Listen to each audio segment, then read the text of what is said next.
so loud. And that's what we're here for. And of course, we're also here for some global champions to be crowned. Day 2 feels a little bit different. Maybe it's the looming thought, the obvious idea that after these 6 subsequent games, we're gonna crown global champions. Only 6 games separates us, Mini Miner. I'm excited. Day 1, what an incredible day that was. Day number 2 can only get better, I'm sure. Yeah. And with this crowd, the way they've been reacting to what's going on in the game, it's gonna be so hype. Oh man, so let's talk about it, right? Let's get right into it. What are we here for? What are we playing for? Let's start with, of course, the prize pool, $450,000 to the trio that comes in first place. Obviously, we saw Queasy kind of locking down that first place spot. If we ended things right there, hey, they're walking away with that much money. That's pretty sweet. Would definitely be crazy. Chill out, Zeke. Got 6 more games to play before we get there, right? A lot can happen. We talked about this, of course, yesterday, right? $450,000 for that first place trio. Incredible amount of money, but Mini Miner, I'm sure you and everybody at home would love to have that trophy sitting behind them. I mean, look at it. It's just beautiful. It shines with every single light that's shone on it. I've been looking at it up close. It looks even better there. I think that's the only time I'll ever get that close to it, to be honest. But, I mean, what a trophy it is. What a prestige it would be for a team to win this trophy. Oh man, shout out to Thomas Light. Thank you guys so much for such a beautiful trophy. So what happened day number 1? Well, the standings are a great place to start. Let's remind ourselves of where things ended. I kind of spoiled it in case, not spoiled it. I mean, let's be honest, how can we forget such a performance? Yeah. Queasy, Merstash, and Swizzy in first place. Look at this lead, Vivid. This is exactly where we want to start day number 2. I don't know where else you would want to start, right? I mean, it could be close, but nah, they were like, why don't we just keep winning those games? So close to getting 4 victory royales yesterday as well. Just a straight up dominant performance from the trio. Yeah, the dream start for this trio, right? We saw them, the fans are absolutely loving them. Of course, the Gentle Mates themselves, they're absolutely loving this trio. And I think that can work to a lot of teams' advantage, but it can also work to their disadvantage as well, right? They might feel that pressure. So that's absolutely ideal for them. Just the ability to come out of the gates really, really strong, pick up wins in that fashion. So good from them. You know, of course, you know, we're seeing the trios, all of them kind of walk in right then and there.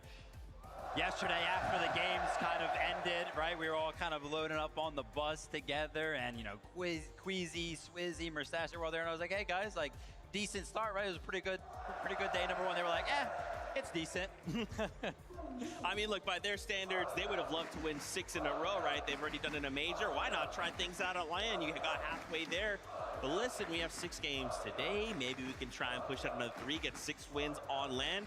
And I mean, again, the fact that they have 3 victory royales on LAN environments back-to-back is insane. You know, I mean, obviously, it's very, very easy for us to talk about the victory royales. But look at the other games there, Manny, right? Yeah. This graph does a great job of showing off just how well they played in every single game. Yeah, it's something I spoke about at the end of the day yesterday. The games that they're having when they're not winning are still absolutely amazing, Yeah. Especially that last game as well, the way that it was Queasy and Swizzy were able to sort of clutch up, find all those eliminations, find all those placements.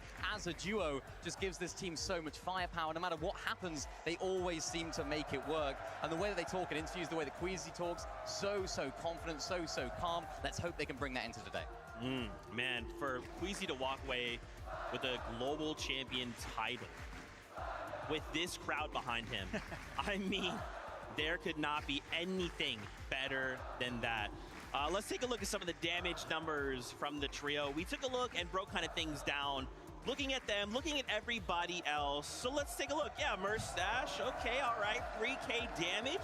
Swizzy, 2.2. I mean, guys, they're leading the pack. Yeah, they really are. I mean, the revolver is such a valuable item for a lot of the teams, right? And we often see a lot of players using it in conjunction with a shotgun, using it like a sort of double pump format. Yeah. But the way that these guys are using these is so impressive. Merstash in particular, he didn't get a single amount of damage with a shotgun yesterday. Wow. Like, only using that revolver, and I think that's what we saw so much of them yesterday, up on that high ground, using that revolver, because of course when you ADS with it, it has that smaller sort of spread, right? So you can hit closer shots, or you can hit further shots with a lot closer of that spread, therefore doing a lot of damage. So Merstash absolutely popping off with it. I mean, obviously did such a good job, right? We're kind of talking about how easy it was for them to kind of get up on the high ground. You do have to hold it. You do have to apply the pressure, and I feel like Merstash just played it perfectly, right? You're talking about the distance that revolver kind of gives you in that sense. always distance between him and his opponents. It was always perfect. That's why he's topping the damage charts right now. I love that, but I guess the question is, obviously we've had a day, a night to kind of refresh ourselves, look at everything that's going on.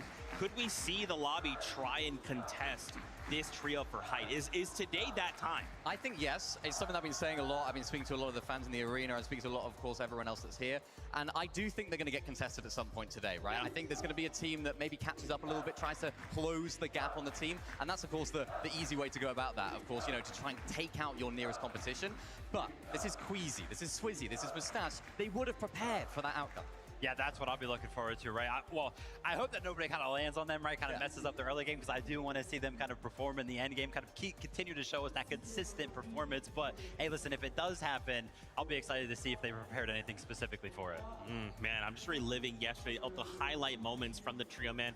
They just looked so good, so clean. Everything they were doing was executed so well, Vivid. I mean, yeah, it was just played to perfection, and the thing that I love is how adaptable they were, right? As you can see right here, getting height for them was the easy part. Holding it is a different story, but they also make that look easy. As you can see right here, they decided to go ahead and beef up a bottom layer of the high ground, and then have two players actually play a couple of extra layers above that. Strategically speaking, right, in the game right now, there's Flowberry Fizz in the game, you've got the crash bed, so players can actually launch up to the high ground very, very easy. So playing that double layered height is very, very good to kind of prevent that from happening. Yeah, definitely. I mean, having that the distance between two layers, so valuable. If someone does decide to try and launch pad up, maybe using the crash pad to try and get their way up, they can just deal with it so easily. And again, we saw it with Mustache, with that revolver just swatting everyone that's deciding to come on up, making it so simple for them. And then in another game, they decide not to, but they're very adaptable with it. Yeah, exactly. And as you can see right here, they go with a different strategy. They keep Queasy and Mustache up on the high ground, but then Swizzy drops down. He's going to be the one kind of holding down the batches for the trio, right? He's going to be one in the face of all of the trios below them, making sure that they feel his presence in the lobby. Now, these type of plays, adapting to the lobby, it could be a material-based thing, right? If they don't have enough materials to kind of do that double layer, they might do something like this, but it's like, obviously, we know they're going to go for high ground, but if you look at every single one of the games, they almost play high ground differently just based on how the lobby's going. Yeah, they do, and even when they're going to set up for high ground, the setup for it is so good. I saw them in so many occasions, just not necessarily being right up above the rest of the lobby in that sort of 7th zone. They decided to do it in the 8th zone. They try and get up there at that point. In some of the games they were, some of the games they weren't. They were sort of behind hills, trying to stay out of line of sight. Every single time they go into a game, they approach it differently. Height is not the same in every single moment, so these guys are just adaptability kings at the moment. Hopefully they can continue it today in sort of other areas of the game as well.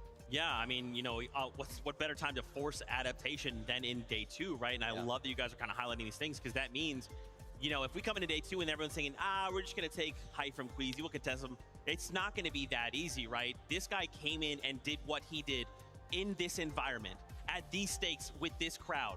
And the fact that Swizzy, you know, we kind of have seen his history in previous times, not being able to play with his correct duo trio partners at the time, right? And then comes in with his actual team members, and look at the performance he's putting on. I mean, we talked about it, right? A lot of pressure on their shoulders, just simply based on the fact that a lot of people kind of had them towards the top of their prediction list. And I can't lie, many, they are rising to the occasion. Yeah, they definitely are. So good. All right. Of course, we've talked about Queasy. We've talked about Swizzy. Why don't we hear from Mustache? Because Frankie is standing by with him right now. We had to grab Mustache after yesterday's performance. Were you expecting to be top of the leaderboard after day 1? I knew we were gonna place at least top 3, but that we're gonna win and be above second place by 200 points, no, definitely not. Are you surprised that none of the other teams here are able to break through that double top in the end game? Yeah, so it's actually our strat that you can't take our high ground. It's just impossible. Like, you can't do anything. It looks that way. C'est impossible de leur reprendre la hauteur, c'est ce qu'il vient exactement de dire, et il est très confiant. Il pensait pas finir premier, mais top 3, donc il est très content de cette performance. Now, how will you keep this consistency in your performance? So I think we have the same plan. We just changed a little bit so teams around us can grief us, and even like any other teams at Farah, because I think we can get griefed because teams wants to win as well. So we actually just changed a little bit our plan. Is the strategy, if people do drop on you at the hive, basically Swizzy go frag? Yeah, that's basically it. I mean, I don't think anyone gonna contest us because it's kind of hard to contest our spot. If you con, you'll die by third party. Well, there you have it. I've got an exclusive for the analyst desk there. Just send Swizzy in. You know, if it works, right, Frankie? I mean, Swizzy, again, being that fragger, going absolutely crazy. And again, I kind of touched on it yesterday, but like my favorite part of these kind of environments is kind of getting to see the players, talk to them directly after those moments of victory, of mess ups or whatever, and to see every time they get a win. And you kind of see Swizzy like off to the right side. He's just freaking out. He's like just smiling real big because he knows what he's pulled off on the LAN environment. And again, reminder, the past few, he's not been with his proper teammates, so I really appreciate getting to see that side of the players. Yeah, 100%. I also love to see the side where Mustache is pretty cool, calm, and collected, right? He was talking about it during that interview right there. Hey, listen, you know, we're very, very aware of the fact that the best chance to kind of come for us would be in the early game. If other teams want to win, that's when they're going to come. Of course, they're thinking about that. It sounds like they're prepared. Yeah, remember, Mustache hasn't been in this position on land yet, right? We haven't seen this crazy performance from Mustache on land, so he hasn't actually been in a position of dominance after day one. So I think he'll be in the, or previously he would have been in the shoes of the teams that are trying to catch up. Now he's in this brand new position, and I think he's carrying himself really well through that pressure as well, doing great with the fans as well, not letting it affect him, but also enjoying their company as well. Yeah, man, of course, we just got to stay the course. Let's keep pushing forward. Don't change up anything, right? Let's talk about the trio in second place. Obviously, a big crowd favorite, Vanya. I mean, we heard him anytime he was on screen. You can hear it right now. Marius, Pixie as well. Shout outs to Team Havoc. Shout outs to the M8, of course. These guys are sitting so good right now. Of course, coming in, having time to prepare things. I'm excited to see what they might change up for day number 2. Yeah, I mean, I was really impressed with their day one performance overall. You know, the way that they played. I think if you've been watching a lot of EU this season, or this year, I should say, you know these guys are sort of a height team as well. They like to try and go for height, but they've sort of adapted in this global championship. They haven't been trying to W key height. They know that Queasy's going to be up there. We just broke it down. We know how good they are at holding that position. So they're very adaptable. They have 2 of the best fraggers in the region, in the world, on this team as well, led by Vanya. So it's a team that has it all. And I think if there's any team that could overtake Queasy in first place, it's these guys. The setup's so good for them off spawn, and they're such a strong team with it. Obviously, a tall task. I love the fact that you kind of bring up the history over on EU, right? Because Z loves to call it the meta within the meta, right? Kind of bringing that to the global stage, because if you are an EU team versus an EU team, you kind of are used to how this is going to go. So that might be something to look at, right? They may be like, hey, listen, we're kind of used to playing for the high end, right? How do we kind of implement that around how Queasy's kind of going for it? But like you also mentioned, they've done a great job at adapting. Loved watching some of their games because they just control the mid ground so easy. They even seem very, very comfortable in that position as well. I was speaking to Marius a little bit before as well, of course, his first land, so, you know, how's he feeling, all that sort of stuff before today. And he was saying, I don't think we can catch up Queasy, but we can give it a good go, right? They're going to try their very best, but he's not so confident in the fact they can get first place, but for them, I think it's just about continuing doing what they can do, let them do their thing, and see what happens. Yeah, I mean, they did such a great job yesterday. Would love to see them kind of continue through that. It kind of felt like towards the later half of the day, Marius was kind of unleashed, right? Kind of creating highlight reels all the way around. But, you know, obviously the end game is very, very important. So is the early game. Something to always keep in the back of their minds. This is where Peterbot's trio was initially going to land over at OXR, right? Yeah, it was. The change happens, right? And then, you know, Peterbot, Cold Ritual, they end up leaving. So they were meant to be contested all 5 games yesterday, but because of how things are kind of going for Cold Ritual and Peterbot all spawn, they actually decided to come one game, something to potentially think about today as well. Yeah, for sure, but it was very important that Vanya's team actually managed to win that off-spawn fight. I think if they went down there, things would look a lot differently for them throughout the rest of the day. But I mean, we can see it right here, the way they're able to play that sort of low ground section. We've seen them with that minigun as well be so valuable for them. And like you just mentioned, Vivid, Marius, wow, absolutely incredible performance towards the back end of yesterday. Yeah, I mean, obviously doing very, very well. I love the strategy that they end up implementing because it's like every single one of their games is very, very similar. They throw a launch pad down in the middle of their POI. They go land in the middle of 4th zone, so they're pretty much guaranteed to pull 5th, and then they just do the classic within the meta right now. Use the Fizz, use the crash pads to go to every single one of the next zones. It's very, very clean, and it's very, very repeatable for the trio. Okay, so if this trio wanted to try and strike first, right, what can they hope to do to try and catch up Queasy? I mean, Queasy's got a lead, right? But Queasy starts to play this out well. If he makes a mistake, this opens a big door for Vanya. The problem is, Queasy and Mistake this weekend, they're kind of opposites, right? We haven't really seen that happen from that team. So, you know, I think realistically for this team, they do have to play out their own game at the very beginning. I would be very surprised if they end up contesting Queasy in game number 1. I do not see that happening for this team in particular. They have to keep up doing what they're doing. They're performing very well in their own regard. So they have to be confident in their own end games. If by game 10, 11, 12, they start looking and think, maybe this is our only option, maybe they'll have to go on over there, maybe third party them, land nearby. It's going to be tough for them, but like I said earlier, they just have to play their own game. Man, oof, I'm excited. You guys got me amped up. Of course, we have a moment here. Why don't we check in with Vanya, see how he's doing? Frankie, over to you.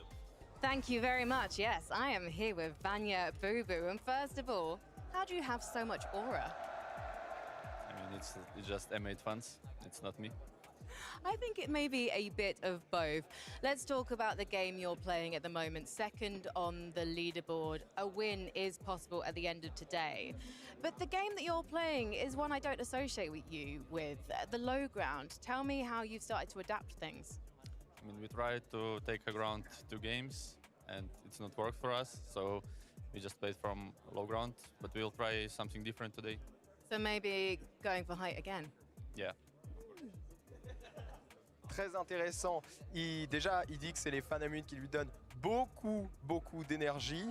Et il parlait du low ground qui l'a beaucoup aidé. Ils ont joué 2 parties hier avec. Ça les a vachement aidés. Mais aujourd'hui, ils ont peut-être changé de stratégie.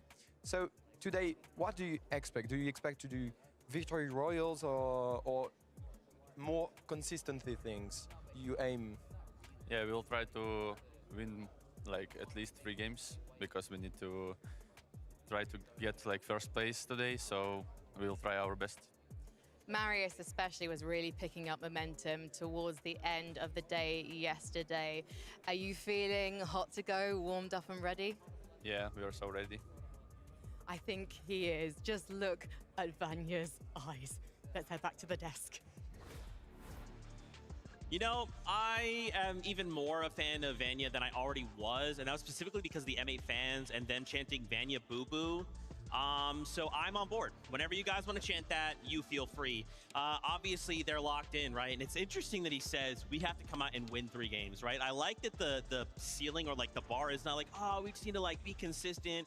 We need to do this, we need that. No. We need to do what Queasy did and win 3 games. Yeah, I love that as well, right? Kind of teeing it up. Hey, you're going to kind of play consistently, kind of do what you were kind of doing yesterday. It worked very, very well, put you in 2nd place. He's like, nah, we got to win 3 games. And I love the fact, you know, how can they do that? I mean, do they go for the higher ground? I mean, I don't know. I think they do. I think they have to take a few risks now. They've been playing very, very sort of low ground playstyle, which is working very well for them. But we know how good they are at height, right? So, you know, there is an opportunity for them to take it. Maybe if Queasy has a bad game, goes down early, they have to make that game count. And I think that's going to be the most crucial thing for them is when Queasy's not in the lobby, they're not getting points. Vanya's team, they have to make the most of it. Of course, that was great and all, guys. I also want to talk about the trio in 3rd place right now. Seti, Yapko, Panzer. Yep. Seti in 3rd place going into day number 2. Oh my gosh, could I be more excited? Of course, I'm upset there's no NA in the top 3, but it's fine, don't worry about it. We have 6 games. The trio looking very, very strong right now, Vivid. I love to see this because it feels like, you know, for both Cammy and Seti, of course, their names were just synonymous together, and there was just a big question mark on how they were going to do when they actually split.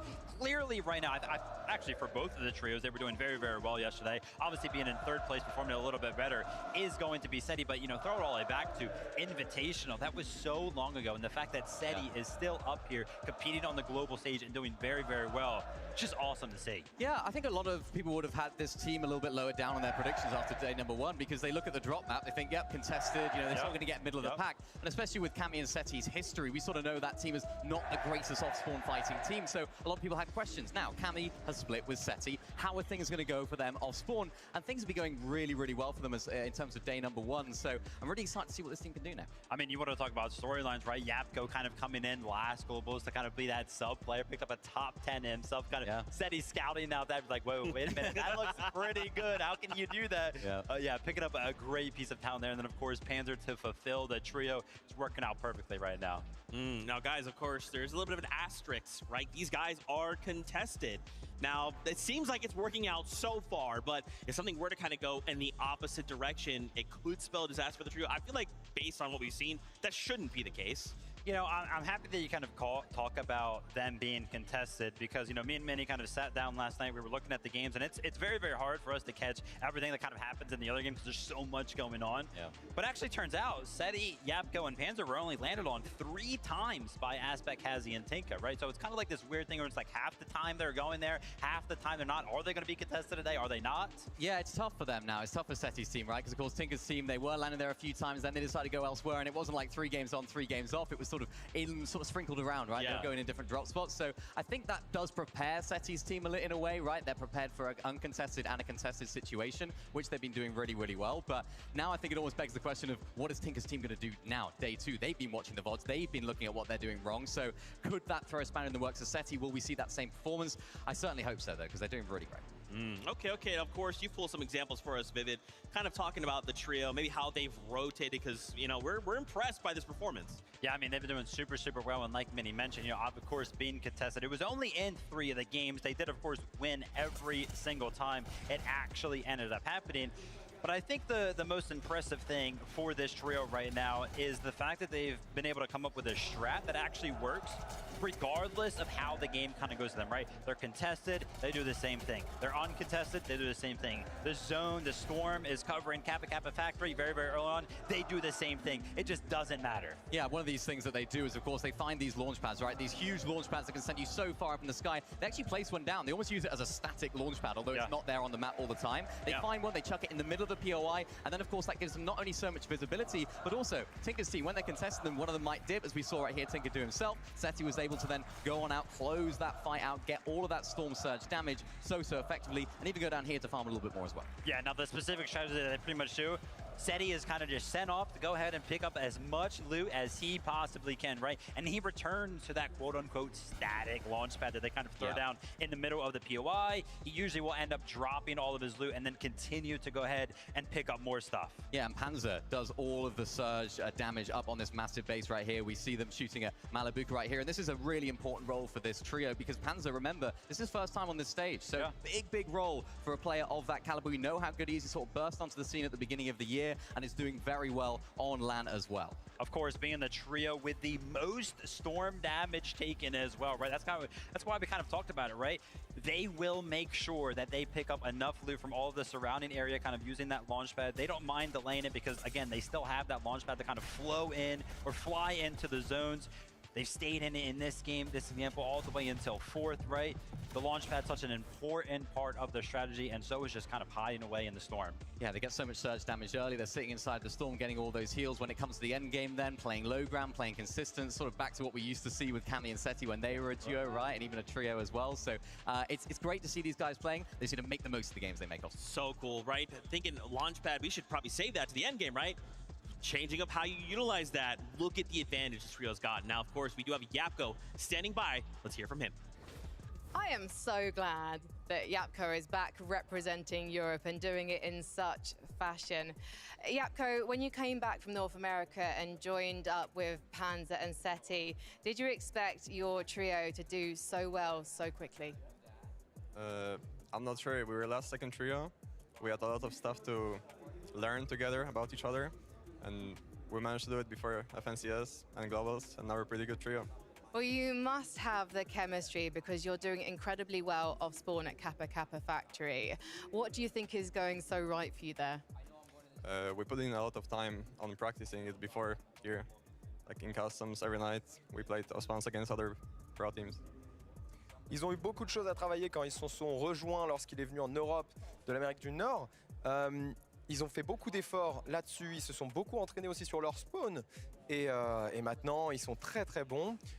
What does your experience, because you're used to LAN, do you think it helps you?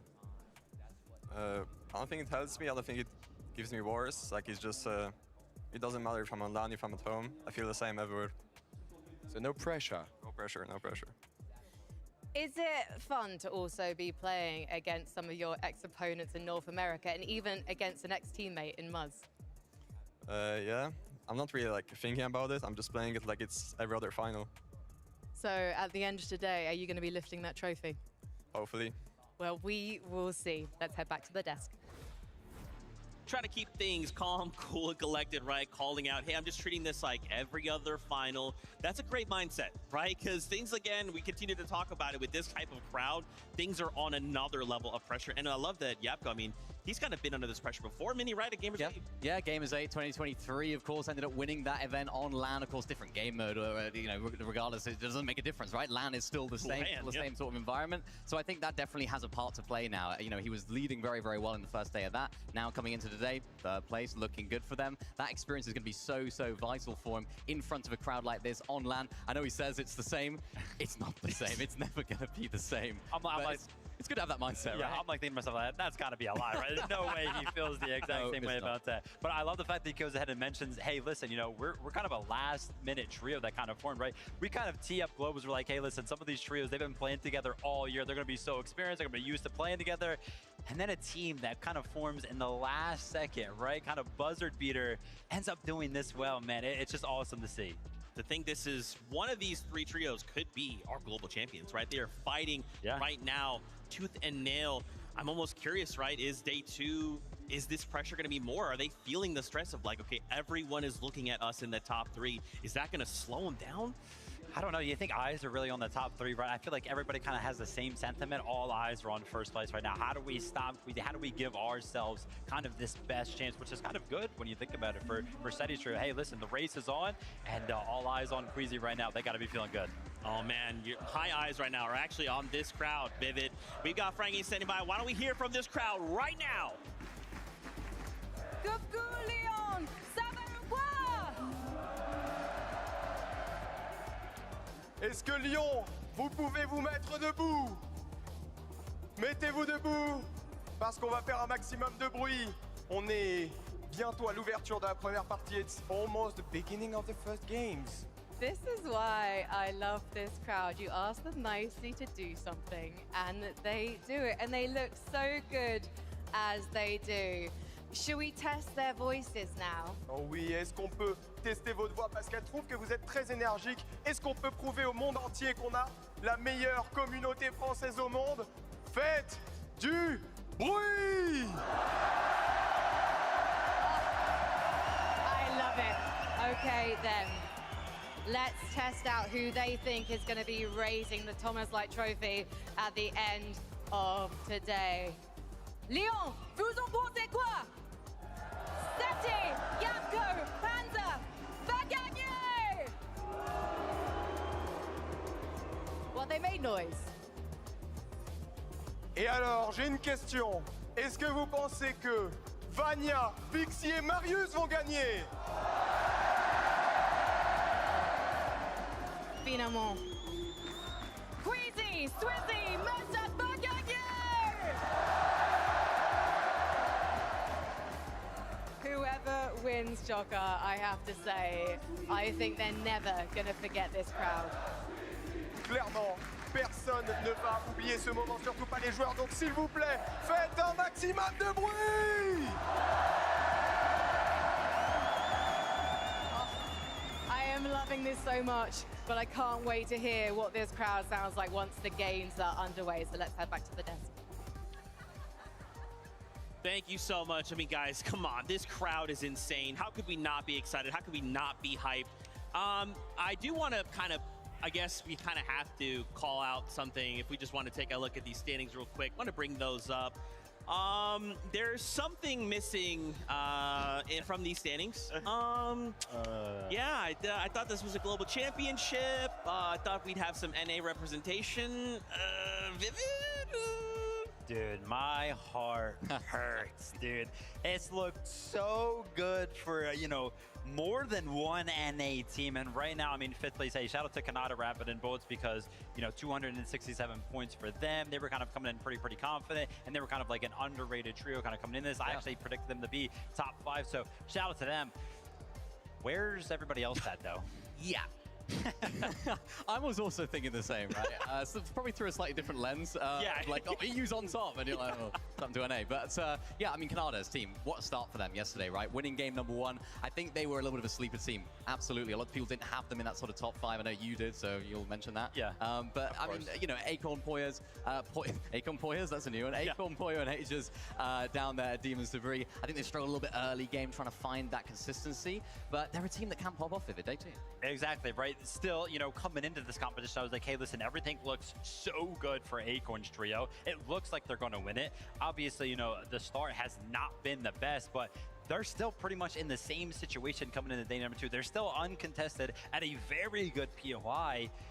They can still do good. They can still pop off and rise up the leaderboard. And I spoke to Acorn at the hotel, actually before day number 1. I said, are you the sort of person that gets nervous for these big events? Do you like to think about it? Do you like to stay out of the zone or in the zone? And he said, it depends on how well prepared we are, right? If I'm not as prepared, I'm not feeling as confident. I think they're going to be looking back at the games last night, being so prepared. So I'm expecting these guys to come out with a lot of confidence.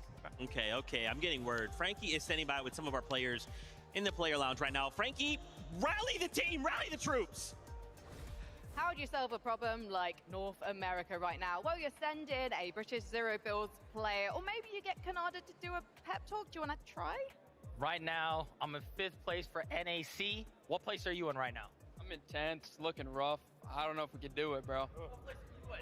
Oh, I think I'm in like 8th or something, bro. I don't even know. It's just... I'm just gonna have to land on Queasy, bro. I'm not gonna lie. It made on bottom, bro. It's just over, like... Okay, so this is our game plan for NAC to come back today. Sir. I'm gonna win every single game today, 20 kills minimum. What are you gonna do? I think we're gonna try to get the least amount of points as possible to help out my boy Canada right here. I mean, I'm gonna try to win too, like him, but I mean, Click's been kind of selling lately because like his girlfriend's here and he's not really locked in. You know, he's not grinding, but it's fine, bro. That's not awesome, bro. This is why you stay single, Canada. I've been single. It's been rough, you know, it's whatever, but we're gonna lock in this day. All right, then you heard it here first. North America is locked in. Let's head back to the desk.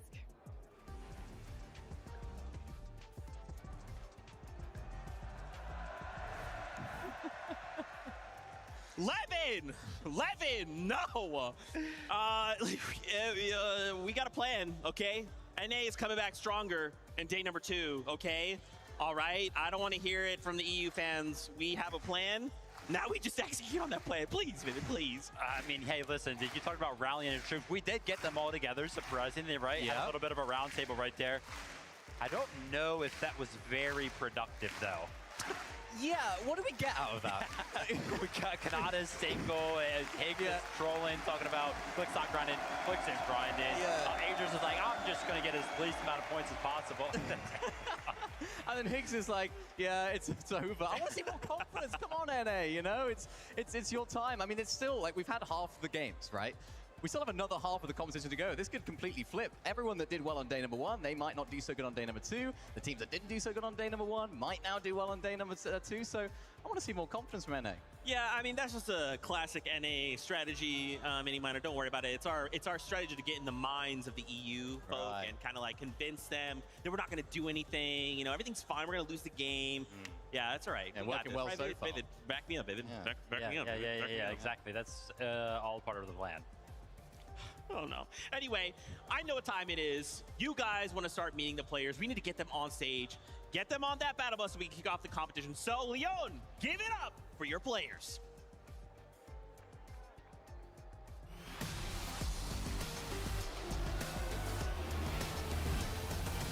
Welcome back to Tayson, Chicho, and Atrins. Being contested is never easy, but if they make it off spawn, a victory royale is definitely in their sights.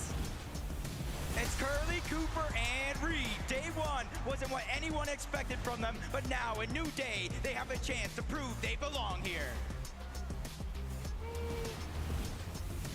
Dropping in hot, it's Disco Striker and Canoe. With 2 top 5 finishes yesterday, it's clear they can hang with the best. But now it's time to be consistent.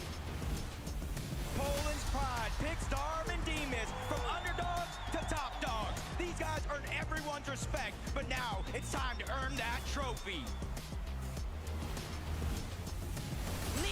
you have to get loud for Victor V, Paper, and Epic Whale. It's a new day, but these guys are looking to bring the same determination and then some in the race to the top.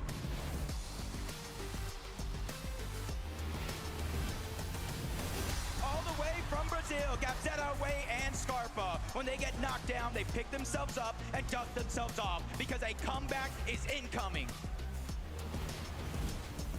Game 1 winners from day 1. It's Kanata, Rapid, and Bolts. We saw them pop off both in and out of game, and now it's time to run it right back.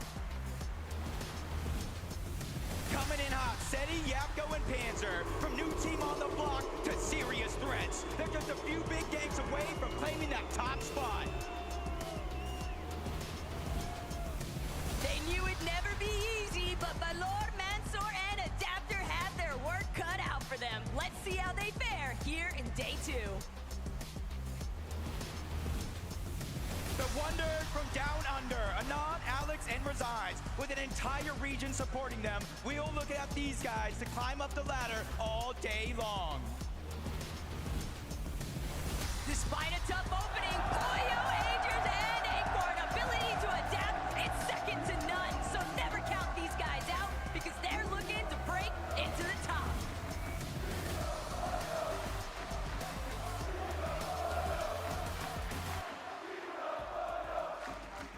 First of all, please, Leon, can you show some appreciation for Havoc Picks? Oh, come on, Havoc fans. I know you can be louder than that. Havoc Picks, let's hear you!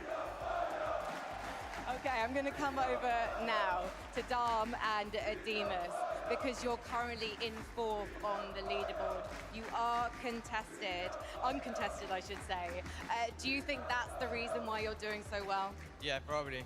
When we are uncontested, we can play the best as we can. Yes, and I wonder if you've got any strategies for in case people do decide to try and contest you. I mean, like, it's just... Can you repeat the question?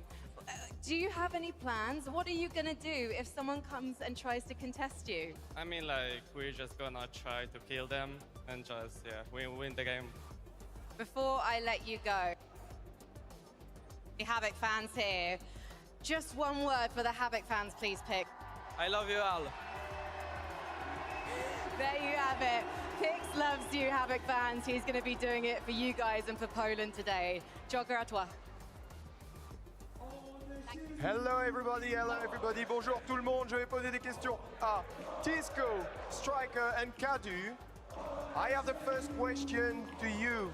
You are in top 15th, close to the top 10. How will you go into the top 10?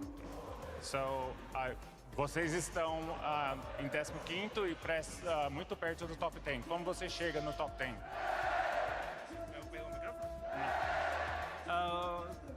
Tá, nós vai tentar dar o máximo, vamos trocar as estratégias, trocar as coisas que fizemos ontem, fazer de um jeito diferente e tentar dar o nosso melhor para chegar no top 10. So, they change a few things on their strategy. They talked a little bit yesterday on new things that they have to do, and I think they're confident that they can make it. And now, guys, do you have a word for your Brazilian fans? Vocês têm algumas palavras para os seus fãs no Brasil ou na Argentina? Pro brasileiro, torçam por nós e pros argentinos que cream que hay con qué querer. So they say for the Brazilian, cheer for us, and for the Argentinian, he's speaking directly for them. And good luck to you. Let's go back to Frankie. Merci, Choka. I'm here with North America Central's greatest hope, Canada, Rapid, and Bolts. And look at that, Canada's done the impossible. He's got the French fans on side. But will you still have them on side if you manage to take the top spot? I mean, you know me, we just playing the game. If we take down France, I love France, so it's unlucky, you know, we're just playing a game. Let's go, come on, let's get this. We're locked in, we're showing up for NA. We gonna win this tournament today.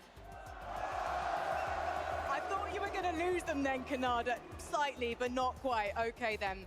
Bolts, you carry these guys back in the Major 3 finals. Do you feel the pressure on your shoulders to carry them to the top today? Nah, there's no pressure on my hands. You know, I have all the evidence to back up my skill. You know, I'm always hitting max pumps. Rapid's the best IGL I've ever played with. Nada's the best support player. He's also fragging. So I already know we're going to take it home today. All right then, Leon, please give them your energy and please show your appreciation for our next teams.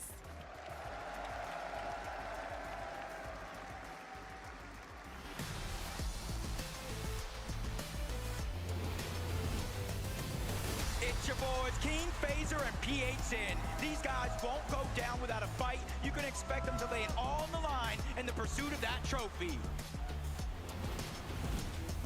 The lobby's heating up, and Vortex, Mountain, and Goofy are ready to get the comeback started for day 2 on the global stage. Just watch them work. It's Baka, Pars, and Pump. They might be down, but they are never out. The 2-time FNCS champs are looking for a major comeback today. Let's get it. They may be a new trio, but I Drop, Cammy, and Hottie have been around long enough to know exactly what it takes to overcome the competition in a 2-day event. The pride of Middle East, Hero, Halad, FKS. They prove they can fight against the best. With 6 games today, they have to lay it all on the line.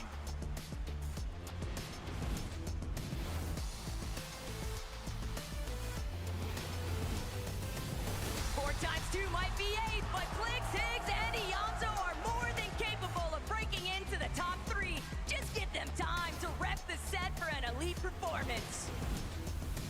Get loud for Manin, Wixie, and Buyuriru. With a 7th place finish to close out Game 6, they showed their potential. If they can build off that momentum, sky's the limit.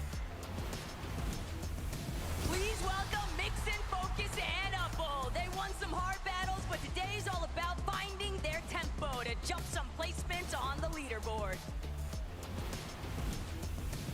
Walking in now, Arc, School, and Sauco. So close to top 10, and we haven't even seen their best. Today, they plan to show the world what they're truly made of. He said 12 for 12, but Koyata, Rise, and Yuma could easily mix things up in an effort to overcome and overtake their competition in the lobby. Gentlemaids, Asperius, Vanya, and Pixie. Whether it's Havoc or M8, they have the entire arena on their side. Now it's time to show the world what you got.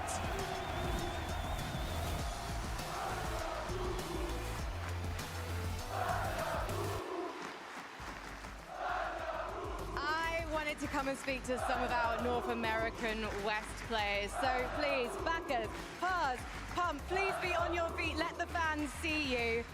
Pump, this is your very first Fortnite Global Championship. How are you finding it? I'm finding it good. I mean, I wish we were uncontested, but you know, it's how the game is. So hopefully we can pull off a better day. How are those Osborne fights going for you at the moment? It's going 3-3 right now. We're confident going to the next couple games, next 6 games. Have you been discussing how you're going to overcome the situation? Are you thinking of maybe moving your drop spot? Oh yeah, we're pretty. We got everything covered right now. We got locked in for it. Interesting.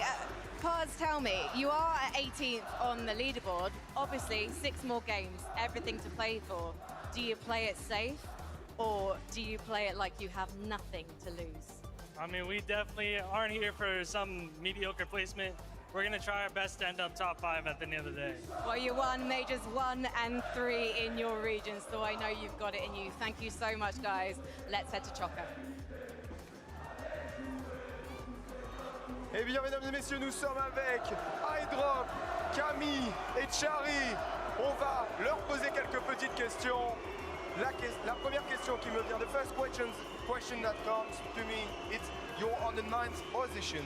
So you're close to the top 5, closer to the top 5. So how will you bring your team to the top 5? I think we just got to follow the game plan like we did yesterday and made a couple changes. Just got to make sure we don't have any 0-point games and just stay focused today.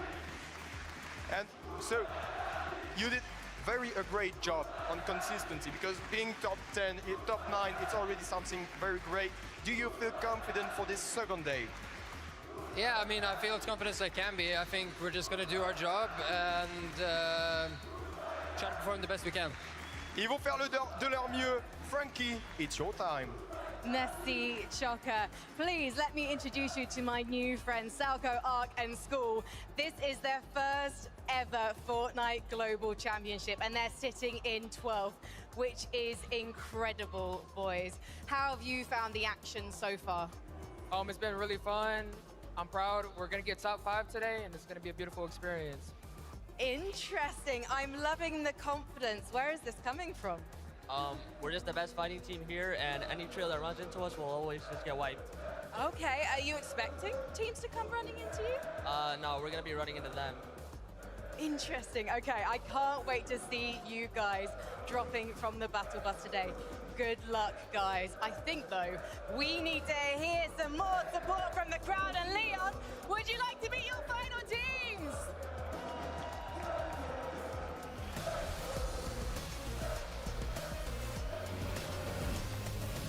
Up next, it's Shadow, Sphinx, and Muzz. Even with the odds against them, this trio's got no problems with defeating expectations to finish with promising results.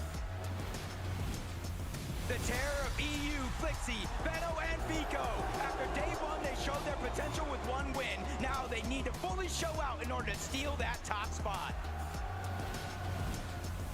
It's a new day for Razzle, Raito, and Tay-Tay. And after having the night to review, maybe they'll bring some new results with it. A warm welcome to Pablo, Prodoxy, and Chino. Being contested didn't stop them from getting a victory. Now they just need to continue to take matters in their own hands and win it all. Majol, Bing, Malabuka, and Wax. With the heart of Leon behind them, it just might be all the motivation they need to kick things into overdrive for a strong finish.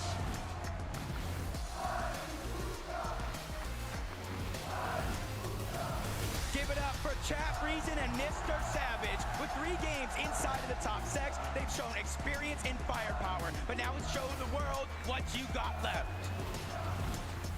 Snowy, Ryu, and Sog put on quite the show yesterday with their constant box fighting. And if they add some good placements with it, then the Middle East might just be due for an upset.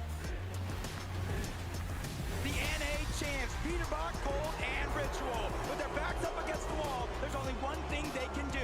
Take over the competition like they've done many times before. Nothing to lose, but everything to gain. It's Kazi, Tinka, and Aspect. Looks can be deceiving, so don't sleep on some of Oshi's finest. They're ready to lock in. It's Visuals, Braids, and a Minish. Even though things didn't go their way day 1, they're just a couple of games away from a comeback. It's now or never. Ooh la la! It's Swizzy, Queasy, and Merstache! Their gameplay said everything, while their results wrote a new chapter in Fortnite history. This is your moment, so take it!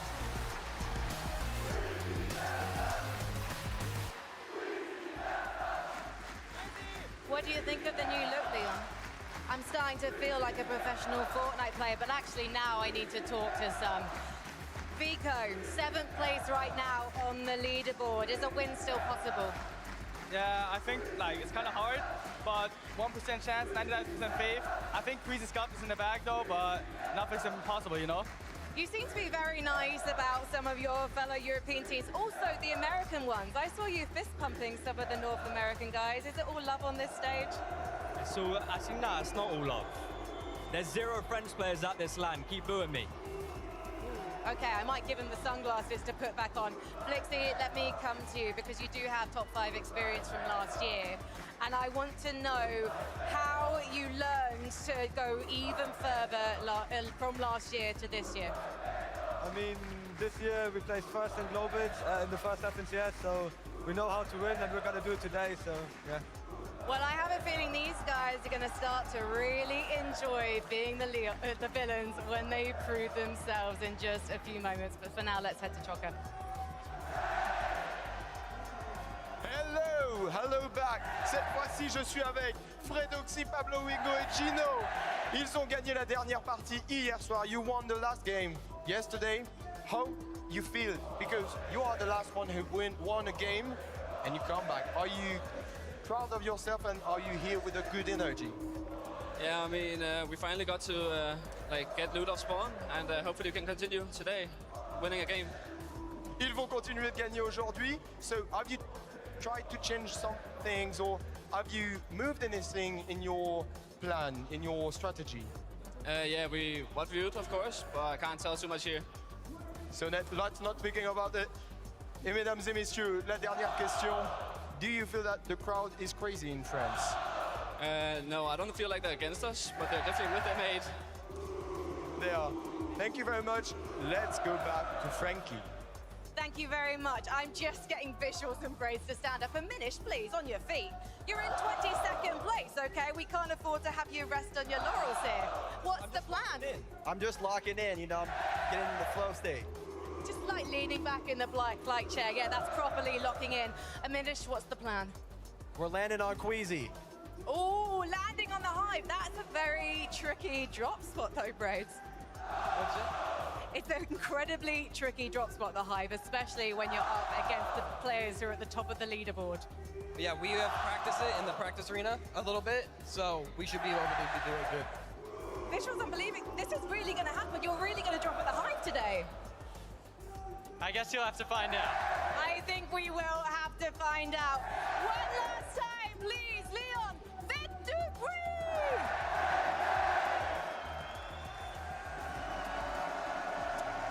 Guys, let's be honest with ourselves for a moment. There's no way they're gonna land on Queens. There's no way they're gonna land on Queasy, right? There's no way. A little bit of farming going on. I'm pretty sure they did a good job of it, right? 2 minutes left to go for the game, and we'll actually see what happens. But a little buzzard beater right there, kind of getting that clip in. Yeah, I don't know if it's a bit of mind games. I don't know. It's not like they're directly contesting them on the leaderboard, right? They're quite far behind. But for that team, you know, they're going to be trying to think about new strategies. What can we actually do to climb our way up in the standings? Because this is a team that we have, of course, seen throughout the year doing pretty well in NA, right? They haven't necessarily had a great season in terms of divisional cups. They haven't been performing so well. So their form coming into it, this Globals is not so great. But when it comes to this stage, anything can happen. You've got 6 games now. The world's your oyster. Yeah, I want to call out Venno there. You know, love him or hate him, Venno is a character, bro. Got the walking out ice cold with the shades on, howling out, hey look, Boomy, there's no French trios here though. That's, you know, that's ice cold, Venno. I mean, yeah, obviously Venno kind of walking out like that, right? A lot of the trios still seeming to be in high spirits, kind of, you know, Pete reminding everybody of the FNCS wins as he comes out as well. But I think there was one of those walkouts that stuck out more than all of the others, right? And it's going to be the last one, of course. The crowd giving its utmost, loudest roar, I'm pretty sure, of the weekend so far for Queasy, Swizzy, and Mustache, and they deserve it. And they love it. They absolutely love it. They're playing to it. Their play style sort of panders to it as well, right? Playing that high ground play style, the way they can win games, they can have clutch moments. Even the fraggers, of course, doing exactly what they do best, just providing highlight reel after highlight reel. They're a great team to watch. So not only, of course, we have 2 players on M8, they're also just great entertainers as a team. And you can hear it. They absolutely love them, and for good reason. Yeah, man, look at Sweezy. She's in there, man. I love to see this. I mean, guys, look, if we get any more victorials out of this trio today, I will lose my voice, and I feel like everyone in the stands will as well. Again, we could be looking at our new global champions. They have such a lead coming into today, and now we have to just hope whatever else is going on, that they're prepared. Maybe NA's dropping on them. I don't think so, but, you know, we just got to hope that they hold on strong. I mean, yeah, they definitely have to, right? Globals, it's been a very rare occurrence for any of our winners who have 12 good games. So far, they've had 6. If they can continue to do well, pick up those top 5s like they have done consistently so, yeah, nobody's going to be able to catch them. But like I already said, very unlikely that they won't have, you know, a bad game in the mix. And once they do, that's going to kind of open the gates for all of the other trios to kind of catch up. I'm calling it right here. It's not a crazy prediction, I'll be honest. Queasy game 1 win. They're doing it. It's such a Queasy thing to do. Looking at the VODs, making sure they're adapting to the lobby, coming out of the gate strong. It's such a Queasy, Swizzy, and Mustache thing to do. They're playing it so well. They might have trouble later on down the line. I think a lot more teams, as we see quite often in Fortnite tournaments, is they need to try and boost their way up in the standings for their own good. So they might try and take height. But that first game, keep an eye on them. Okay, all right, listen, I'm going to make a bold prediction here. I'm going to say Kanata is going to come back, win 3 more games today, because that's what he personally told me. I'm going to win 4 at LAN. So I got to believe in NA. We're making a resurgence, okay? Don't call it a comeback. We've been here for years, okay? Everything's all good to go. But you heard that sound. The battle bus is ready. 6 games here. Championship Sunday. After this, we will know who the new global champions are. It's game time!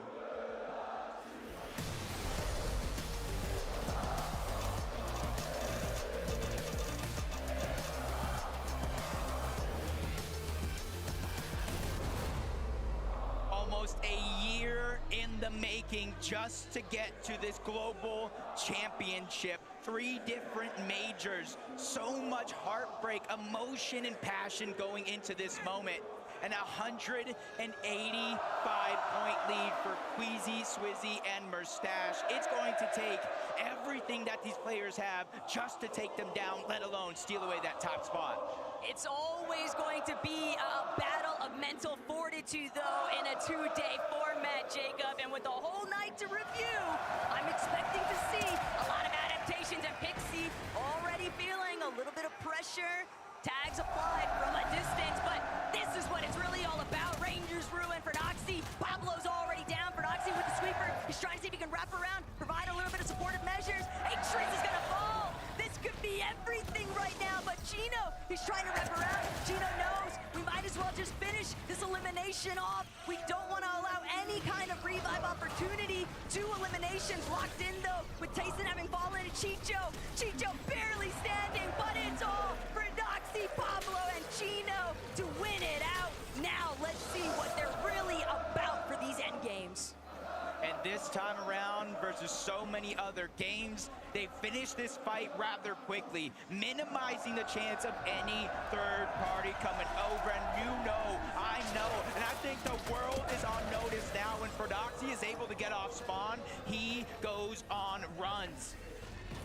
Queasy, Swizzy, and Mustache. A little bit of rumblings taking place all throughout the course of the early morning hours, and even leading into this morning inside the player practice room. You heard the possibilities. Maybe Queasy gets contested, but that's not going to be the case, at least not for Game 7. Same scenario taking place for Higgs, Iamzo, and Clicks.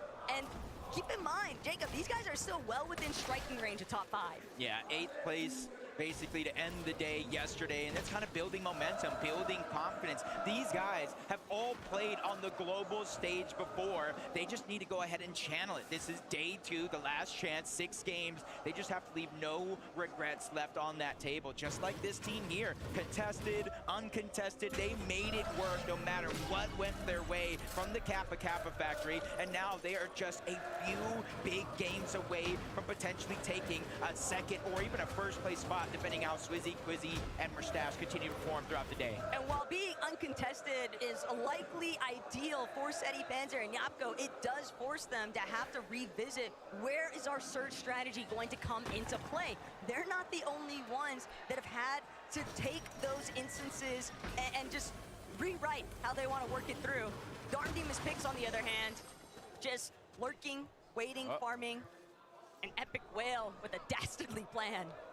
Well, you said it yourself, lurking, but from one team to another, you're kind of seeing the change up of strategies. Instead of finding out over at Dystopia, it looks like Epic, Paper, and Victor V are ready to make moves. 72 points after day number 1 is a hole that they didn't even expect themselves to be in, especially to start the day. It was Victor V that stopped the momentum from building from Peterbot himself by taking him out in a crucial 1v1 to save Epic Well because he was down. It actually looks like Epic Well, Paper, and Victor V might have visited that bird a little bit too late. iDrop and co likely already stripped most of the metal here, and it's just the scraps left behind. Paper, Victor V, and Epic, they didn't exactly have the most primed up loadouts, so they've got to be really wary of that team on Shining Span. Yep, just kind of taking the risk of not being able to get loot early on, to try to get a fight to go their way.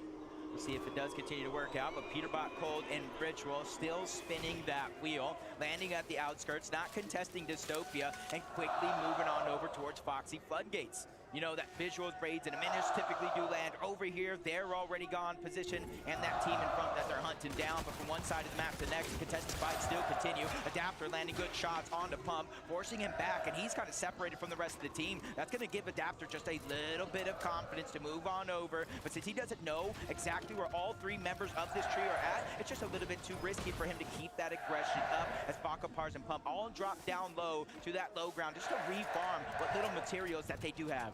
Problem is, both of these teams are now rather isolated, Jacob. They spent a decent amount of time in this position, way far east of everybody else. So now Adapter, Mansoda, they don't even have any materials. They were trying to pounce on this opportunity, but when the time to elimination isn't wrapped up nice and pretty like what we witnessed between Tayson and Fredoxy, you just get these drawn-out exchanges, and it's not necessarily going to benefit either team because they're both really low on materials. They're so far out of the way compared to everybody else. They still gotta push in eventually, and they're not really going to get a whole lot off of the other party, even if one does win the fight. So Adapter, Mansoda, Balor, they spot it out. They know they can't afford to spend any more time. They need to create some space. Yeah, and I kind of like what you said, where there's not enough resources as well. And you got to realize, even if they do win this fight, especially Baka, Pars, and Pump, they are missing chunks of shield, a little bit of HP, so Storm Surge is not going to be much, even with that elimination there onto Mansoor. Not sure that he didn't get the memo that the rest of his team already rotated out, but that's a blessing in disguise for Baka, Pars, and Pump. Just a little bit of Surge, but as I was saying, it's not a ton. So their job isn't done yet. They're going to have to be predators in this lobby to try to hunt and figure out where they can start to accumulate that damage, because yesterday that was one of their weaknesses. Just like a few of the teams in this lobby, falling below that damage threshold, you kind of lose control over your own game. You have to push teams in which you normally wouldn't push. The elimination feed certainly lighting up though with a chunk of Nox, and Bolts loses his shield, but based off of what we just saw inside of this Surge base, don't think that Bolts is all that pressed for it. Pixie, Vanya, Marius just taking their time. These pre-established Surge bases, you have a pretty good idea of where other teams are going to be at, so you know that you're very likely to be able to farm a few Surge tags if you just set up in advance. Activity still going on this side of the map. It's actually going over back towards that OXR HQ. Peterbot, Cold, and Ritual continuously trying to hunt down Visuals, Braids, and Diminish. For Razzle, Tete, and Rido, they're also rotating on over from Dystopia City. And this is kind of becoming a cluster of teams trying to take this high ground position outside of the OXR HQ, which I can understand why, but you're seeing Peterbot, Cold, Ritual, and some of the other teams choose, hey, maybe this is not worth it. We still need damage elsewhere, and as long as both teams stay boxed up, there's no opportunity for said damage. Problems definitely occurred though for Visuals, Braids, and Diminish. Vaito, Tete, they're also fully aware of the fact that Peterbot's team very likely still lurking nearby, so it's not like they're gonna have a smooth exit. But Victor V, Epic Whale, they found themselves a little bit too tangled up here. Reek, Curly, and Cooper certainly have a little bit more priority positioning, but Victor V, he's got to try and hold things down. He wants to provide a little bit of relief towards Epic Whale. They just don't have a whole lot to work with in comparison to Curly, who's just trying to charge, see if he can run Epic down, but Reet now taking the forefront positioning. Reet instead going to be left to fall behind as Epic now scattered, but that's breathing room. Yeah, and this is just a tough position. You're seeing both Victor V and Epic Well's loadout. They only have bandages, which is really not going to help them in this situation. No extra shields, which means Epic Well is just one pump away from going down. Victor V and him have to figure it out, but Veno, Flixie, Fico, they're trying to do the same thing. Not necessarily fighting the same off spawn, even with 2 eliminations, quickly rotating away from that Cannon's Crossing and end up in another exchange against one of Asia's finest, Buyuriru and his whole trio. But you can see neither team just kind of going all in, just trying to end the fight quickly. There is a little bit of elevation difference, but that's going to go over to Veno, Flixie, and Vico. So now they have the options, the choices of what to do next. The key part, though, about Veno, Vico, and Flixie Flixie is you give them an inch, they're going to take a mile here, and they know that they applied a good amount of damage against Madim and Buyuriru, so they could be content with the surge that they built up, but knowing those guys, they're definitely out for more. They want at least 1, 2, even 3 eliminations, but Madim, Wixie, they're gonna actually get up close and personal, but Wixie bit off more than he could chew. Vico's gonna have no problem shutting that one down, and it's Flixie, credit for 2, Benno with 1, but a nice cleanup all the way through.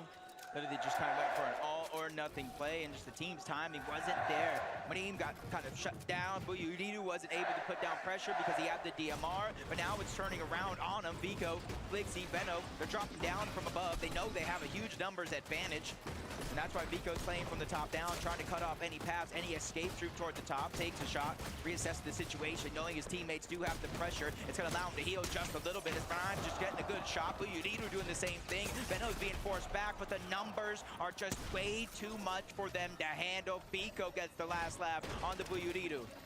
If it had been anyone else, might have been a little bit more worried there for Benno, but we knew he still had Flixie and Vico to back him up, no problem. Only 52 HP remains though for Medium, and whether or not Flixie, Benno, Vico decides to stick around, they might realize there's a third party that could easily roll on over, but they found the eliminations they needed to, so now they can just look to cut off Anon in the process. Yeah. They got that same feeling that you did. Somebody might be pushing over. The fight might have taken way too long, drawn a lot of attention, and guess it actually has. All the way from across the ocean, OCE from that low side on the map. Storm Surge is going to be one of their biggest worries dropping there if the zone does pull towards the top. They really have to start to figure out a way to take advantage of it.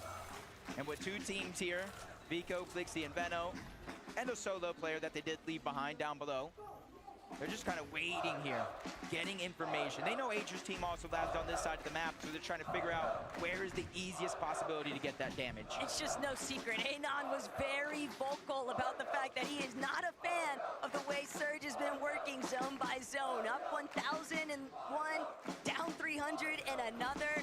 It's the nature of the game, and it can be brutal at times, but that's exactly why we see them trying to be more proactive, trying to create those aggressive Surge instances. But I'm not sure Benno, Vico, Flixie is the team that you want to take your chances on. I feel like this is the team right here. Pollo, Agers, and Acorn. 10th place after day number 1. And I feel like the majority of the community had this team in their top 5, in their top 3, possibly winning the entire thing. But now, Acorn, one of the best IGLs, Pollo, one of the best fraggers in the game, and then Ager's the guy that can do it all. They're really going to be tested throughout these 6 games, just like Cammy, Audi, iDrop, haven't left their drop spot, not any bit, but this fight continues to come to them, from Epic Whale's team to Tay-Tay's team. They're all just trying to get as much Storm Surge's damage because they know that's the kind of currency, that's the flexibility that allows you to rotate early when the zone pulls towards the north. That's something you can focus on versus everybody else. But these kind of scrappy box fights are exactly where Asia tends to shine, and that's why we see a little bit of reservation there from iDrop, Cammy, and Hottie. They know what kind of position they're currently holding on the leaderboard. They don't want to give it up. Pollo, Agers, and Acorn, though, they just continue to take advantage of all the objectives surrounding them, even if they have to make some earlier rotates. We saw how difficult their day 1 started out, but by the end of it, we started to see that little bit of a bounce back factor, Jacob, and now with the whole night to actually hit the VODs, I'm so certain that Acorn has definitely cooked up something. Yeah, in this game round, they did actually get the medallion that lands had Demon's Debris. They have the Mythic, and because of that, they have the A rank, which unlocked that vault, and they have the exotic as well. The Wrecker Revolver that shoots faster with every hit fire, so that's something that we're really going to have to watch out for, especially if they're looking for a comeback today through eliminations. Savage, Chat, Reason trying to do the same thing. Slow to rotate on out. They're prioritizing getting Storm Surge. A lot of these teams that are slow to rotate, those are the ones that are making a focus on this fight. This is a big turnaround right now, though. It's only Cammy and iDrop left to duke it out up against some of Asia finest, but they're going for the double revive. It's a little bit greedy, but Tay-Tay, he's actually the only healthy member. They're going to opt for possibly trading out revives, but no, Tay-Tay recognizing just too far away. Crash pad out, going for the escape, but iDrop and Cammy aren't going to be able to give pursuit, at least not right away. But there's nowhere left for run, Tate, he's just gonna have to full on bail. And sometimes you just really don't get a choice. They're trying to just bring all the loot back into their box. They know other teams are potentially nearby, but Adi's the one that really kind of opened up that opportunity, gets the knock, and the rest of the team was there.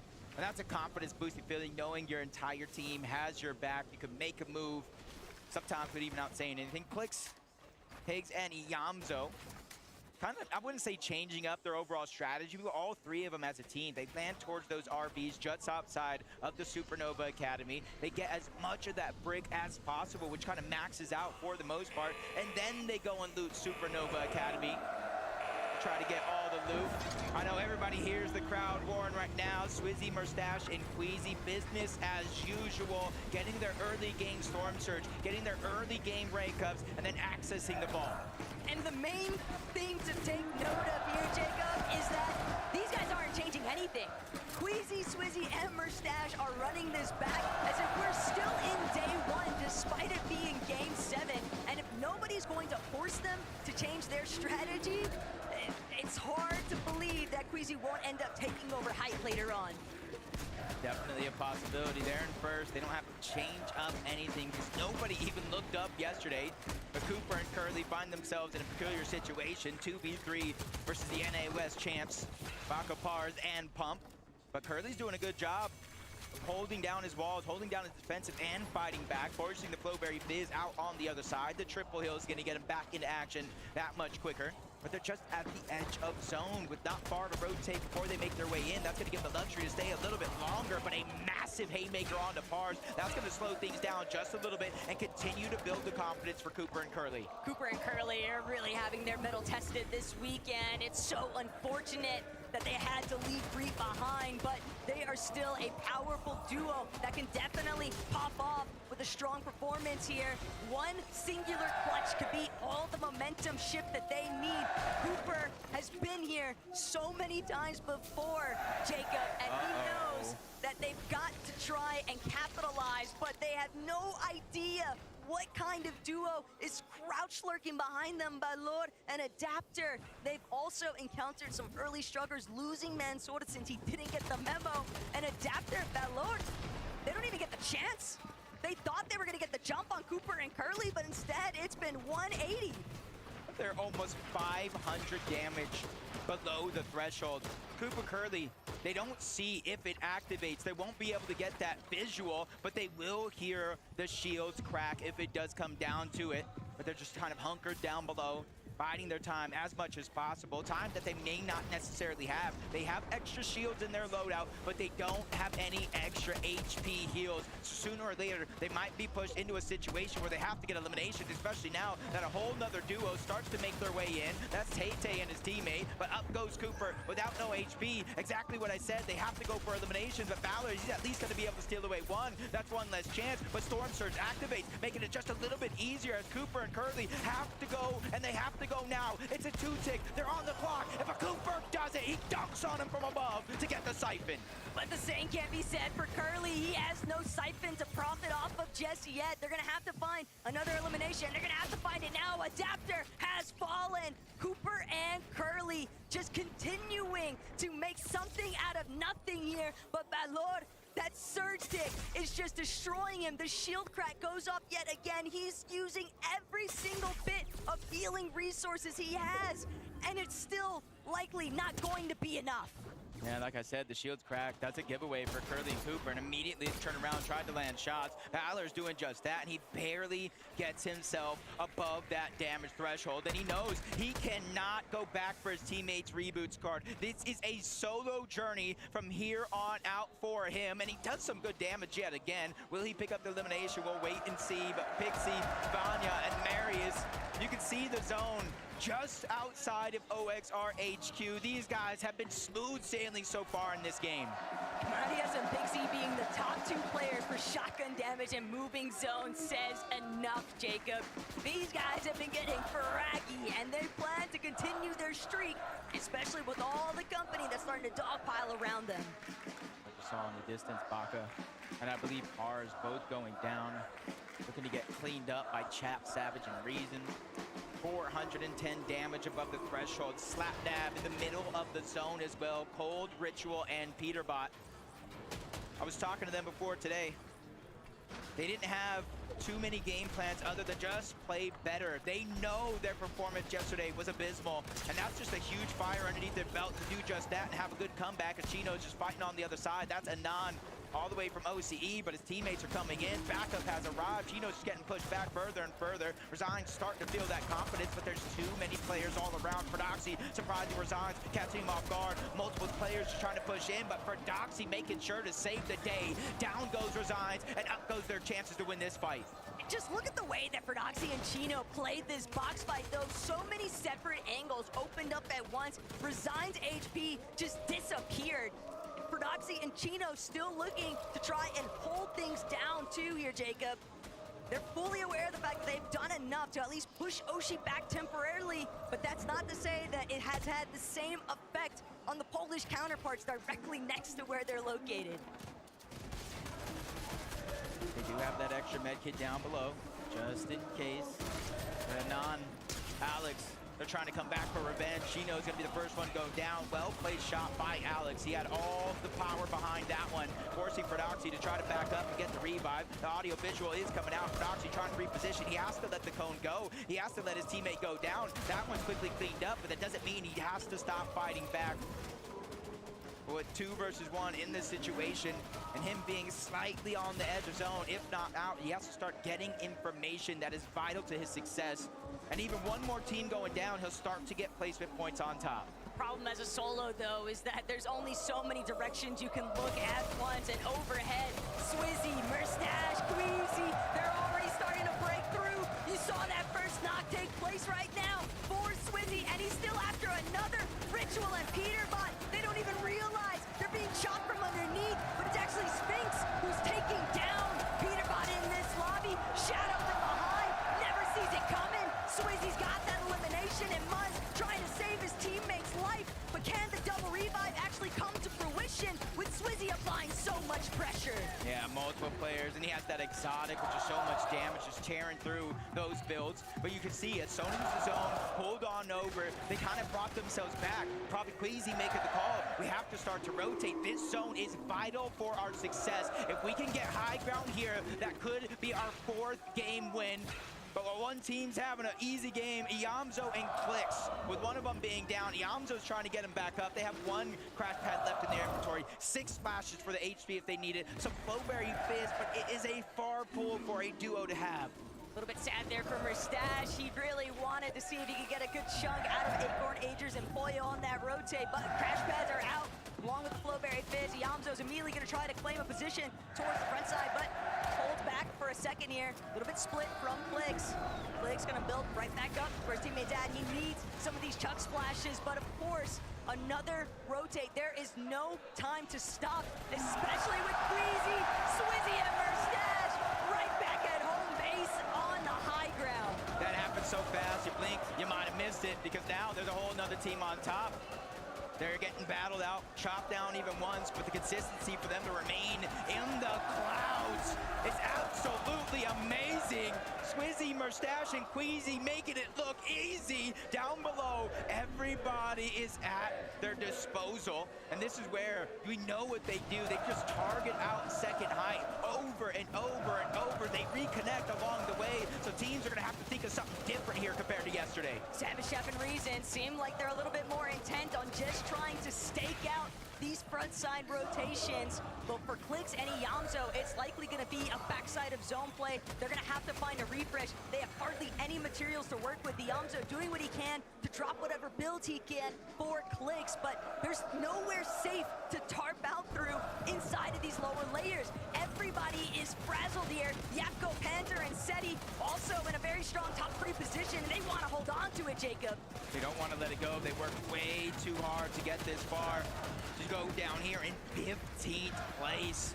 Storm Surge still active, forcing players to fight one another. Even though they have to rotate to the zone, they're trying to keep their third place spot intact. They're only 8 points behind as we stand in this game, but Mustache, Swizzy, and Queasy are just double tarping, making sure to reinforce, but Venno, their two are trying to look up. At one point or another, maybe 2 zones ago, they were the team on high ground, but it got stolen away. Up goes Acorn, they're ready to battle it out. M8 versus M8 as Poyo's ready to take on the competition, but towards the backside of zone, they chop it all down. Queasy, he saw that one coming from a mile away. That's exactly why they had Mustache over ahead, still looking to try and build things out here, but Swizzy blocking off Acorn so professionally. Everybody's been chopped though. They're all falling down. Agers has been eliminated. Poyo and Acorn trying to go right back up on the height, but it's Malabuka, it's Lux, it's Ping.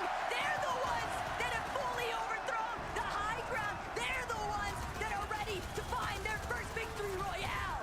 Mustache Queasy still as a duo, but they're still holding that first place spot. Kanata is gonna go down.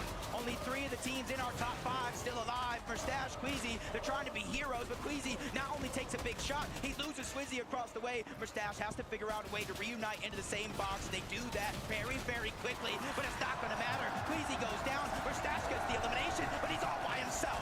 The Vermilion sacrifice might have been everything that they needed though. Mustache tarping like a madman, just trying to block off every possible angle. He knows there might be an opening, a teammate underneath that's just so much worse off than he currently is. But instead, it's both Kanata and Rapid. He's looking to play spoiler, but he can't get enough damage applied. Mustache still somehow, some way, tarping through this middle layer, and nobody seems to be cutting him off just yet, but he's running out of material, and Malabuka and Watch from overhead, they've lost Ping. Ping thought that he could take out Darm in the process. Instead, he loses his own life. Somehow, Rapid, Kanata, Bolts all still alive on the low ground. Even with Bolts going down, they got the front side of zone and a chance to get the revive. A couple eliminations being cleaned up. Vico trying to stay alive. Malabuka and Walk still on high ground, raining and fire down from above. They get that knock on the Kanata, and you see the Bowberry Fizz coming out. They're getting ready. The inevitability, the drop down from above, it comes in. Kanata gets cleaned up. The Siphon comes into play. Walks is doing damage. Malabuka is causing pain.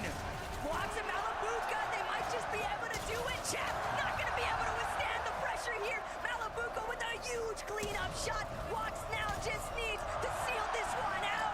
And just like that, Malabuka and Walks, they take down Pixie. And that's going to be the first victory royale here in Game 7. A night and day difference when it comes to how these end games played out. Yesterday, not a single team looked up. Today, 1, 2, 3 or more teams try to fight for it, and it's Malabuka, Walks, and Pings that took it all, Frankie.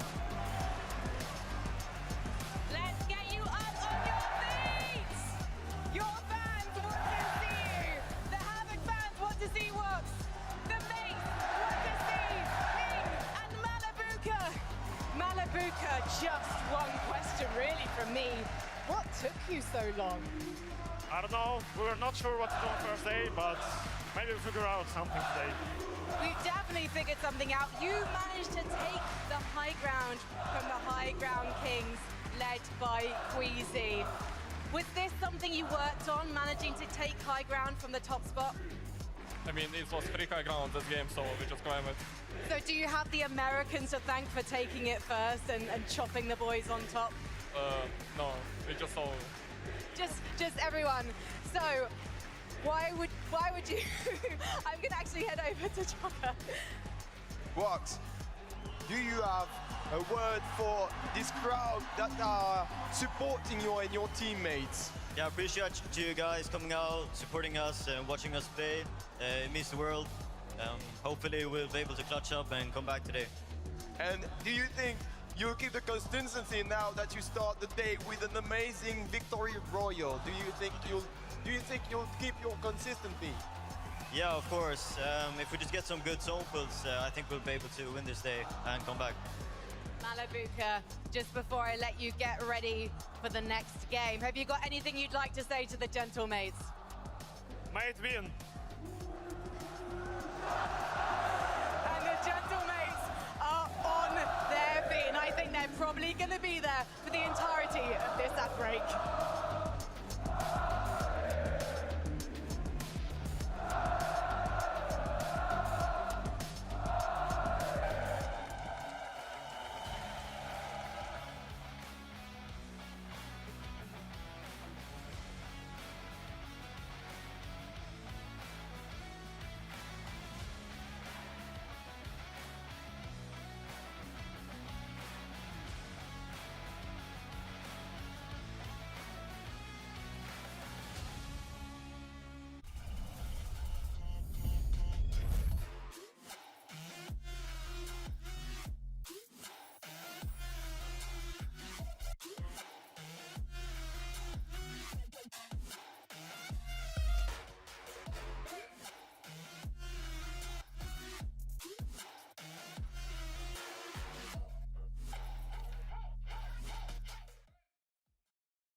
get scared? Or do you feel lost?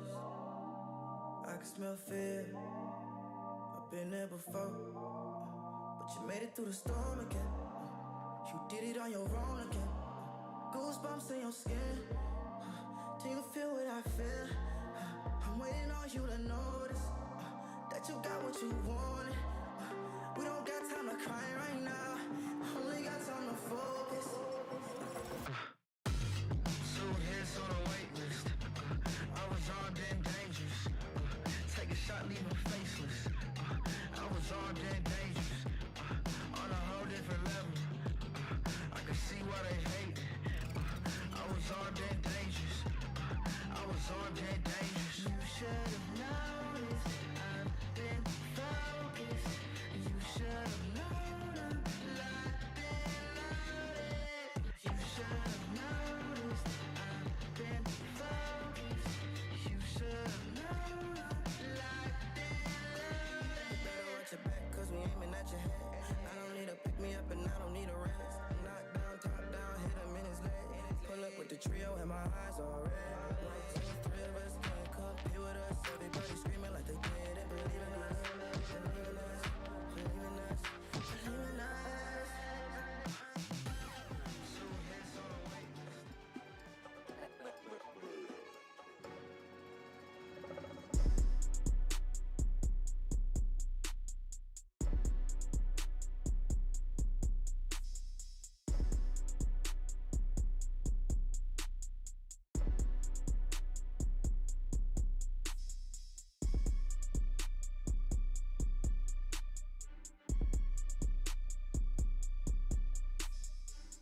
What is going on, everybody? Welcome back to the Fortnite Global Championship. This is day number 2, Game 7, the first of the day. Malibuca ping walks, get a victory royale. They take away high ground from Queasy. We've only seen some attempt that incredible task so many times, but in game number 1 of the day, to start things off, Malibuca sends it. I can't believe it is even possible, right? We talked about how secure we thought Queasy was as soon as he was able to get up on the high ground.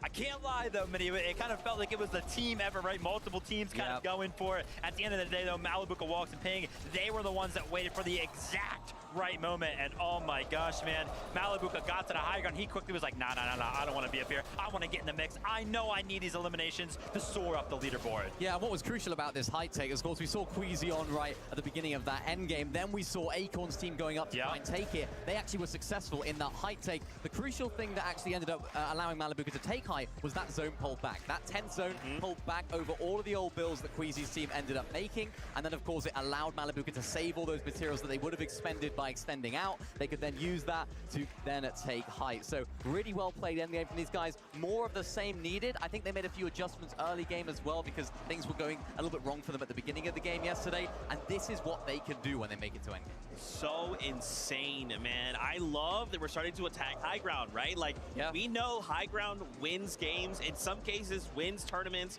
and now as you turn attention to those standings, look at this. This lead is not what it once was, right? Now we're starting to close up. We're trying to say, Queasy, hold on a minute. Let's not get crazy here.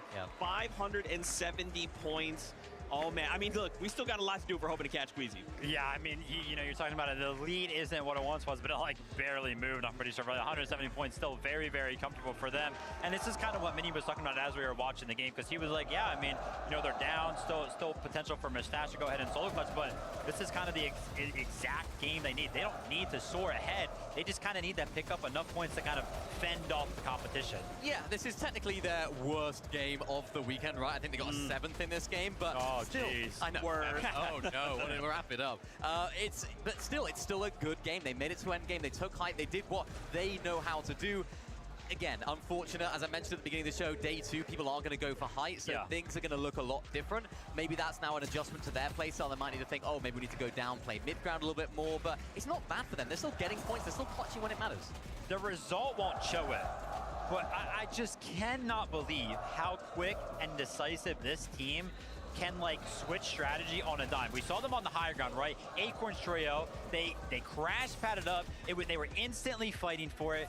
And I swear, it was within literally like 4 or 5 seconds, the entire trio of Queasy's was shooting up and trying to break out Acorn's trio to prevent them from actually securing the hideout. It was literally instant. So good, and that's what makes Queasy such a great IGL. He has those things on lock, whether it's to try and retake height, whether it's to actually then drop down and try and take a different position. As long as you're all doing the same thing, that's what's most important. When you get teams that are trying to split, one's going up, 2 going down, it doesn't work. Queasy's got that team really, really well prepped, understanding it's my call, whether we go up, whether we go down, they're on the same page. And I kind of talked about it, right? They defended it. They defended against the take from Acorn. Unfortunately, Malibuca's trio just way too aware of what was going up on the higher ground. They kind of joined in on the fight and were like, hey, listen, you guys can keep fighting, we'll take the height.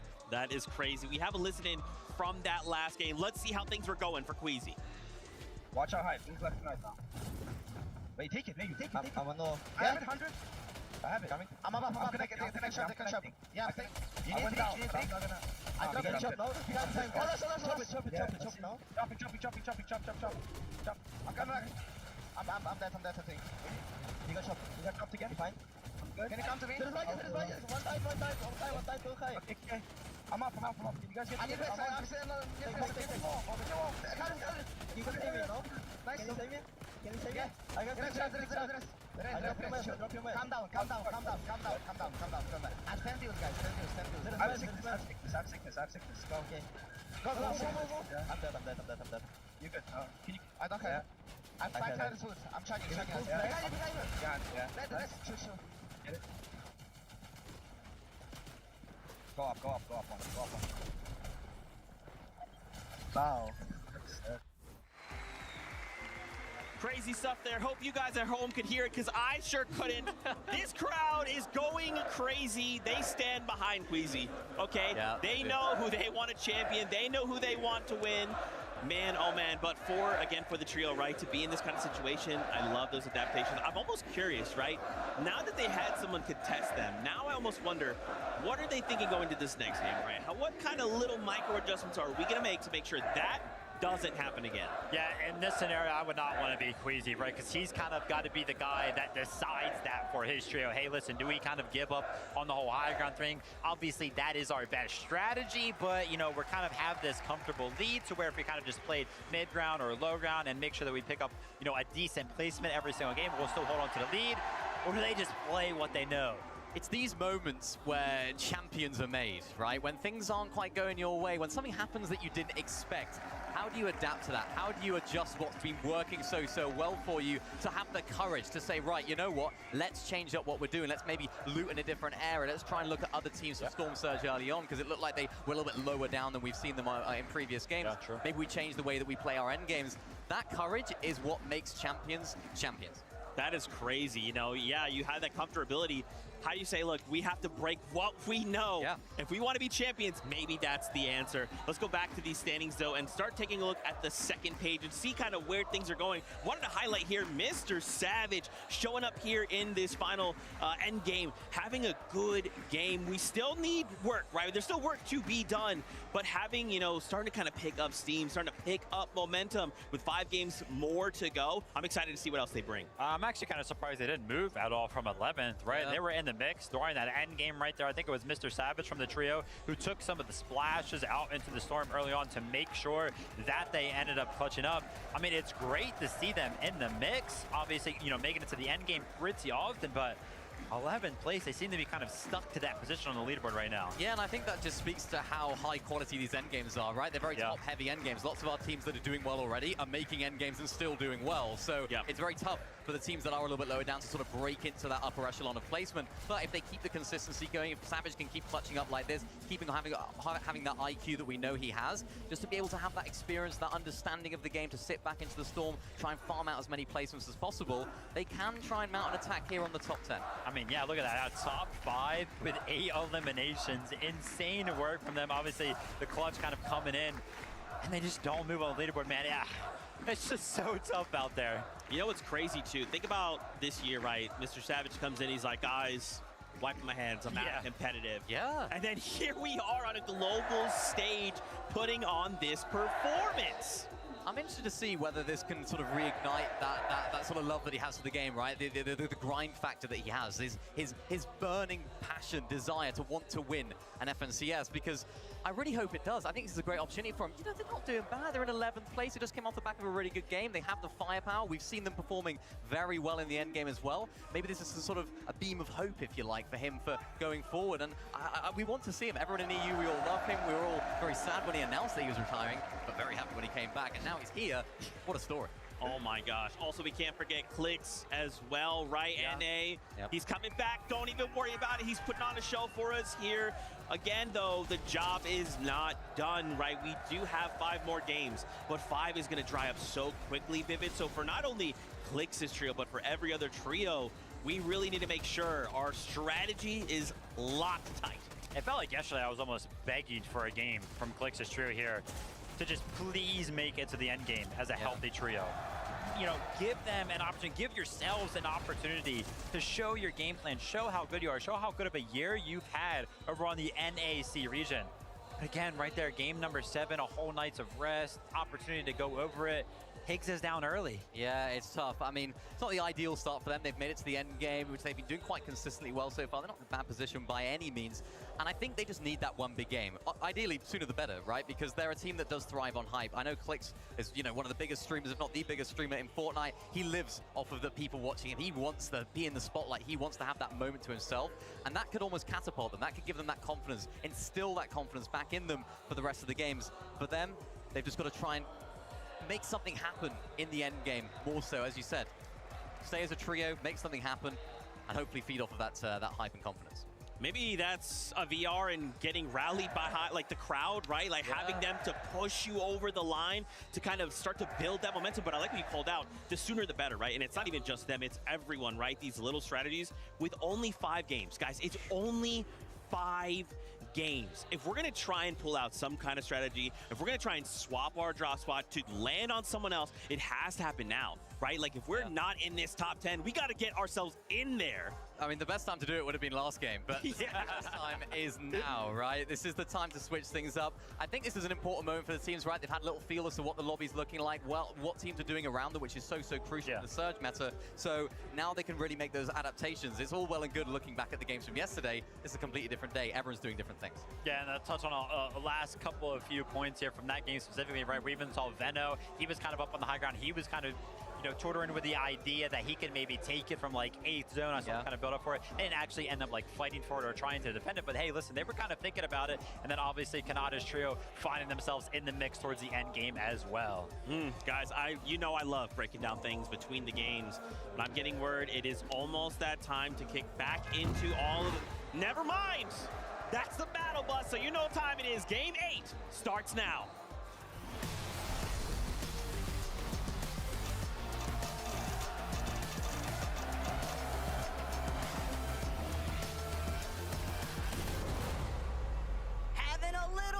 Too much fun with it, but you know there's so much fun to go around. We just couldn't keep it all to ourselves, Jacob.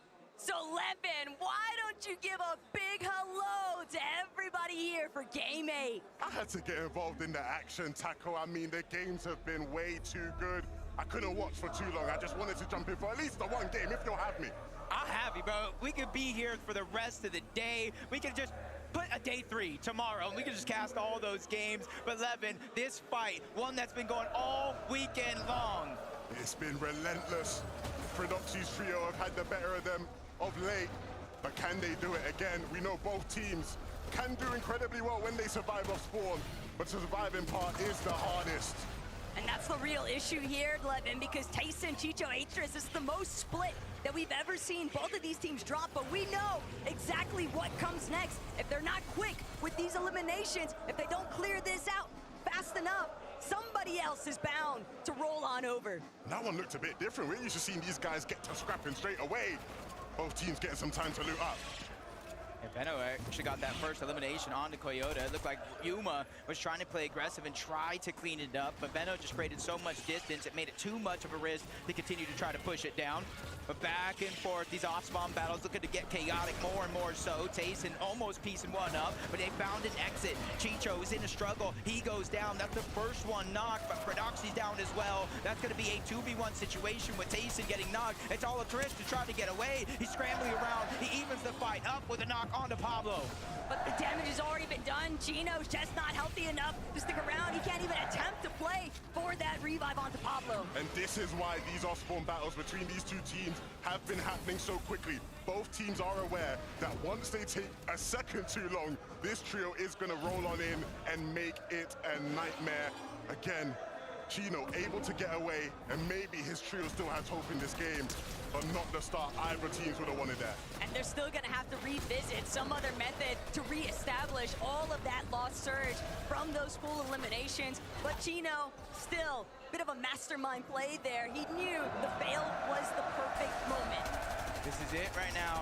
Uncontested yet again, but the biggest difference from that last game to every other game before, there's more and more players looking up. There's more and more teams ready to contest it. But they realize there's only 6 games left throughout the entirety of the day. 5 now with 1 already done. And their chances to overcome that point deficit is going right out the window. I mean, you know, for watching it on the sidelines, it doesn't look like anything really can get in these guys' way. I think they've showed their ability to still get so many points out of games, even if it's a game where height doesn't quite go their way. One of them still able to clutch. Can anything stop them today, Taco? And that's the thing, though, is can anything stop them? Not necessarily, but can anything catch up to them? There's nothing scarier, in my mind, than a wounded animal, and that's exactly the position that Peterbot Cold and Ritual had been in after yesterday. But Gabzetta away, Scarpa, they picked up exactly what they needed to. Chino's not going to have that opportunity to try and play hero. Uh-oh, the third parties, maybe in this case, going to be a 4th party overall. They're trying to move in, Braids, Visuals, and Minish. They realize with 105 points, that's not nearly enough, or at least not close to what they thought they'd have. So they're now just going on the hunt. Eliminations, 4 points each. They look at Gabzetta, they look at Way and Scarpa. That's 12 possible points. One less team in their path, and a chance to try to at least steal away some of this loot and XP. Thinking about Zeta, Way, and Scarpa having priority control right now, though, on the Queen. Bray diminished visuals. They see just how distracted Zeta, Way, and Scarpa truly are. They are lurking. They are creeping up ever so steadily, perfectly concealing themselves. But this is where patience and trigger discipline really come into effect. But another team. That's a fifth party. A fifth party's now coming in towards the side. So even though Braid's diminishing visuals are trying to lurk and grab some eliminations, surprise attack one, they could be the ones that's happening to them. But Kadu, Tisco, Striker, instead of going for a lurk, they just immediately take the high ground. They said, hey, if you guys want to rotate out of Ranger's Ruin, you're going to get tagged up the entire time. I still have no idea about a Minish's team just waiting in the wings. When that opportunity opens up, they will be ready to take it. But which team is going to play their hand first? Who will make that first move and knock the domino over? Just in a little bit of a stare down currently. Kadu, Tisco, Striker. While they had seemed initially so intent on getting involved, the way that they've now just put everything to a pause, surely this has got to work out for Visuals. We've got to start to think so, right? We know in this lobby the thresholds for Surge are so high. Time is such a valuable currency. The more time you spend doing nothing, the less time to have to get Surge later on. Someone has to do something quickly, and I think they're starting to realize that. Oh, but yeah, I think everybody's realizing things aren't pushing. They're not happening as quick as they should. The third parties don't got their opportunity to lurk for elimination. So Striker, Kadu, Tisco, they're gonna be the first ones rotating on out. But Arc School and Sauco, look, instead of going towards the south, typically they were fighting that team. Kadu and his entire trio. This time they're pushing up towards the north. Vortex, Goofy, and Mountain are gonna be in their line of sight. School missing a crucial shot. They are in the zone, so every second is just more damage being ticked off. Sauco's gonna be the first one dropped, though NA West is now in danger. Arc, he was doing so much to carry his team yesterday, but School not going to have that opportunity. Vortex, Goofy, and Mountain defend their current hold, but it's also making you wonder what happens to Queasy now that they've been interrupted. Yeah, this is going to, again, be a real test. Will it be a chink in the armor? Will it be another walk in the park? For our OXR HQ team, things looking like a walk in the park. I mean, we've seen them do this many of the games so far in this competition. And the crowd will chant for Vanya Bubu. They know things are looking good for their M8 boys right now. Oh! Uh-oh. Pixie will be fine. I'm sure the revive will come through. Got me excited there for a second. You know me, I like action. I like seeing the knock. You were excited till you noticed that it was done by both, and then immediately you came back in. I quickly remembered, Taco. A little bit of that third race action. But is it okay? There's a third party, there's a fourth party, the fifth party's towards the north. Okay, we got a sixth party now joining Rangers Ruin. Honestly, when Rangers Ruin first appeared, this is the team that said, hey, we're ready to take a triple contested fight against Roxy and Taste Trio. They ended up changing things up a little bit, but now they're going back to that home base where they first called it. And now they're just trying to get damage onto anybody, and this might be a good plan for a team like Cold, Peterbot, and Ritual that had struggles throughout the first 6 games on day one. They're trying to figure out the formula for success here. It's about the struggles. It's more that they've just been homeless. There's nowhere on the map that they've been able to establish themselves, but the crash pad from overhead, getting the jump onto Scarpa, that is a big opening factor here for Peterbot, Ritual, and Cold.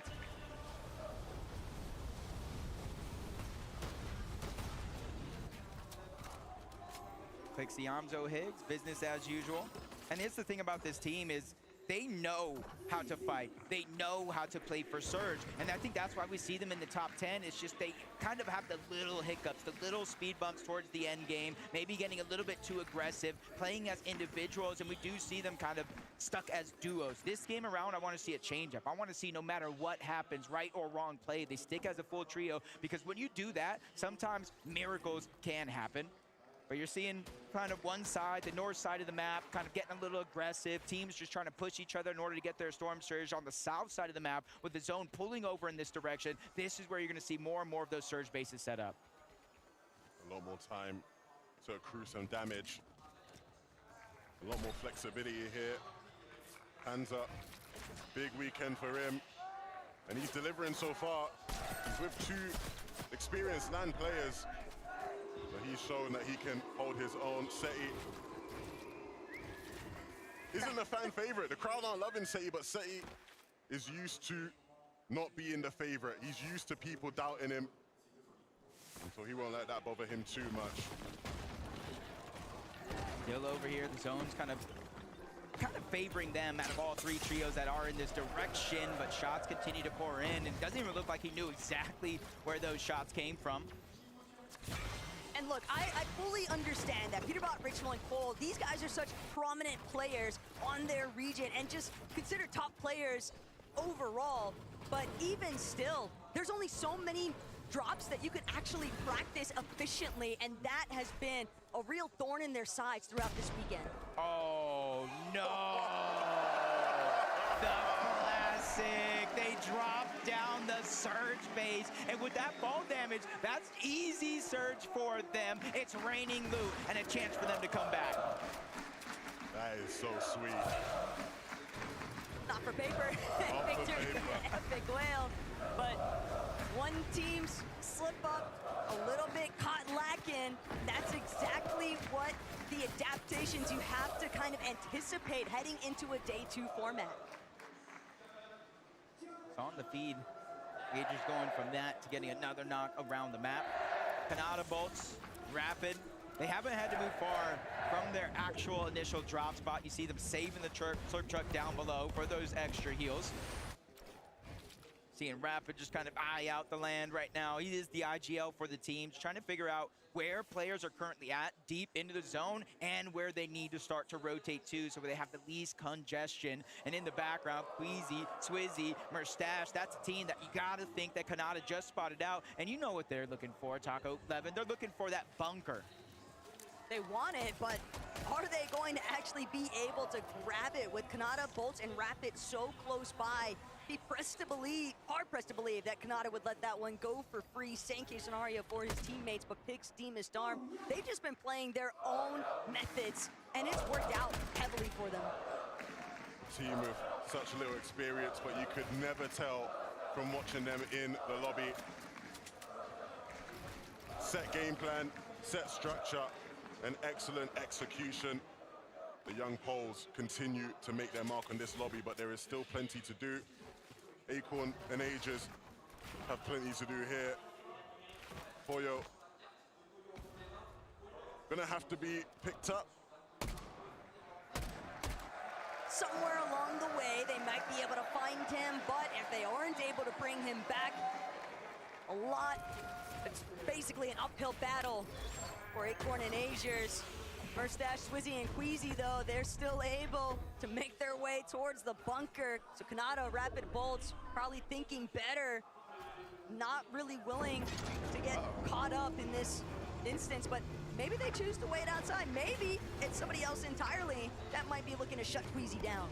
There's very few teams, Levin, that can even access this vault this early on in the game. So even there, they're not that close to another. They have to rotate towards that OXR HQ. They have to rotate towards the south. So for Vanya and Marius and Pixie, they're going to be able to kind of see Merstache, Swizzy, and Quizzy. If they've memorized their outfits throughout the course of the game, they're definitely going to get that 100% confirmation and a chance to take them down if they're going to take it.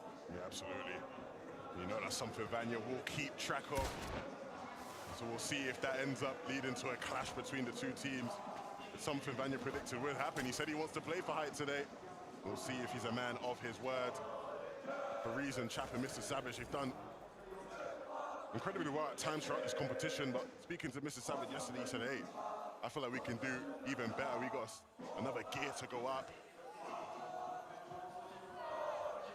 Multiple games yesterday inside of the top 6. Can you imagine going from, hey, I'm done with Fortnite, to a chance to win even more money, continue to build your legacy?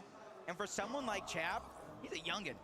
You know what I mean? He's still earning his stride, earning his respect, and he's doing it in such a good fashion. Their road through Major 3 to get that qualification spot and then showing up big in day one. And now they got to lurk onto Sphinx, Muzz, and Shadow, waiting for the countdown. 3, 2, 1, Sphinx goes down. Reason, Chap, Savage, they're ready to start this fight. That's going to get cleaned up with ease, but instead of running away, they realize with a 3v2, it's now or never. They need the points if they want to climb that leaderboard. Reason, Chap, and Savage, they're trying to be as quick as possible. They don't want to allow the opportunity for Muzz or Shadow to escape, but they're just not fast enough.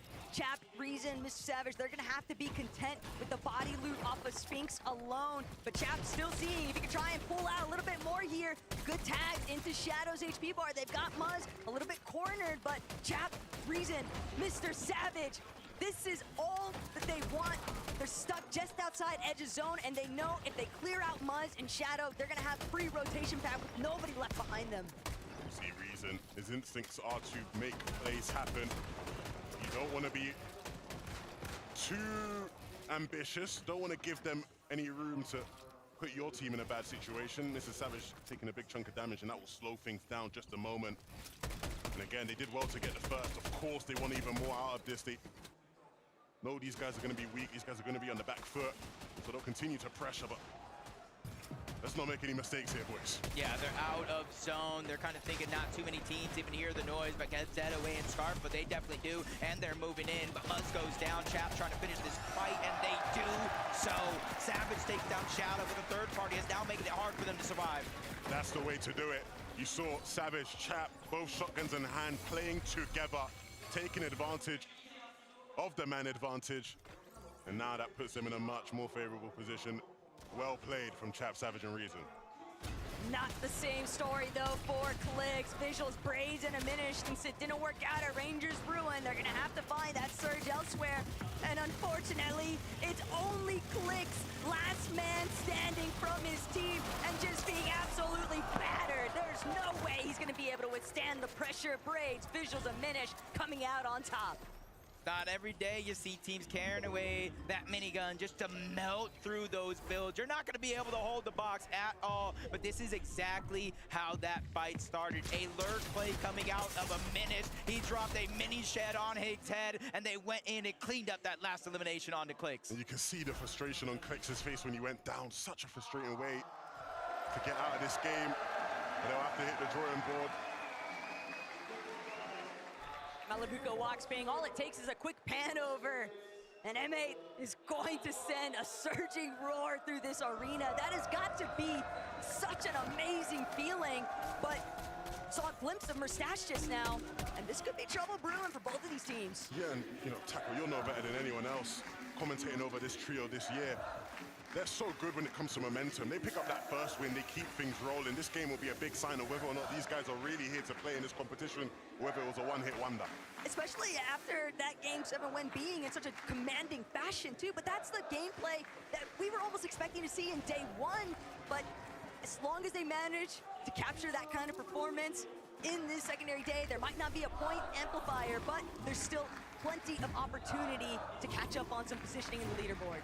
Yeah, I'm always saying you got to leave no regrets behind when you play on such a big stage like this with a huge life-changing amount of money. And I think yesterday, some teams may have played just a little bit too safe compared to how they play during the majors to qualify for this global championship. Being able to go back last night, VOD review, and really figure out what was going wrong. You're seeing a more aggressive pace coming out from some of these teams. Not exactly every step of the way, but when they get a key knock, when they get some good damage, they're now starting to play more and more aggressive, and most importantly so, more and more teams, just like Poyo, Agers, and Acorn that we see here, are willing to contest that high ground in the later portions of this game.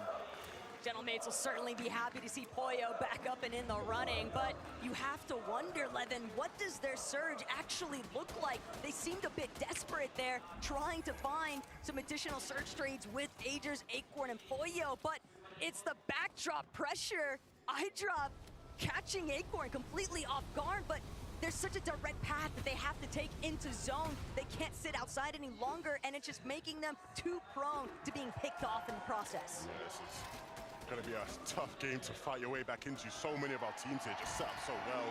Everything looking incredibly cozy for Dimash, Dharma, and Pix right now. and they'll continue to pressure some of the teams looking to make their way on into that safe zone.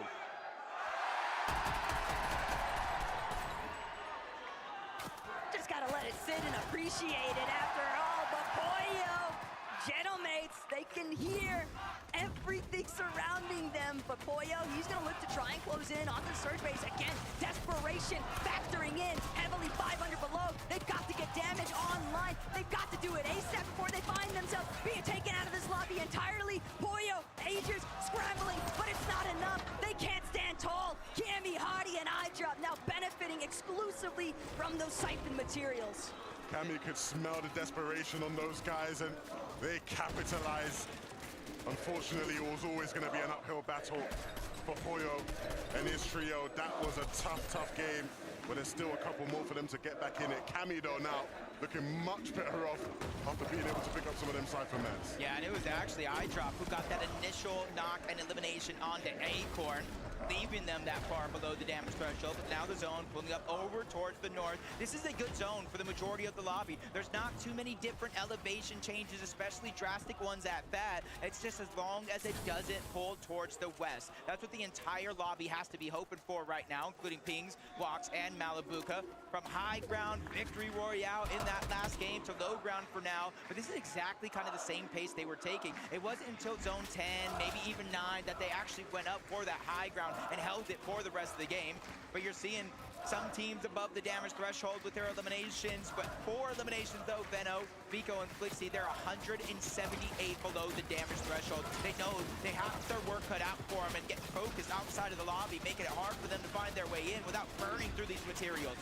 They've at least got an ample amount of mats though, so they're not too pressed just yet, but they're gonna have to start to kick things into overdrive because Vico, Flixie, Veno, they're still sitting underneath that damage threshold. They got Oceana directly next to them. This is the first fight they can find. This is the first fight they're gonna take, and Anon immediately beamed, thrown back. That's all the damage that they needed, just barely pushing them above the threshold line. Those are the fights that they strive for. Those are the fights that they are so effective in. We've seen it all year long. They'll find themselves in tough situations like that and create their way out of it. 511 damage here. Kanata, Bolts, and Rapid. They had a fantastic game number 1. Unfortunately, they weren't able to pick up that VR, like Kanata said, to start the day, but they're here again with another opportunity with Rapid and Bolts by his side.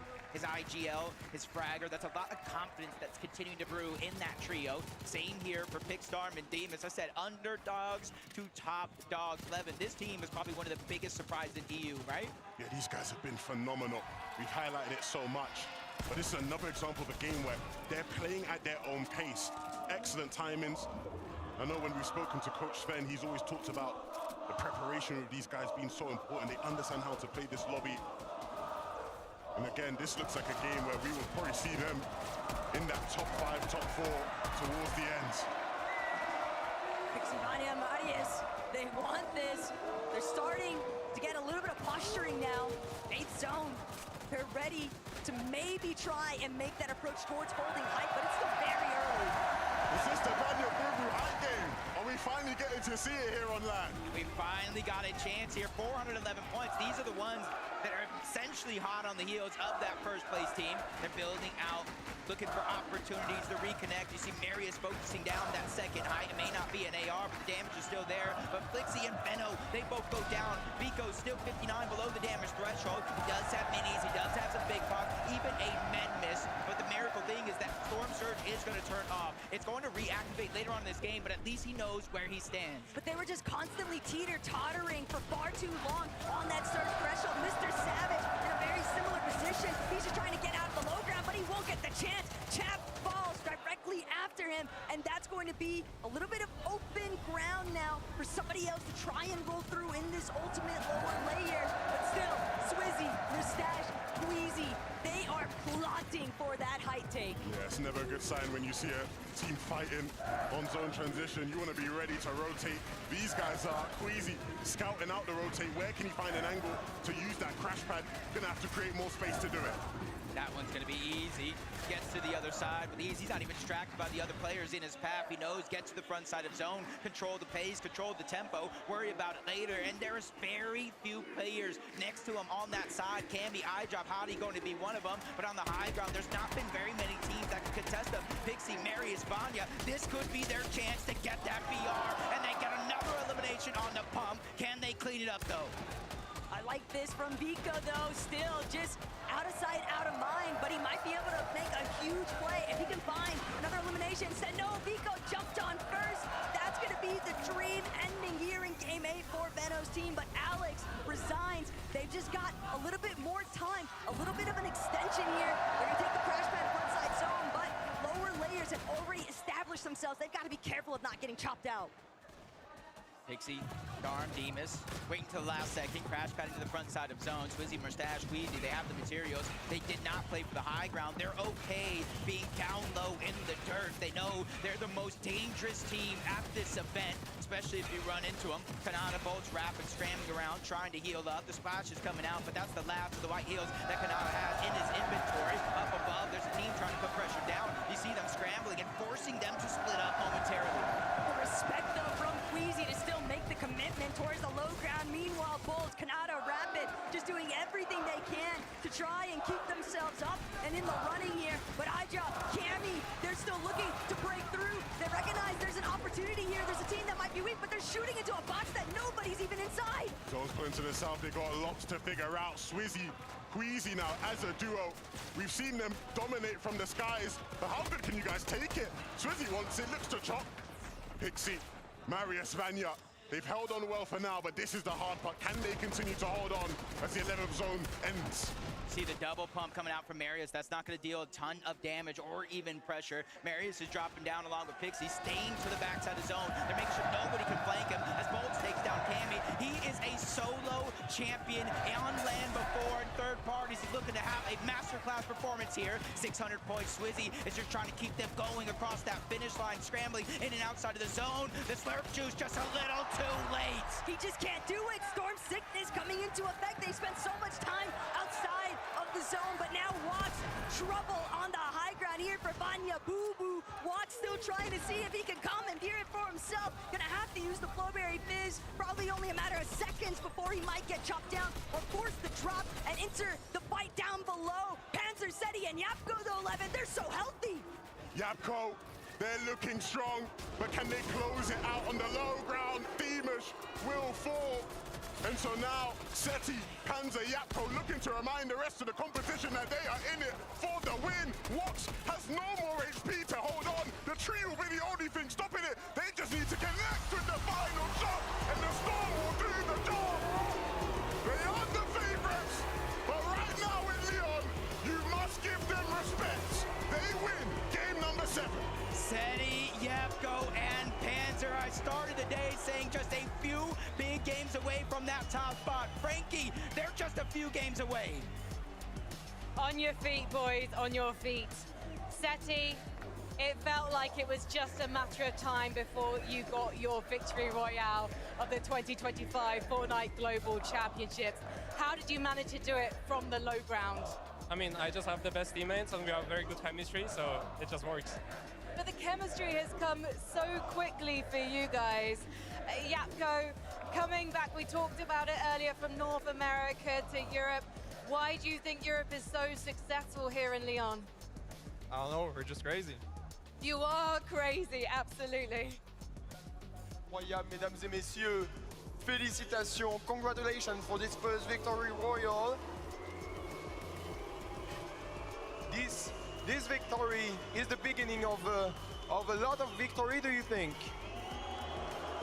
Do you think you have more victory now that you started? Yeah, I think so. So, how will you manage to have more victories now and to keep going on this? I mean, we just maybe found the secret right now, so we're just gonna keep trying the same thing and gonna see how it works. Seti, I think you're enjoying this crowd. Yeah, I love them. It's like a love-hate relationship, no? But I think I'm gonna leave you to enjoy them a little more because we need to take a break. We'll be back with game number 9.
get scared? Or do you feel lost?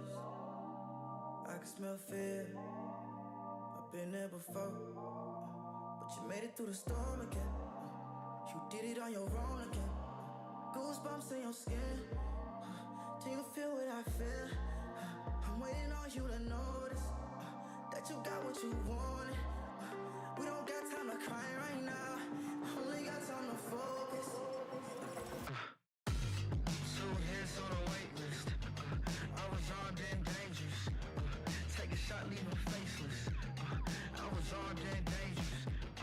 On a whole different level. I can see why they hate. I was armed and dangerous. I was armed and dangerous. You should have noticed. I've been focused. You should have known I'm locked and loaded. You should have noticed. I've been focused. You should have known I'm locked and loaded. Better watch your back, cause we aiming at your head. I don't need a pick me up and I don't need a rest. Knock down, top down, hit him in his leg. Pull up with the trio and my eyes all red. Like 2 or 3 of us can't compete with us. Everybody screaming like they did and believe in us. Believe in us, believe in us, believe in us. 2 hits on a wait list. I was armed and dangerous. Take a shot, leave him faceless. I was armed and dangerous. On a whole different level. I can see why they hate. I was armed and dangerous. I was armed and dangerous. You should have noticed. I've been focused. You should have known I'm locked and loaded. You should. Welcome back to the Fortnite Global Championship. Oh man, we've seen it. It happened. Seti gets a victory royale in LAN. Unfortunately, the crowd, they boot Seti. They don't know him. They don't respect him like that. They probably should.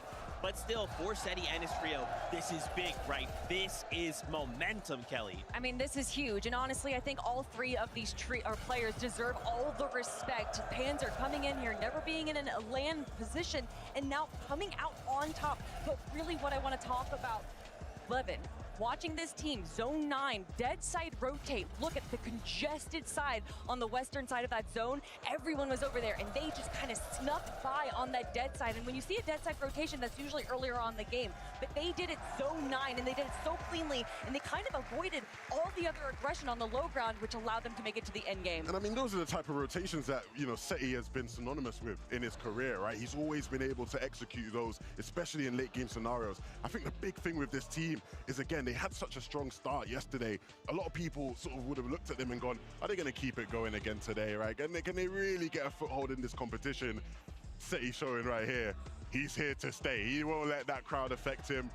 And that's going to be a big game for them in the standings. You see them now securing a position in 3rd place. Man, they are moving up, dude. But guys, look, yeah, I mean, 438 points. If that was all, you know, that was the talk, it would be fine. But when we look at the top, Queasy, Murstache, Swizzy, 606 points. It doesn't matter what situation they're in, right? They don't need to be winning the game as long as they kind of hold on to that lead, right? Keep buffering that as long as possible. Kelly, eventually that game is going to show up and they're going to win that game, and then that's it. GG everybody else. It's just so hard to really do anything to this trio when you look at their early and mid game and just how solid of a strategy they have. Obviously, the early game is just clean for them. They have no issues rotating into that bunker, making sure that they're getting those heals and that metal. They're able to take these early engagements and they just use their metal builds because they know in the bunker they're going to be able to replenish all of that and even in a surplus, and then they rotate over. This was the first time, though, that I really saw them kind of controlling the front low ground of zone. And even in that position, when they didn't have what they needed for high ground, you see them. They're still peeking up. They're still looking at high ground, potentially as a duo to steal it. Nothing can slow this duo down. I mean, look, they're always going to give it a scout. You know, you always got to give it a look. And I mean, look, think about it. If they're not up there, they've got to be thinking whoever's up there is not as good as us, right? We're the best. So if we're not up there, maybe there's a chance for us. I mean, look, these guys, again, we've just been banging on about how good they are, but they continue to show us how dynamic they are as a trio. That's right, man. I want to take a look at more of these standings. Whoop! Just kidding. You heard it. Game is ready. We're jumping back into all the action. Let's go.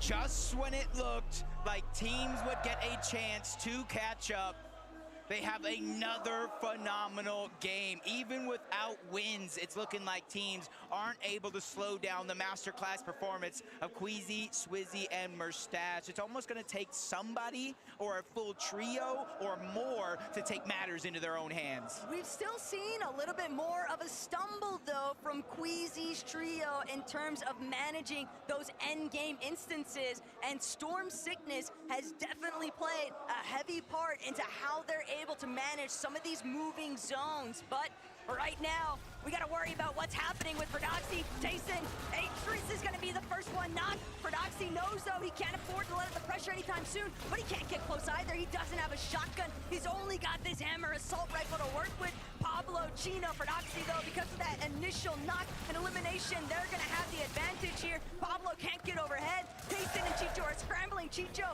with an excellent shot, delivering straight damage towards Pablo, but it's only Tayson left to try and fend for himself, and the swarm is coming after him, everything crumbling at his feet. 3v1 situation. Almost even more than that, with the bugs taking him down as well. Tayson's gonna fall, and another off-spawn victory for Fordoxy, Chino, and Pablo. We talked about this being the team right here that will try to win it all and take matters into their own hands. With the drop spot roulette, it's not just for one team. Veno, Flixie, and Vico, they've had enough of Canyons Crossing. They go toward the north side of the map. Balor, Adapter, Mansoor, they're the ones now getting surprise contested. The issue for Veno, Vico, and Flixie as they find that last elimination onto Belord is that they know it's just not worth dealing with the delays of being contested at Canyons Crossing. They'd rather stake their bets elsewhere. And I like the idea to pivot. They have a very realistic chance of taking over the top three if they're able to actually play through their own strategies. But Pixie, Marius, and Vanya, every time they're on the screen, you almost anticipate that the Vanya boo-boo's gonna follow shortly after.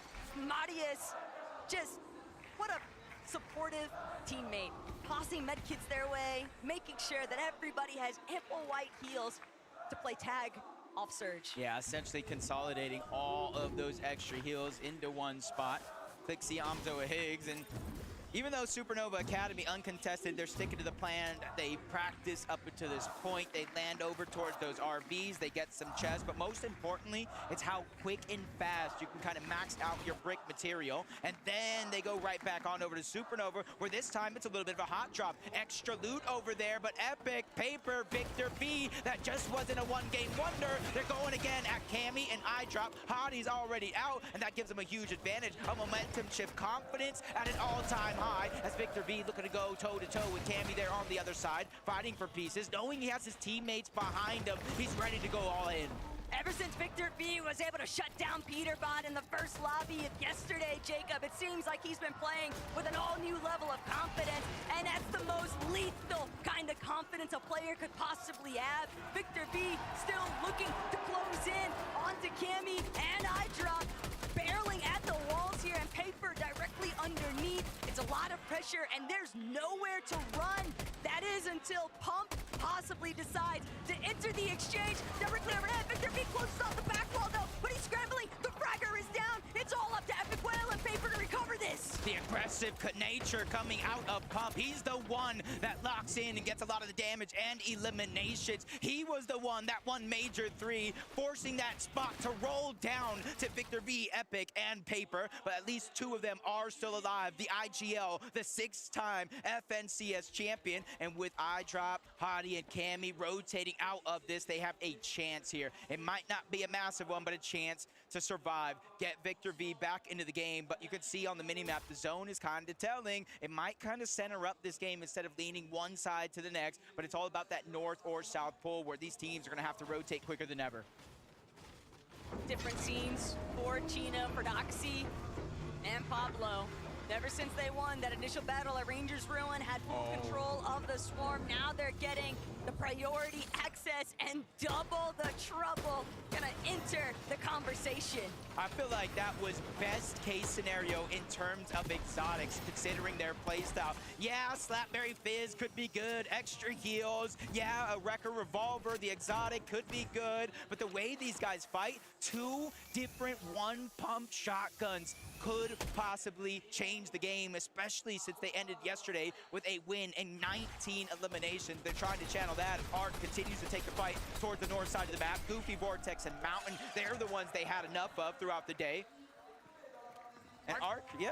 Yeah, they're scrappy, and that's the big thing here, is that Arc Salco School, they realize Vortex, Mountain, and Goofy are just farming Surge off of Queasy from a distance. So we're gonna take the battle to them. We don't wanna waste any more time as issues continue to pile up elsewhere. Epic Whale might have just met his demise at the hands of Cold. So tells me that Peterbot, Cold, and Ritual, they're still on the move. They're still looking at third party, any instances they can get their hands on. But Salco, Arc School, first they've got to deal with Oceania. And the longer this draws out, Jacob, the worse it is for both of them. Yeah, when they won their major championship in Major 2, it was through aggression. It was through running down teams, forcing them back to the lobby, whether they liked it or not. They're trying to channel that here, but it's just not that easy because every one of these teams, regardless of the region, are one of the best teams in the world, which is how they qualified to this stage. Goofy, Vortex, and Mountain, they're just not gonna roll over. They're gonna fight with every fiber up there being. The Vortex takes a good shot. Shield goes out the window. Arc continues to pressure on that other side. Salco's there to back him up. Goofy just kind of gets tricked a little bit. Damage continues to pour in. Salco and Arc are feeling more and more confident with each second passes in this fight. But Arc might have bit off just a little bit more than he can chew. 40 HP or left is all he has left. A little bit of over-aggression possibly spilling through there from Arc, and that's going to give Mountain, Goofy, and Vortex much more priority inside of the box fight, but teams are continuing to collapse around the map. Pico, Veno, Flixie also looking to establish a little bit of a surge strategy. It comes as no real surprise that some teams are still looking to just trade knocks from their surge-based positions, but again, when teams are caught up in these close encounters, they don't have any other choice but to fight their way through, and that's exactly what School, Arc, and Salco are looking for, but they need to have commitment. Vortex, Mountain, and Goofy just continue to delay. It is a worst-case scenario for both of these teams. From the off-spawn fight, taking down Tayson, they're now putting their aggression on Agers, Acorn, and Pollo. They got that first elimination already on the IGL, leaving Agers and Pollo on the back foot. And it's not only that team they have to worry about. If you look at the minimap, the north, the south, even the east has third-party potential written all over it. Pollo's taking a lot of that pressure, and this is exactly what I warned you about. When you have that one-pump potential, they're immediately going to put it to use. Down goes Pollo. Doxy, Pablo, and Chino are looking to take over Game 9. It's less about the one-pump potential for me, Jacob. It's more if you see Doxy, Pablo, and Chino win that off-spawn as quickly as they did, you never know where they're going to come from. These guys are experts at executing the roam strategy and finding their surge through sheer elimination, firepower, and Agers left to pull back the Demon's debris. But this is like starting from square one. 2 builds. We can see a little bit of where things went south here. Checking back in with Prodoxy, finding that initial knock, leading into the elimination onto Pollo. It's just disastrous right now for Acorn.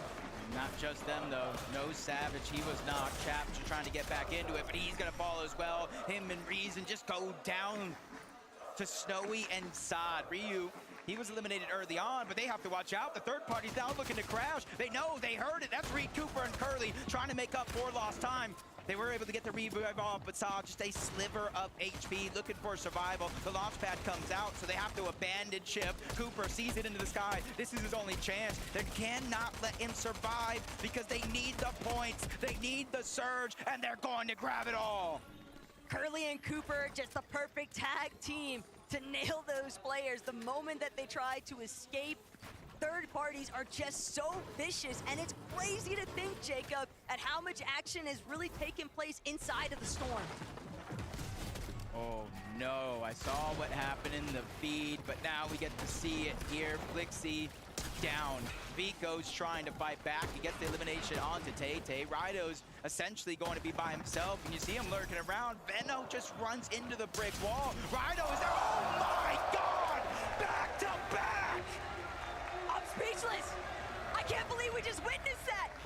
Venno and Vico have Raito in their sights, and yet somehow, some way, they're the ones that are sitting waiting for the battle bus to take off in the next lobby. Iyamzo, Clicks, and Higgs drawing us back into Supernova Academy. But Jacob, this is preposterous what is taking place.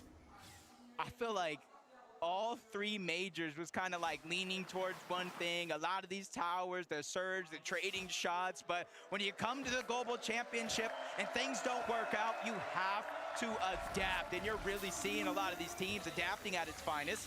Marius, Vanya, Pixie from the OXR HQ. This is exactly what you were talking about, consolidating the heals early on in the game, 3 med kits in the inventory, extra med miss. So now, even though they have to rotate on out, they're as healthy as can be. The Blueberry Fizz and that launch pad means they can cover almost 8,000 meters across the map before they have to land. It's all about just trying to stay out of that render distance. They don't want to be scouted out as they're soaring in off these rotations. But Pix, Darm, Demas just continue to impress.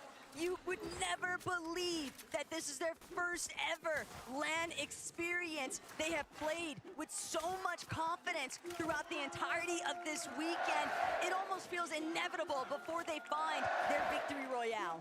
See, Darm clutched 60 points as a solo, the most of any other player. Taco, we have 8-time champions. We have 7-time champions. We have 6-time champions. We have some of the best players in the world, but it's Darm, the new kid on the block, that's really putting on a show here for his team. If they can continue this pressure, you know, I think that something can happen here when the score is over at the end of the day. Only time will tell.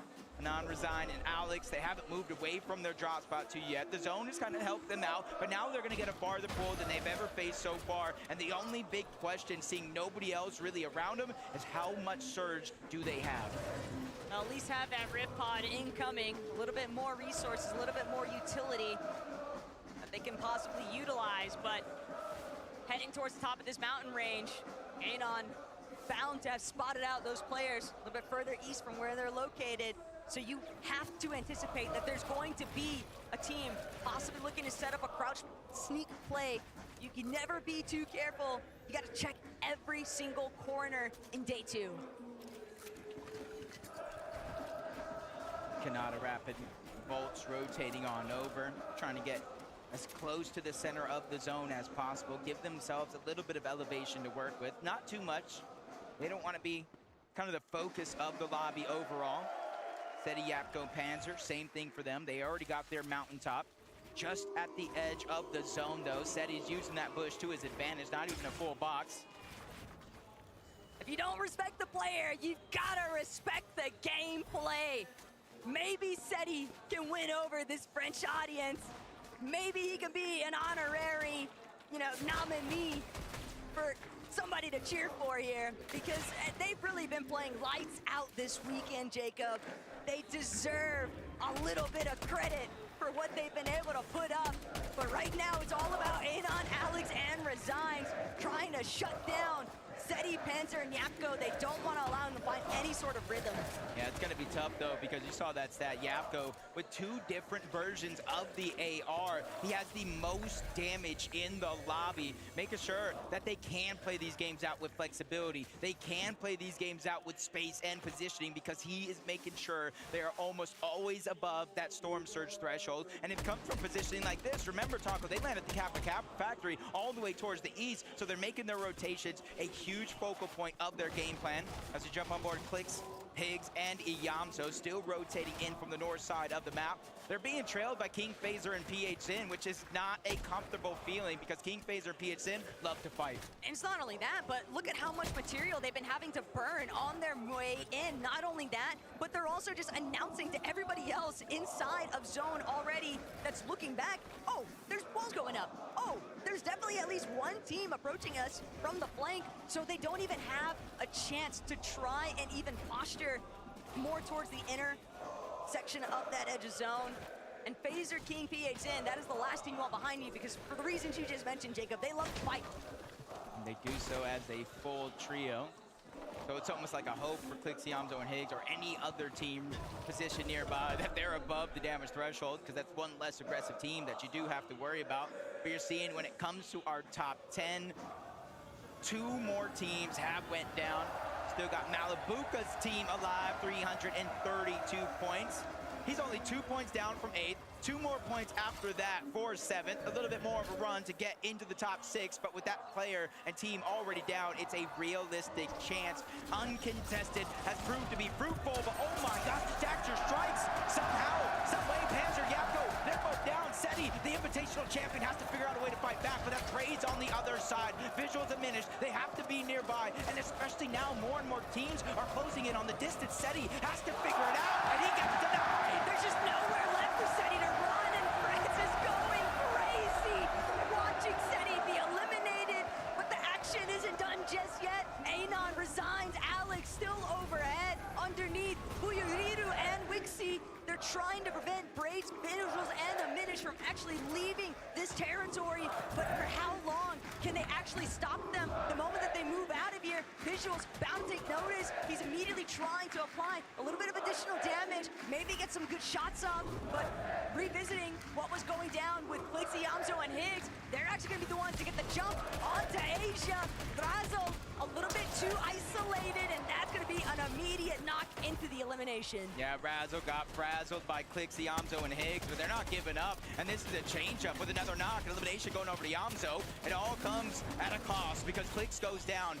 Higgs is trying to stay alive, and he does just that. Yamzo helping save the day, and that's the big part from this team. Because remember, there was a moment yesterday. They got a knock. They got an elimination on the Kanata. Higgs wanted to push over. He wanted to fight that fight 3v2. The rest of the team said, nah, nah, nah, let's rotate in. These guys have come for a comeback. But Pablo, he's last man standing. Paper, still looking to see if he can find him, and Victor V right next to him.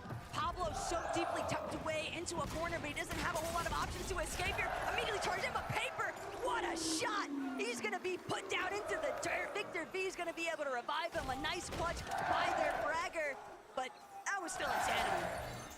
I love how they're willing to fight the best of the best in the entire world, and that's Victor V's legacy. If y'all remember way, way back when Arkham was even still playing, Coney Crossroads, Victor V said, this is my drop. I don't care how many championships you have, Epic. I don't know how many championships you have, Arkham. You're gonna have to go through me. And it's full circle. Now they're on the same team, and that confidence for Victor V is at an all-time high. This is a much more familiar sight, though, for Swizzy, Queasy, and Mustache. Arguably their best loadouts at this point of the lobby so far here today. And Mustache, Swizzy, Queasy definitely still being very conscious of what surrounds them. School Arc and Salvo not too far behind, but Yamzo and Clix, they're forcing their way into these edges of zones, and they just don't have anything to work with. The last of their materials being expended. Yamzo even opting to try and fall further back, hoping that the Medmis can buy him enough time, but Pump, Baka, Pars, they're already in zone, Jacob. They'll hold this for as long as they want. Yeah, and since they're already positioned in zone, like you said, it makes it an easy decision for Pars to kind of go by himself. He knows his teammates are watching his back to try to get that loot as fast as possible. Yamzo knows they're closing in on the distance. He's trying to use his crash pads to escape, but you cannot escape NA West as they take down Clix, Higgs, and Yamzo, and their struggles continue.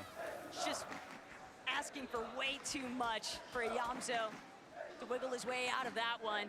Even if it hadn't been Baka, Pars, and Pump, you could see there's still several other teams in the area that were bound to lobby focus that solo the moment that they spotted him out. Malibuca walks ping, though. Looking to get a little bit more active here, trying to funnel teams around them. They want to see if they can make a play just to switch slightly higher up onto the elevation, utilize some of this natural map terrain, but they're still holding teams back. They don't want anybody rotating through them. Malibuca keeping a heavy eye out. Walks, separate angle hold there too, but right now, they've got a little bit more time. It's the calm before the storm. I think that's a little bit of an understatement, the way some of these games have been going on, especially today, where more and more teams are realizing the position that they are in on that leaderboard. They're realizing one of the only ways to come back is actually contesting that high ground, making sure Mustache, Quizzy, and Swizzy don't continue to run away with a tournament. I mean, they're doing the same thing. Him and Braze get active early on. They get another elimination on the mid-team. As the Arms just continue to look around, every team that crash pads to the zone, they're at least landing 1, 2, 3 crucial shots, which is where you see the difference right there from Coyote, Yuma, and Raise, is because they used a Flowberry Fizz with the crash pad to cover more ground, get higher up in the sky, and make it harder for them to get tagged up. A little bit of a look back into what went down with Brazil. Phaser actually winning out, getting a good knock onto Cooper. And that's going to leave a very difficult entry point for Southwell, Arc, and School. They're not even going to be able to push through. Just completely forced back. The interruption so steep, but up on height. Watts, he's been knocked. He never had a chance to close it off. He's going to have to depend on Malabuka to get him back to safety, but they're going to have to forfeit height here, Jacob. Another team bound to try and jump immediately onto them, but Ping, Malabuka, somehow brought back without much of a challenge, and that is actually insanity to witness.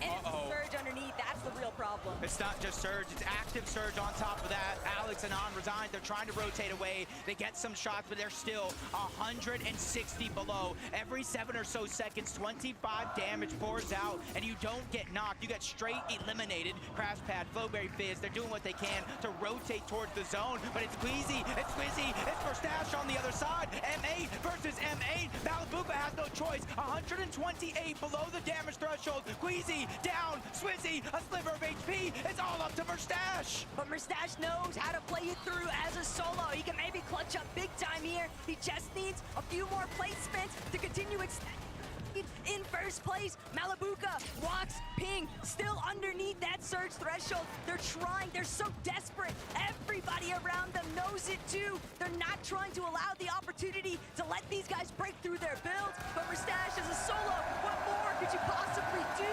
He's still buying points. He just needs players to fall around him. I feel like if anybody could start to make this clutch happen, it's him. They are above the damage threshold, but no Queasy, no Swizzy. They're not in this lobby, and that means a new team is able to claim that high ground. Pixie, Vanya, and Marius. Last time we seen them on this high ground, they weren't able to convert, but this is a second chance for them. And this is a big chance because we're still into the top 15. They have no eliminations for Mustache, Swizzy, and Queasy. They only have 2 placements versus placement points. This is how you close the gap. They're certain to have seen what that elimination feed looks like, though, but Demas, Darn, Pix, seeing them control the low ground comes as no real surprise, but they know they've got to keep a hold of that front side. They're immediately going to start making their way towards it, but they still got to be careful. Height overhead. Mustache is a solo. He'll be forced to drop to ultimate low.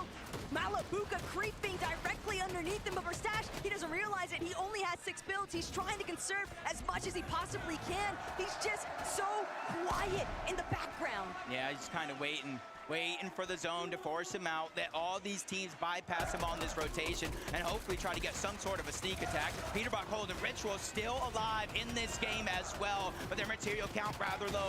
A lot of the teams being affected by the high ground and the pressure that they keep pouring down, but at least they're 134 above the damage threshold. When it comes to Storm Surge, I think they're good from here on out, and even Pixie from up above getting another knock onto Coyote. Alex cleans that one up, so Luke going on over to him, but they're just pressuring over and over and over, whether it's an AR, the double pump, they're not letting any team look up. It's an issue, though. Anon, Alex resigns from the low ground. They might be able to pick off Yuma, but they got to worry about Pixstarm and Demas, who've essentially cut them off. They've completely surrounded Oceania. They're going to be the ones to overtake the front side of zone now, and with Darm leading the charge, spraying back next to Pump, Pars, and Baka, but no one dares to challenge Poland underneath. That was a good time to take him out. There are 12 placements worth of points still left, more than half still on the leaderboard. Resigns trying to go in. They lose Alex along the way. Underneath, they have to turn back. That's Kanata. They're wreaking havoc on the low ground. Resigns falls all the same. The whole team gets sent back to the lobby. Even Baka's feeling it. Cars has to go on by himself. Vanya's taking down Peter. Nobody has had a chance to look up. They're denying opportunity after opportunity. Marius, Pixie, and Vanya could go all the way. Without Acorn or Queasy in the lobby, we knew Height was probably going to default to Vanya instead, but darn, Themis, Pix, they refuse to give it up. They're still looking to bring this one home. Kanata as a solo, Marius with another elimination, just carrying all of the resources back to his Tarper. Vanya down to his final couple of builds, but thanks to that refresh, a little bit further, he can extend that Height take. Pixie thought he could maybe drop. He's got Marius right next to him. They're causing so much catastrophe, but Pixstar and Demas, that's a fight they might be willing to take. I could count on one hand how many healthy teams are still left in this game. Kanata has no shot. He's trying to get as many placements before he eventually does go down. Vanya, I'm not sure what happened, but he gets knocked. 2 players up on the high ground. Sphinx trying to battle back, but Pixie gets dropped. Marius falls as well. Pixstar and Demas, the underdogs, are looking to take it all because they might be one of the only trios left in this lobby, but I spoke too soon. Darm goes down. They have to get the revive. They're the only team on the low ground in the zone. Sphinx and Shadow, they don't have a chance. They can't push through. They know they need to find a way to break open, but darn, that's a big shot. That's all that they needed. Phaser, last man standing on Height. Pig still trying to see where's this last player. He's looking to chop out Phaser. Whether or not Phaser can even drop, does he have the Flowberry Fizz? Will he fall before he gets the chance? He was hoping somebody else would deal with Poland, but Pix and Demas, this is it. Polska Góra raining through. Pix, Demas, and Darm bring it home.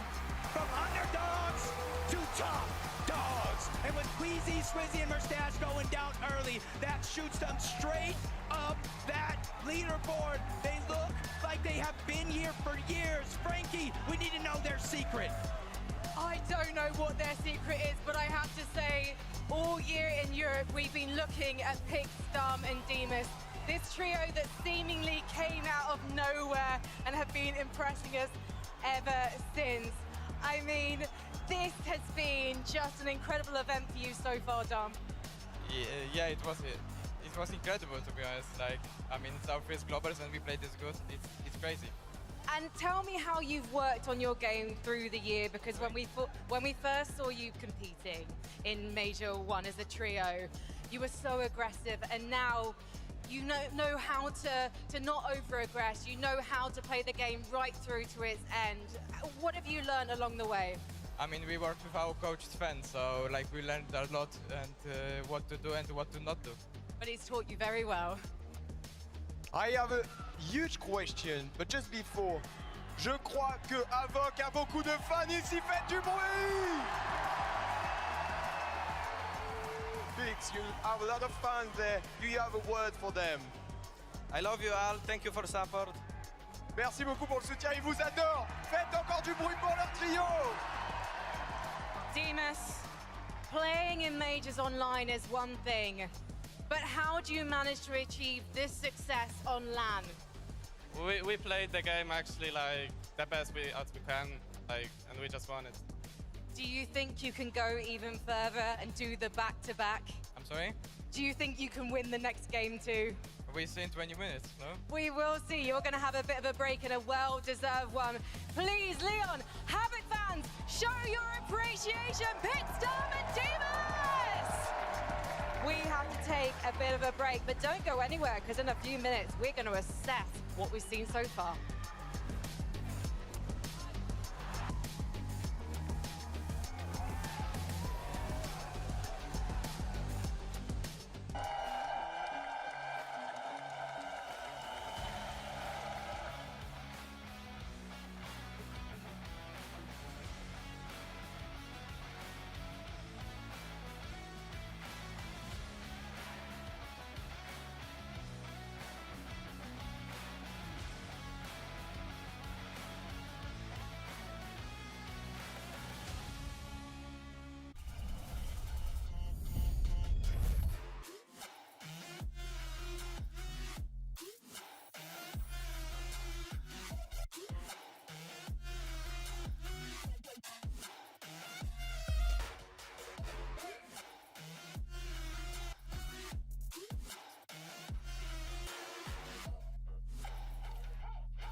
get scared? Do you feel lost? I can smell fear. I've been there before, but you made it through the storm again. You did it on your own again. Goosebumps in your skin. Do you feel what I feel? I'm waiting on you to notice that you got what you wanted. We don't got time to cry right now. Only got time to focus. 2 hits on a wait list. I was armed and dangerous. Take a shot, leave him faceless. I was armed and dangerous. On a whole different level. I can see why they hate it. I was armed and dangerous. I was armed and dangerous. You should have noticed. I've been focused. You should have known I'm locked and loaded. You should have noticed. I've been focused. You should have known I'm locked and loaded. Better watch your back, cause we aiming at your head. I don't need to pick me up and I don't need a rest. Knock down, top down, hit him in his leg. Pull up with the trio and my eyes all red. Like 2 or 3 of us can't compete with us. Everybody screaming like they did and believe in us. Believe in us, believe in us, believe in us. 2 hits on a wait list. I was armed and dangerous. Take a shot, leave him faceless. I was armed and dangerous. On a whole different level. I can see why they hate it. I was armed and dangerous. I was armed and dangerous. You should have noticed. I've been focused. You should have known I'm locked and loaded. You should have known.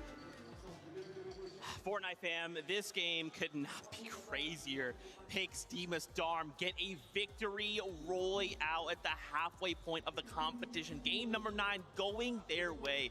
It is getting more and more chaotic. Kelly, I cannot believe with only 3 games left to go. It feels like in some ways we just started the competition. And in some ways, I wish we could just start over so we didn't have to, this is game 12, then start over game 12. Like just keep doing that. I don't want this to end. Well, speaking of starting over, I want to start over from day number 1. Actually, the 3rd game of that day, we saw Pix, Darm, and Demas in a very similar position. They were front low zone or low ground, making sure that they're kind of taking some peeks, not really going on the aggressive like we've seen. Unfortunately, though, the team that was on high ground was Queasy's team. So although they weren't able to get the victory royale in this game, to see them make just those tiny little adjustments, understand what they need to do to take down the high ground team, and then come out on top. That's what I love to see. I love watching these guys play Fortnite.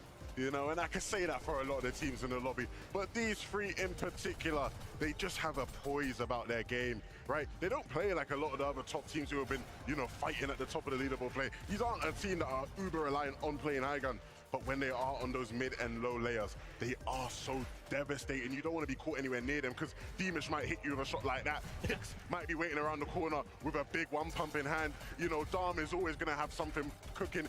They are just so threatening on all fronts. To do this against such huge names like Phaser and all these other top trios that have had LAN experience for so long, and this is their first LAN, I would never in a million years be able to guess that they would be able to handle the pressure like they are doing today. That is so well executed from them. And I'm sure, like, you got to think in that moment, they've just got to feel over the moon, right? To have that moment. Guys, we not only showed up and made it to land, we got a victory royale in land. The crowd was behind us. Incredible stuff. Up a placement now, 498 points. They're top 3, Levin. There's 3 games left of the Global Championship, and these 3 who are playing in their first ever Global Championship sit in 3rd. Like, that's insane. Like, for them to even be able to keep their composure, if they literally just stopped playing from here on out, it would be a successful tournament for these guys, right? But there's more for them. There's more to come. They're going to keep fighting until the end. Dude, it's so sick. Okay, we're going to go back to those standings in just a moment. First, just a reminder, we are at the halfway point, which means we've let our players out. We've kind of given them some time to calm down, collect themselves, prepare for the last half of today. And then we'll get back into all the action as we turn attention back to the standings.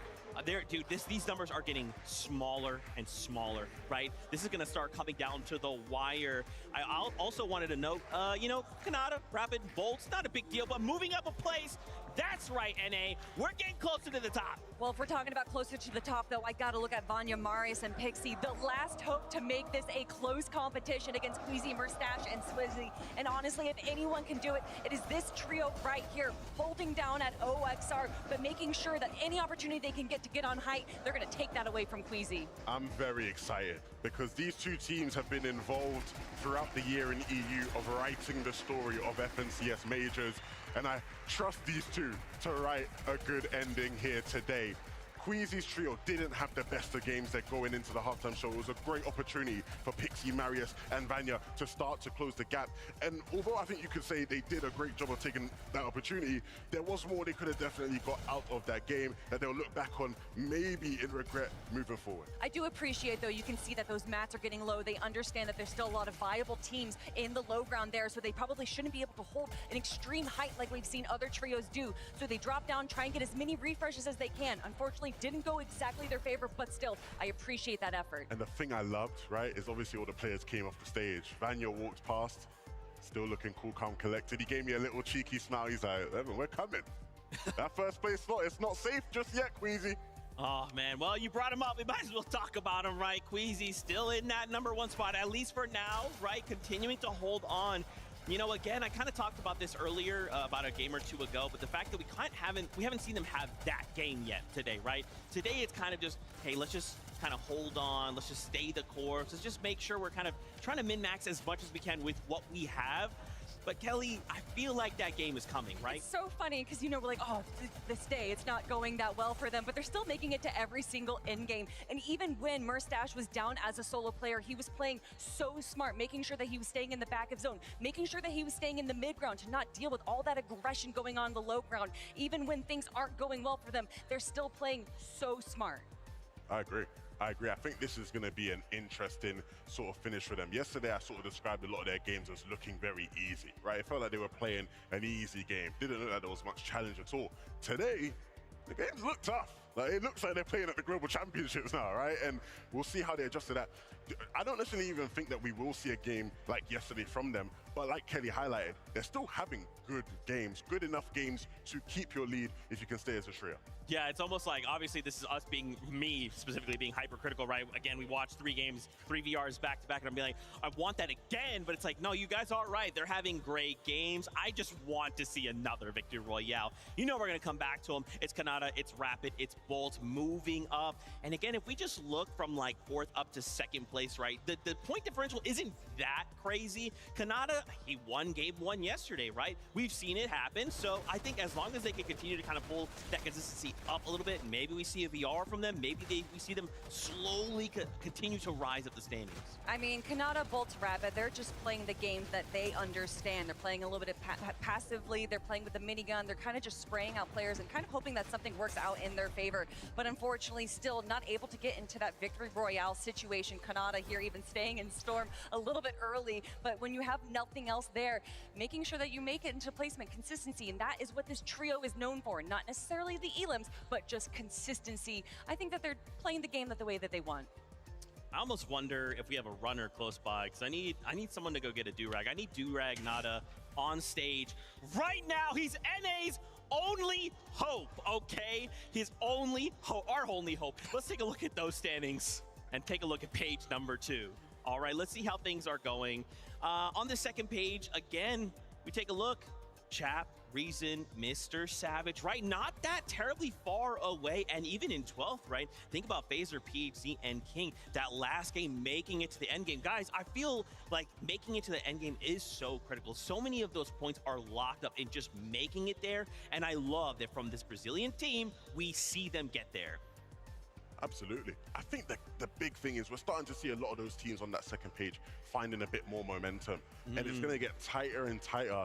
And what that means is by the time we get to game 11 and 12, it's going to get hyper and hyper, because every single decision, every single thing that happens in that game, every single placement will have an impact on who sits on that top 10. Okay, all right, I'm getting word.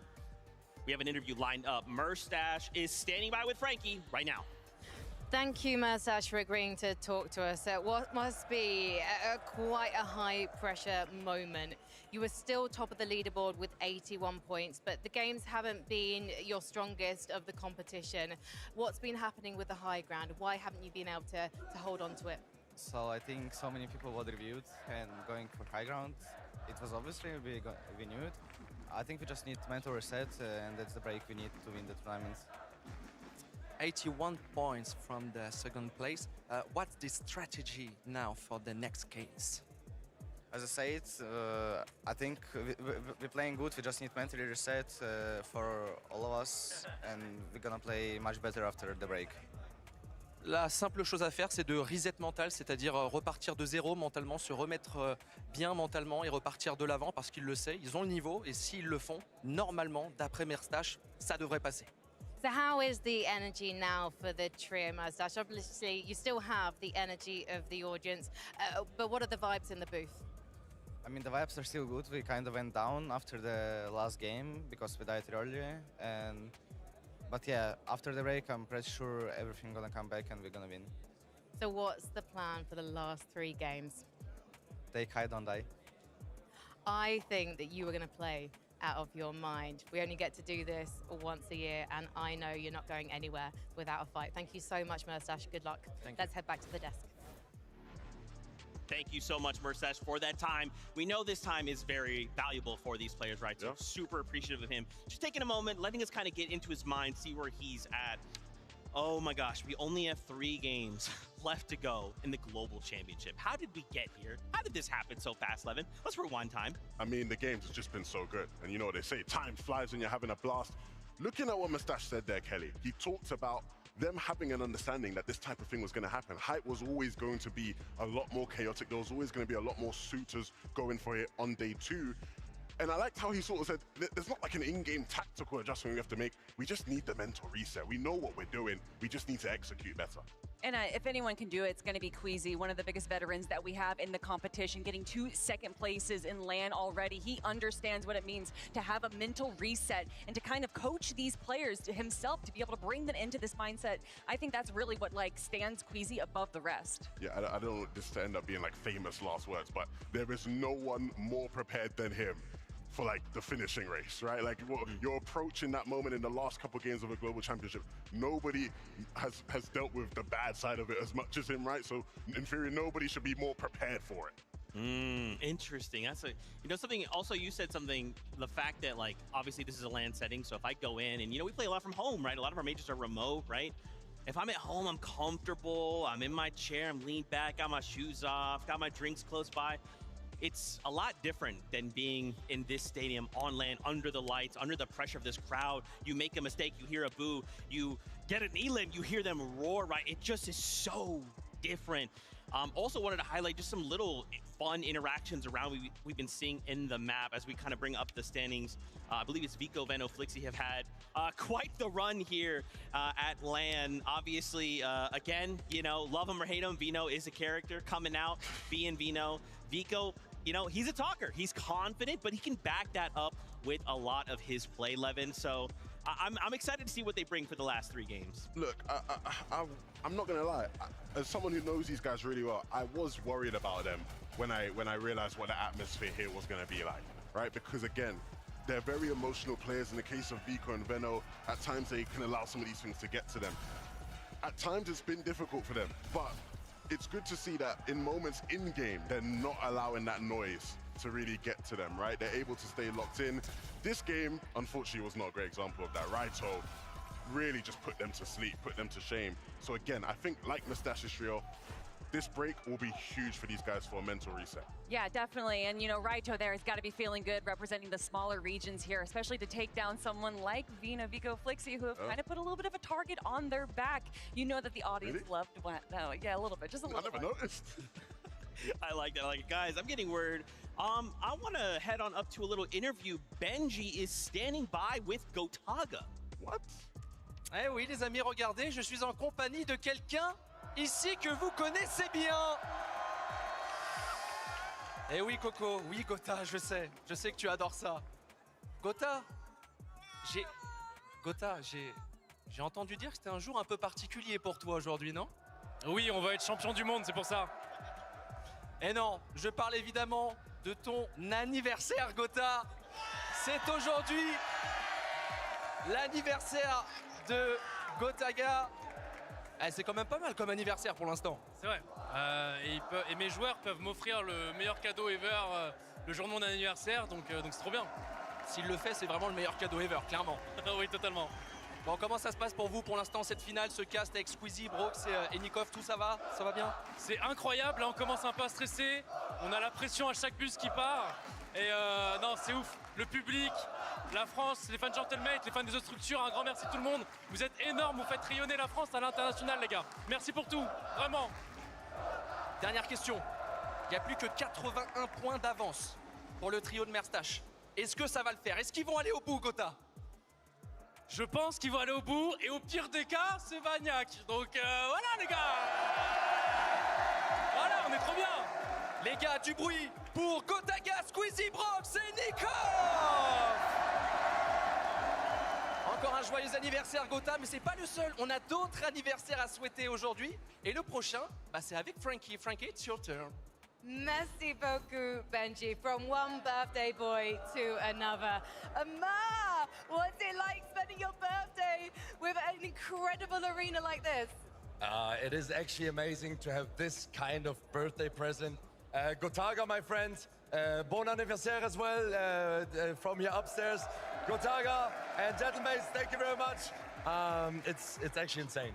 Have you got a joint birthday party planned for later? I might have planned a birthday party, right? Yeah, it's. To you, happy birthday to you, happy birthday, dear Amma, happy birthday to you. Now, Amar, make a wish. Wish for your favorite player. Who is winning the 2025 Fortnite Global Championship?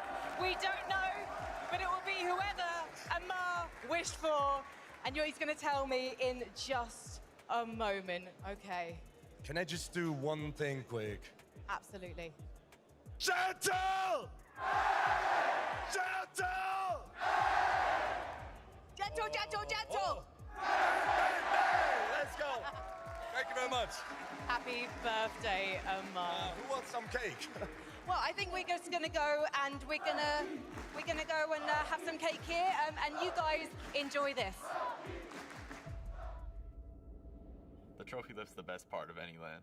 Hearing the crowd cheer you on and casters, even the pros. كاس يعطيه زي ما تقول جائزة اللي هو يستحق التعب اللي هو سواه. Yeah, a lot of players dream of lifting the trophy at LAN. Yeah, raising the trophy at LAN was definitely the highlight of my career.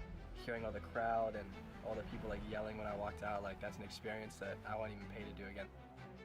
It was just such an amazing feeling to complete the dream, the best moment of my life, 100%. Honestly, lifting the trophy at LAN, there's nothing I can compare that to. I don't know if I'm ever gonna feel anything like that again. The trophy's looking clean. Yeah, that's a good looking trophy. I mean, that trophy's 10 times better than my... شعور اني فزت 4 فنسس ولا قدرت اشيل كاس شعور غريب شوي. يجيني شعور داخلي ان ليش انا ما رفعت كاس الى الان. I really want to lift the trophy. Hopefully this year I can finally lift it. I think winning online is 100 times better than winning online just because the atmosphere, the experience, the fans, and like the trophy lift. Everything at LAN is just more exciting, more fun, has more eyes on it. Yeah, it 100% feels like this every time you go in the LAN. You just chase that feeling over and over again, clutch after clutch, win after win. I don't think anything in life could make me more happy, and I also want my teammates to experience it. Like I said, I mean, it's such a one-of-one feeling. If it's not a win on LAN, then it doesn't really matter. So to win here at Global would just be a great feeling on moment, honestly, because it's something that I've had on my list for a while now. Winning an official Fortnite LAN would definitely be the craziest moment in my career for sure. إذا تيم مدريس رفع الكاس وفاز بالبطولة بيرفع اسم مدريس الأعلى مثل الجمعية هناك. I think it's just gonna be a beautiful addition to the collection. I've already won before with a different teammates, so I can win again. A lot of people said I'm an underdog, but I showed them not. إني أتشوق اللحظة إني أرفع فيها الكاس.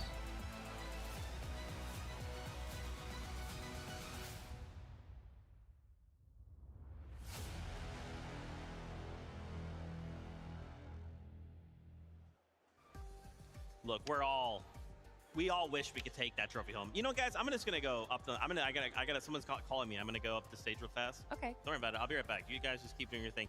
No, but in all seriousness, of course, this is a good time once again. Players are currently, we've taken a break, right? Getting that mental reset, and they'll get back into the action as quickly as we can. Seeing all these players kind of talk about that trophy, this just means so much, right? Like, obviously, prize money's awesome, right? Life-changing amounts of stuff. But like a global champion title and a trophy to kind of forever cement your accomplishment, dude, that's what so many of these players, they chase. And there's players, like, there's just so many different situations when a team comes into a LAN setting like this, whether you think that they're the favorites to win it all or they're the underdogs and they somehow come out on top, and that it just inspires so many people, so many players. And I always like to ask the question for the winners, what do you want to say to people that want to be like you, and the inspiration that they have, that they want to just show to all the kids watching, essentially, that this can be them. I mean, you look back on those previous winners, at one point they were starting new in Fortnite, and to be able to focus themselves, to be able to climb up all the way to this stage and then grab that trophy for themselves just means so much to not only them, but to all their fans watching as well. I can't lie, Kelly's hyping me up right now. Again, you hyped up. I want to run through a brick wall right now. I'm ready to go lift that trophy myself. I mean, I wish I could. Maybe not this year, maybe next year. Look, you're spot on, Kelly. The euphoric feeling you get from being able to step up once the competition is done, all the lights shining bright on you, you make your walk to lift a trophy. It's something you never ever forget. And it's something that, you know, whenever I talk to these players after the Global Championships, the players who didn't win, that's always what they're focusing on. It's always like, yeah. I wish I could be the one to lift that trophy. Next year is my time. For me, in esports, I always talk about the story, and right now there is a beautiful story building, going all the way back to the Invitational, Cammy and Seti versus Queasy and Vino. The story that everyone said saved competitive Fortnite was Queasy and Vino landing on Cammy and Seti, and although it didn't go their way and they got second place, that cemented them in competitive Fortnite forever. And then you go to last year, where we think it is going to be an absolute stomp of Pollo versus Peterbot, but Queasy says, nah, I'm gonna make them earn this win and get second place once again. Full circle, we are here now, back on the global stage, and Queasy finally has that first place spot in his grasp. It's right there. It's right there. Hey, this has been a story building for 3 years. Now, obviously, the person right behind him on his heels, right, is Vanya, saying, hold on, Queasy, I've got the crowd behind me, don't get too far away. Now, obviously, you can see the players are starting to get back on the stage. They're starting to take their seats once more. We'll get back into games as quickly as we can. But man, oh man, tension is building for sure. 3 games, and now you have to start asking the question, now that you guys have had that mental reset, what is the game plan? At this point, this is a brand new competition. You have 3 games. Whatever has happened before now does not matter. We're either playing to try and take away first from Queasy, or we're trying to play to get a top 10, because that is life-changing money. You leave it all out on the server. 3 most important games of your Fortnite life. Yep. You have to do whatever it takes, as crazy as it sounds. But what is whatever it takes? Are we going to see what we saw in Major 3 for the North American Championships? Are we going to have the second place team land on the first place team? Are we going to see some crazy rotations? We've also seen teams change up their drop spots in the final moment. Is that what's going to happen? And it's not just fighting for first. We keep talking about first place. That is where the glory is. However, all of these teams are making sure that they can climb up that leaderboard, grab the bigger piece of the pie, because everyone here is fighting for notoriety and fighting for that prize pool. Absolutely. I mean, look, we always speak about the top surprising players who have performed. You know, your placement here might catapult your career in the next direction. I look back to last year, right? A lot of the players who didn't win, but ended up becoming sort of stars in the world of Fortnite. There are guys like Wox, guys like Bolts, right? They didn't win the competition, but everyone left the competition talking about how they performed. You want to put yourself in that category, someone who people are talking about for months and months after the competition. It's only a catapult, right? From this point forward, regardless of where they end, I would say at the end of the day, these guys have made it to the Global Championship. This is the biggest stage possible. These are some of the best trios in the world. And now, like what you're saying, right? To say, let's just get into the top, let's place top 5. Instant respect, instant street cred. How many of these trios are looking to do that? And that's what I'm saying, man. 3 games, let's go. Kelly, I mean, let's get crazy, right? Everybody in the lobby, let's just go land Queasy. Let's take him out. Let's try and close the gap, and then everybody kind of walk around. Why do you say Kelly? He's trying to put that on me right now. I don't think Queasy's going to be a big fan of you guys anymore. I mean, everyone, you can't be having none of that. I mean, look, If you ask him right now, he'd say, yeah, they can do whatever. We're ready for it, right? Because that is just how stone cold he is. And we'll see if in these next 3 games, he really can solidify himself as the greatest IGL of all time. But we can't count out the rest of the teams in 2nd and 3rd and 4th place. We saw game number 6, Pablo Wingo walk out with almost a 200-point game. So much can change if you're able to grab all of those eliminations, if you're able to kind of control the low ground while Queasy's sticking up high, making sure that he's just staying alive. There is still a chance, there is still an opportunity, but with 3 games left, Zeke, only time will tell what's gonna happen. You gotta think the pressure's gotta be through the roof. Think about coming into day number 1, right? Oh, you know, LAN, here we are, my friends, my peers, this amazing crowd. Pressure's on. First half of day 2, hey, maybe we're doing well, maybe we're not, you know, whatever. The last 3 games, this will be it. Pressure is through the, and even just looking at Queasy, right? Can he handle that pressure with only 3 games? When I look at Queasy and even how he was from the beginning of day 1 yesterday to where we are right now, he looks the same. He looks locked in. It looks like, hey, I'm putting up as many walls to keep this noise out as possible because I know what I came here to do. I just have to do it, Levin. I mean, he's not going to give too much away. I'm sure thoughts will be racing through his head, but he must remain stoic. He must remain ice cold, especially when you're the leader of the team. Yeah. Right? Swizzy and Mustache, outstanding players who look to him for guidance and leadership. If he starts to look shaky, if he starts to look nervous, it might impact them negatively. Again, these are the types of things the best leaders in our game have to do. Man, Bolts, Rapid, and Kanata, joined by Higgs, Clicks, and Iamzo, holding up North America, making sure that they are not kicked out of that top 5 and top 10, respectively. But honestly, you were right at the beginning of the show, Levin. EU is on top right now, but which of the EU teams will come out on that top? You know, I'm actually curious. I saw, out of the corner of my eye there, Vico Venom Flixie, right? They're about 100 points behind, but one good game, like you said, Kelly, could change everything. With that being said, why don't we go say what's up to our casters to get things started. Thank you guys so much. This is the final stretch, the last leg of day 2's competition here at the 2025 FNCS Global Championship, Jacob. And anything could happen because that top 2 starting to get uncomfortably close. Yeah, anything has happened already. 185 points to start the day. That was the lead from Queasy, Swizzy, and Mustache, and it has been decimated. Only 81 points separate first and second place. You got to give it up to the EU teams all weekend long for performing great, but the next game is ready. Let's get right into the action.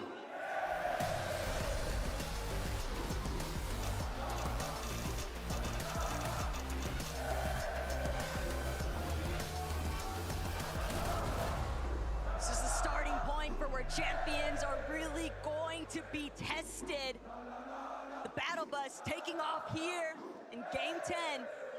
And there's one off-spawn fight that I have a feeling we're going to need to see a little bit of a resurgence from Tayson if he intends on continuing to pose a threat for that top half of the leaderboard. So far here today, it has been largely Proxy's team coming out on top, but anything could change in the blink of an eye. Wait a minute. Wait a minute, who invited Aspect to this party? A whole nother trio now joining the fun at Rangers Ruin. That just put a huge switch up on how these things have been playing out, but instead of a straight 50-50, the majority of these fights, they're trying to take 2 different sides of the POI. On the outskirts is Aspect and his trio, Tinka. They're trying to loot up. This is the team coming into the Global Championship. They were landing at the Kappa factory. SETI lands over there. They are on fire. I wouldn't want to land there either, so they're just trying to figure out something. Seems a little bit bizarre, though, that Kazi Aspect would choose to actually try and land as a third party here at Rangers Ruin. This is preposterous. Pablo, Chino, Proxy, they fully understand we've got to create a little bit of a gap here. They're already splitting this POI slightly with Tayson, Chicho, and Atris, and Aspect, Tinka. They did not get the drop they were looking for. Tayson, Chicho, and Atris, they might just be able to run the Oshi fellas out of here, if not run them down for eliminations entirely. Honestly, considering the little bit of loot that they did have, you know, Wrecker Revolver on one, Sentinel Pump on the other, and they do have some shields as well. not what I expected out of this drop, but they're figuring out a way to stay alive. Predexy just immediately runs out of Ranger's Ruin. He said, nah, I do not want to fight that triple contested drop. They immediately move towards the west and find a key elimination. Fordoxy, Chino, and Pablo are revved up and ready to go. This is the effect of VOD Review because they completely shut out Striker and Tisco's teammate, Kadu, just nowhere left to escape. That's a really nice elimination to find too, especially considering that they were pretty much forced out of Ranger's Ruin due to Kazi third partying. Now Striker and Tisco just kind of hiding. They know their teammate went down in that direction. All those builds, and he's trying to figure out, assess the situation. Can we get those revives? Boots back up, but Pico, Feno, Flixie returning back to their throne. The first elimination's cleaned up. Toyota figures out a way to even the fight, even landing some crucial damage on the Flixie as he tries to run the way. Toyota finishes the job. 2 straight knocks right off the start. It's definitely going to be a bumpy road for Feno's team if this storyline just continues to hold strong here. But someone who hasn't had any issues with their early game, it's going to be Swizzy, Queasy, and Mustache, just taking full advantage of everything that's provided by the Hive. And Swizzy even doing a great job scouting around, heading straight towards the top of their surge base. They're ready to start getting some tags in. Oh my, another team, Aspect, Tika, Kazi. They say, you know what? We already affected one fight at Ranger's Ruin. What's the harm in going to another? They immediately make their way on over towards the top side. Tayson, Chicho, and Riz say, you know what? We're gonna chase him as far as we can towards the edge of the zone. Once they reach that point, they realize they don't have the loadout they want. 30 builds on one of those players, an empty item slot. They're immediately about face. They're trying to figure out where they can pick up the scraps from. But you don't want to be operating with scraps when players like Marius, Pixie, and Vanya just have so much at their disposal. Uncontested, Howick's our headquarters. They can spend so much time here, Jacob, and they tend to more often than not. But Visual's Brave diminished. They might have something to say about it. They went for an attempt at a sneak plan last game. It was delayed, but they're still able to, follow through that last lobby. But now, Pixstar and Demas, a little bit of a fickle position at Kappa Kappa Factory. No one else in sight. But I wouldn't be too worried about these guys just yet. I mean, they're rolling off that momentum from the last win. Yeah, and I know we're talking about it, but to start the year, Pixstar and Demas haven't even played a single game in a regional FNCS final. And now you look at the end of the year, they've not only won a game on the biggest stage Fortnite has to offer, they're in contention of winning the Fortnite Global Championship. If I've ever seen a Cinderella story, this will be one right here. But they have so many juggernauts in their path. Not just Mustache in the trio, not just Pixie, Vanya, and Marius, but Seti, Yapko, Panzer, Kanata, Bolts, and Rapid as well. But something that took place in the last lobby, Jacob, is that we saw many of our top 10 players on the leaderboard getting eliminated early on. And Pollo, Agers, Acorn, well, they're still looking to try and break into that in the first place. Agers gonna find the first elimination onto Wixie. And sure enough, Gentle Mates letting everyone know just how much they support seeing Pollo prosper as he continues trying to apply damage, trying to apply pressure. Alex nowhere left to run, just getting shot at from every direction. Agers, Acorn, and Pollo, that's been one of the biggest thorns in their side. They kind of thought they would have multiple teams in the distance from Demon's Debris that were building surge towers to trade shots with, but they're getting pushed. They're forced on a roulette drop spot and having to force and fight just like this. So a huge change in the game plan coming into the weekend, but Pollo's not going to slow down. He doesn't want to stop or be denied this opportunity. Acorn picks up that elimination on the resides. OCE is out of this lobby in Game 10, and that's continuing to build the confidence for Pollo, Agers, and Acorn. And the main reason why they're even pushing this far south is because the team that they've been typically trying to establish a little bit of surge trading action with, FKS, Hero, Halad, they have not been faring well off spawn. And so with that trio being eliminated, well, Acorn, Agers, Pollo, you've got to look elsewhere. So where do they end up? Tackling Alex in on Resigns. That might be a recurring theme. hard to tell just yet, but they still got to make up for so much lost time, and they're not the only ones. Yamzo, Clicks, and Higgs. We've seen just how stone-faced they have been between each of these lobbies. They were starting off day 2 in that 8th place position, but they have been getting pushed lower and lower in that leaderboard. Yeah, more and more teams choosing to rotate early, not giving them the surge that they were looking for. But back to this fight here. It may not be off the drop on this spawn, but they're all looted up, ready to go. Back at Ranger's Ruin. Tayson looking across. Pablo's there, but he's going to go ahead and try to disengage as far as possible using the crash pad, even if that means going further and further away from where the zone's actually at. And you can see why Gapseta, Way, and Scarpa have been third-partying Ranger's Ruin all weekend long, but they have that awareness to watch out for it. The difference, though, is that they've been third-partying a weekend Proxy or a weekend Tayson trio, and now they're having a deal with Proxy, Pablo, and Chino, perfectly healthy and ready to strike. Not only that, but they're still also tangled up with Tayson underneath them. Ping with Malabuka, though, on the ropes here, trying to see if they can battle their way out of this box fight position, but Kappa Kappa Factory, this is all just spilling over and against them. They're seeing whether or not they'll even have the opportunity to go for an immediate fight here, but Victor B, he's immediately cranking up onto height. We're all stuck inside of these early storm ticks. Yeah, he's gonna knight with Paper on the top side of this fight. Epic Whale kind of stuck down below as a solo, but with Paper and Victor B being a distraction, Walks is gonna get dropped down to only HP. Epic Whale is moving up that high ground. They finally figured a way on the side of Malabuka, Walks, and Pings to converge into the same box. But this is their chance now with all those extra hills. This is their original Surge base. Just gotta sit towards the middle and figure out the plan for Epic Well, Victor B, and Paper. So that way, they can try to make that smart move. But Victor B, Paper, Epic Well, they're just gonna go ahead and disengage on out. They got that early Storm Surge damage, and now they just wanna beat teams on that rotation.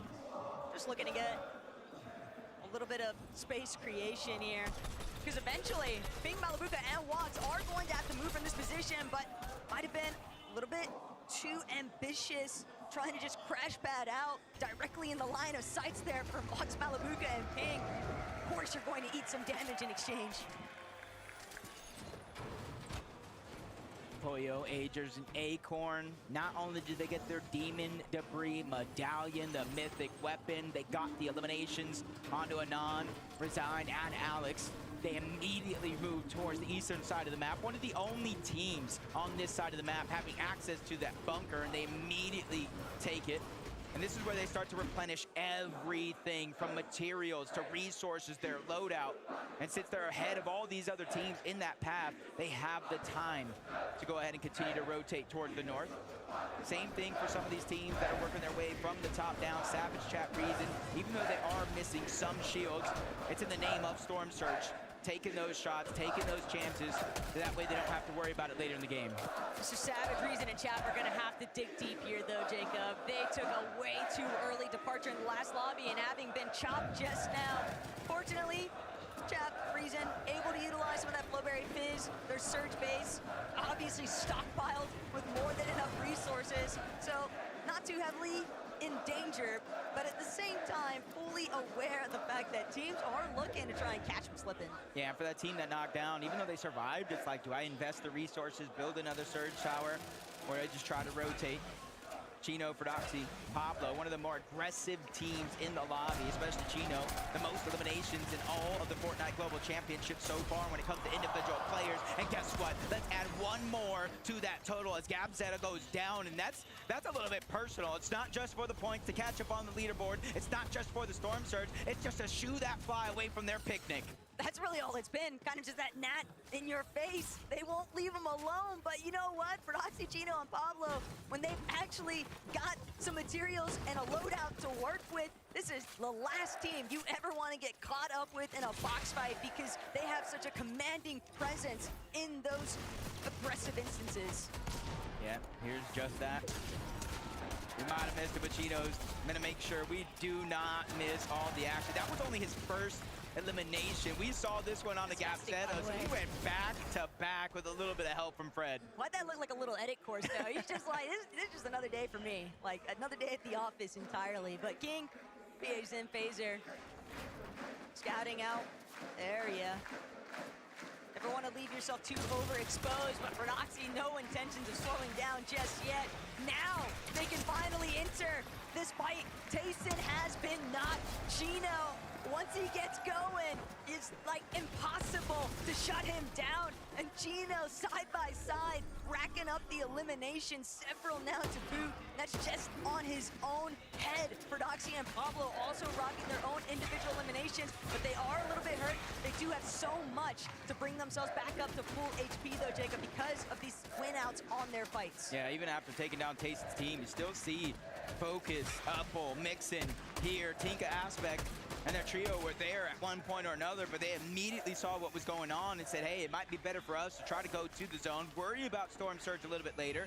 At least there's two teams we could try to look back on and try to focus. Fred underneath, along with Pablo and Chino, they're just trying to assess the situation. They know another team is up there. They just don't know exactly where they're positioned at. After yesterday, Upple, Focus, and Mixon, we saw opportunities for where they were able to shine, but dealing with a team like Doxy, Pablo, and Gino, it's usually not worth sticking around. Better to just prioritize the positioning, shoot out the crash pad from behind you, but both these trios just gonna head their separate directions, two different styles of rotate. Ooh, it might not be the biggest upgrade for them, but they are gonna be able to replenish their crash pads if it does spawn out. Maybe upgrade their Sentinel pump if it does drop as well. 3 different ones, but that's what they get. A little bit more loot to work with once they get that rank upgrade. And it's only a B rank though, so you can see the kind of the slow play, no eliminations, not necessarily their game plan though. I like this dead side wraparound though from Seti, Panzer, and Yapko. They've got early surge already locked in, so they're gonna opt to already make a direct line in towards the elevation of the mountain range and potentially push back other teams that might be looking to try and rotate a little bit after the fact. I can agree with that. Takes in Yamzo. This time around, the zone pulling towards the north, which means they kind of have the luxury to be able to sit in their base. I believe this might have been the team that we saw kind of get chopped earlier on in this game, but as we tune in, Ager is feeling a little bit of struggle. That's Peterbot, Cold, and Ritual on the other side. They have to abandon ship in terms of getting Agers back into the game, so Pollo, Acorn, they're going to have to work this as a duo, and that's a huge disadvantage going against NA champs, Peterbot, Cold, and Ritual, and they're looking to get aggressive. There's only one way back into this game, and it's through eliminations itself. This is starting to feel like Major 3 and NAC all over again right now, Jacob. Peterbot, Cold, and Ritual seemingly in the driver's seat right now for this box fight. That is up until Cold loses a good chunk of his shield. He's going to retreat back towards the high ground. Pollo, Agers, side by side, holding down this lower layer. But the longer this drags out, the more time it provides for Ryu, Snowy, and Saad to move in. Yeah, just a kind of scary situation, because even with the knock on the Agers, Peterbot, Cold, and Ritual didn't play aggressive, and that's usually something you see out of this team time and time again, especially since they have a deficit that they have on the leaderboard, 14th place versus 18th. You'd expect both of these teams to try to make some sort of a play, but they also know this is the two teams we've been seeing all year long essentially battle it out for 1 and 2 in terms of actual top spots and grand finals leaderboards, but in terms of the community as well. But Pollo and Peterbot, Jacob, they were just global champions. They did that together. And now, here today, both of them going on huge recovery tours just to try and bring themselves back into contention for top 5. But Peterbot, Ritual, Cold, they're just continuing to push themselves up the cliff face there. Have to check back in to see whether or not Acorn Pollo even decided to pick back up on that engagement. But for right now, Reason, Chap, this is dangerous. They've got Chino, Broxy, and Pablo trailing them, and they've already lost Mr. Savage. They want to play for the reboot, but they've got to deal with Hero first. Yeah, they're kind of faking it. Faking like they were going to try to crash pad away, get somebody on the other side to make a mistake. Even though they didn't peek, they realized where they were and immediately start to put pressure down. They have the Stinger. They have the minigun. They are going to melt through these builds if they could focus all on the same target. For Reason and Chap, they are 1,300 damage above the threshold, dropping down to 1,100, but they have more than enough to focus on trying to get Savage back into the game. No other team, or at least not many, can say that they have that amount of comfortability. And so for Doxy, Chino, Pablo, they're just going to continue to try to rotate, use the Flowberry Fizz, use the crash pad to get out. Get a chance to look in and see what happened. Mr. Savage just too preoccupied dealing with Halad on the other side of his wall. Doesn't get a chance to close off his back tarp.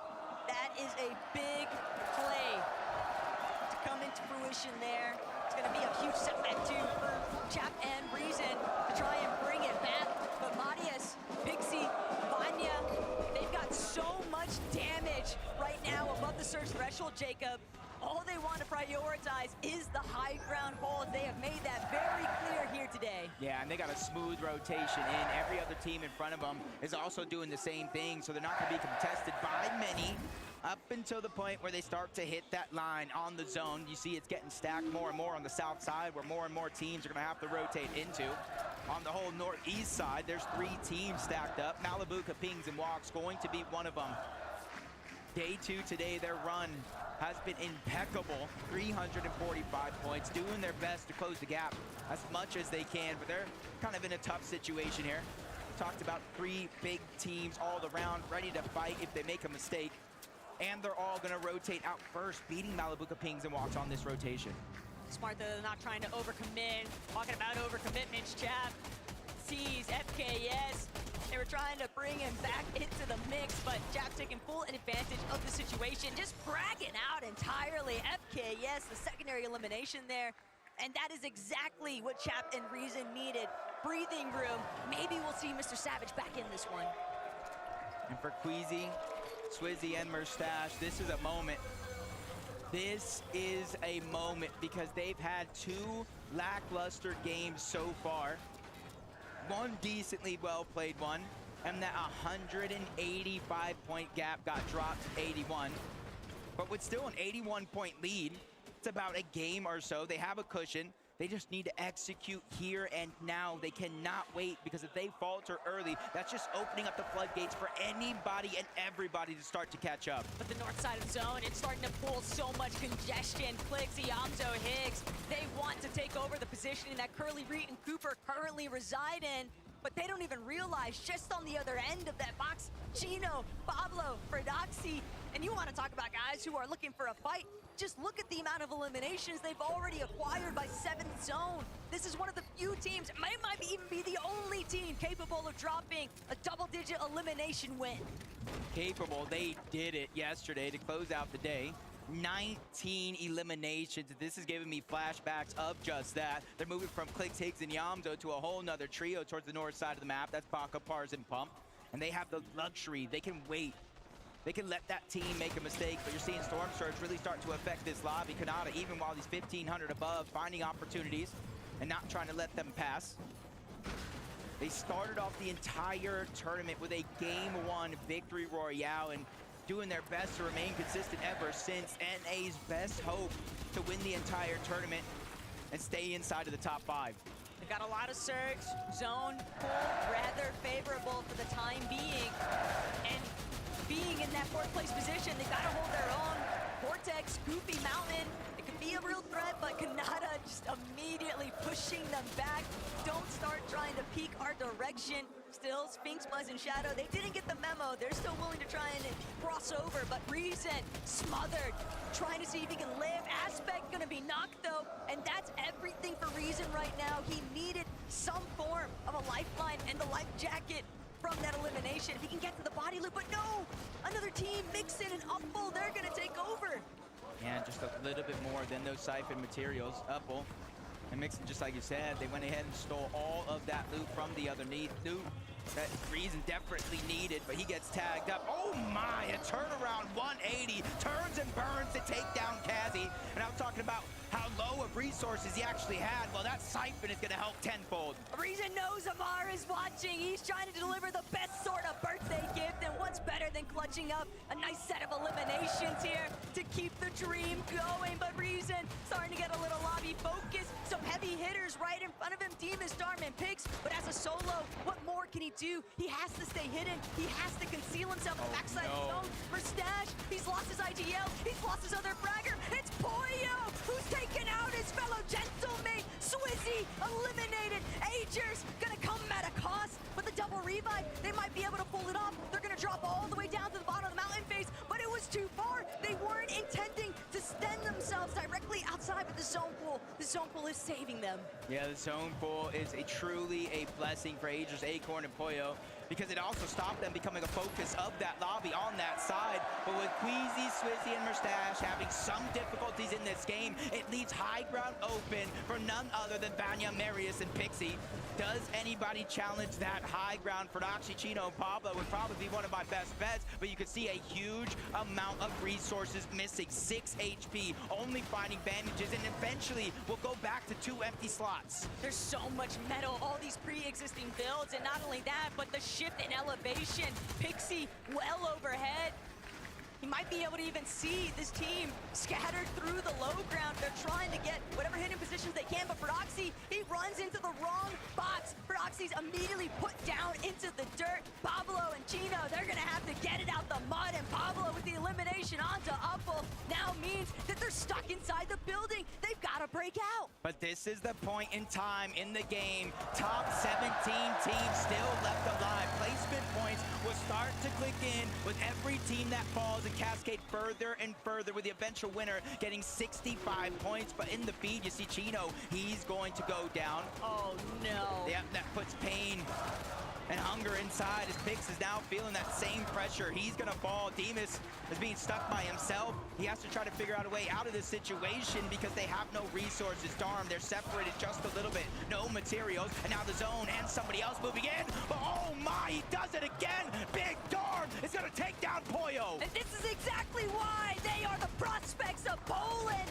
Darm just doing everything he can to make the impossible happen. But Marius, Pixie, Vanya, they're just so healthy overhead. Darm is gonna meet his demise at the hands of Mustache, but Mustache just not enough gas left in the tank. He's taken out. The rage coming through, the frustration is felt. So many placement points lost. A ton of placement points lost. They got around the top 15. It is wide open. If Pixie, Marius, and Vanya can figure out a way to win this game with a certain number of eliminations, for one of the first times today, we could see a new first place team. But Taco, don't let me get too ahead of myself. 2 different games today. We saw them on high ground and they faltered. This could be third chance to Tarm. But look at the amount of materials they have, Jacob.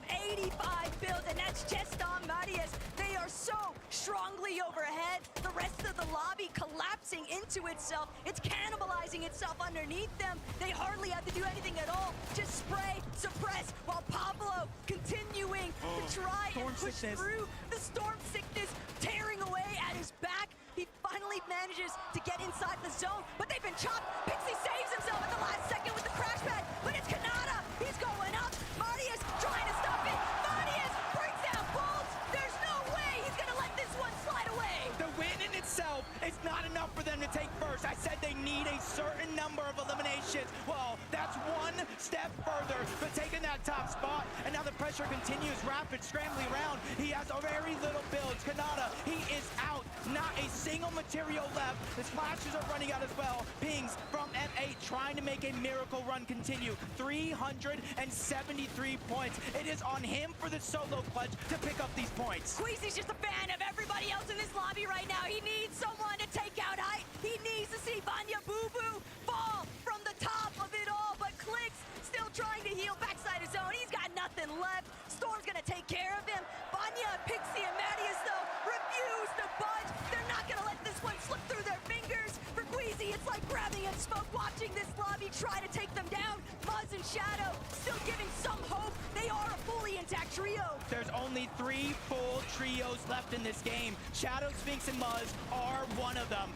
but they're getting pressured on the other side, on the low ground by King Phaser. PH's in. They're trying to run around, take priority on the zone. They have beaten Muzz up this hill, but they're focusing on the high ground. They ran out of builds. It's all turning sideways. Down goes PH's in. King is scrambling. He's able to get one, but it's not enough. 3v3. The eventuality comes in. Marius is dropping down. He wants to finish the fight, but he's going to go down. Vanya trying to stay up. 2 different medkits. 2 splashes left, and it's a 1v3 situation. Muzz, Sphinx, and Shadow might have just done it. All they have to do is remain fully intact. Vanya still from up above. He's got a couple of chug splashes. He's got a couple of medkits. This might be our first heal up that we are witnessing, Jacob. He knows he doesn't have any other choice.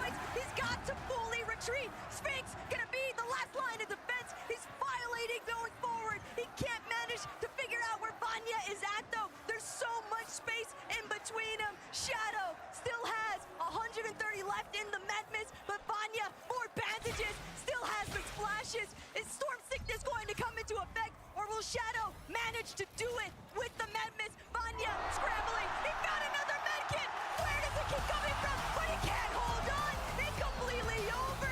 It was an excellent attempt, but Sphinx, Muzz, and Shadow, they find their one!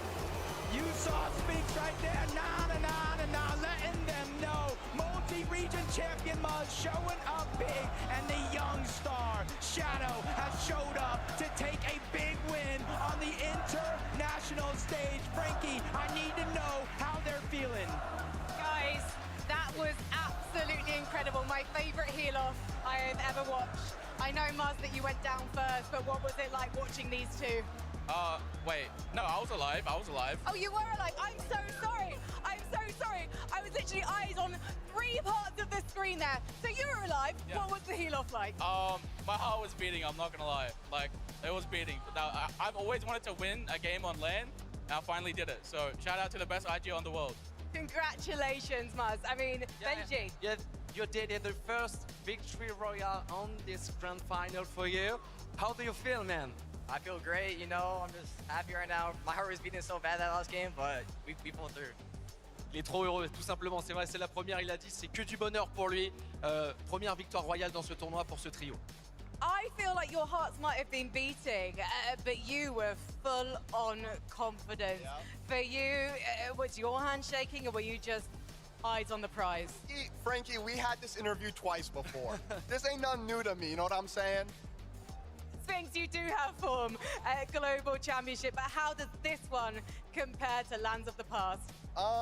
It feels good. You know, we low-key sold day one. We're bringing it back today. It just feels good to know, like, I still got it in me, you know what I'm saying? Of course you've still got it in you. This whole team has got it in them. But what's the plan now? What is the purpose of these next 2 games? Change nothing. It's working today. It's worked so well for you. Thank you so much. Everyone, please give it up for Shadow, Sphinx, and Muzz! The crowd love to make noise, and I'm loving to hear it. We're going to take a break because we've got 2 more games to go.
Do you get scared? Or do you feel lost? I can smell fear. I've been there before. But you made it through the storm again. You did it on your own again.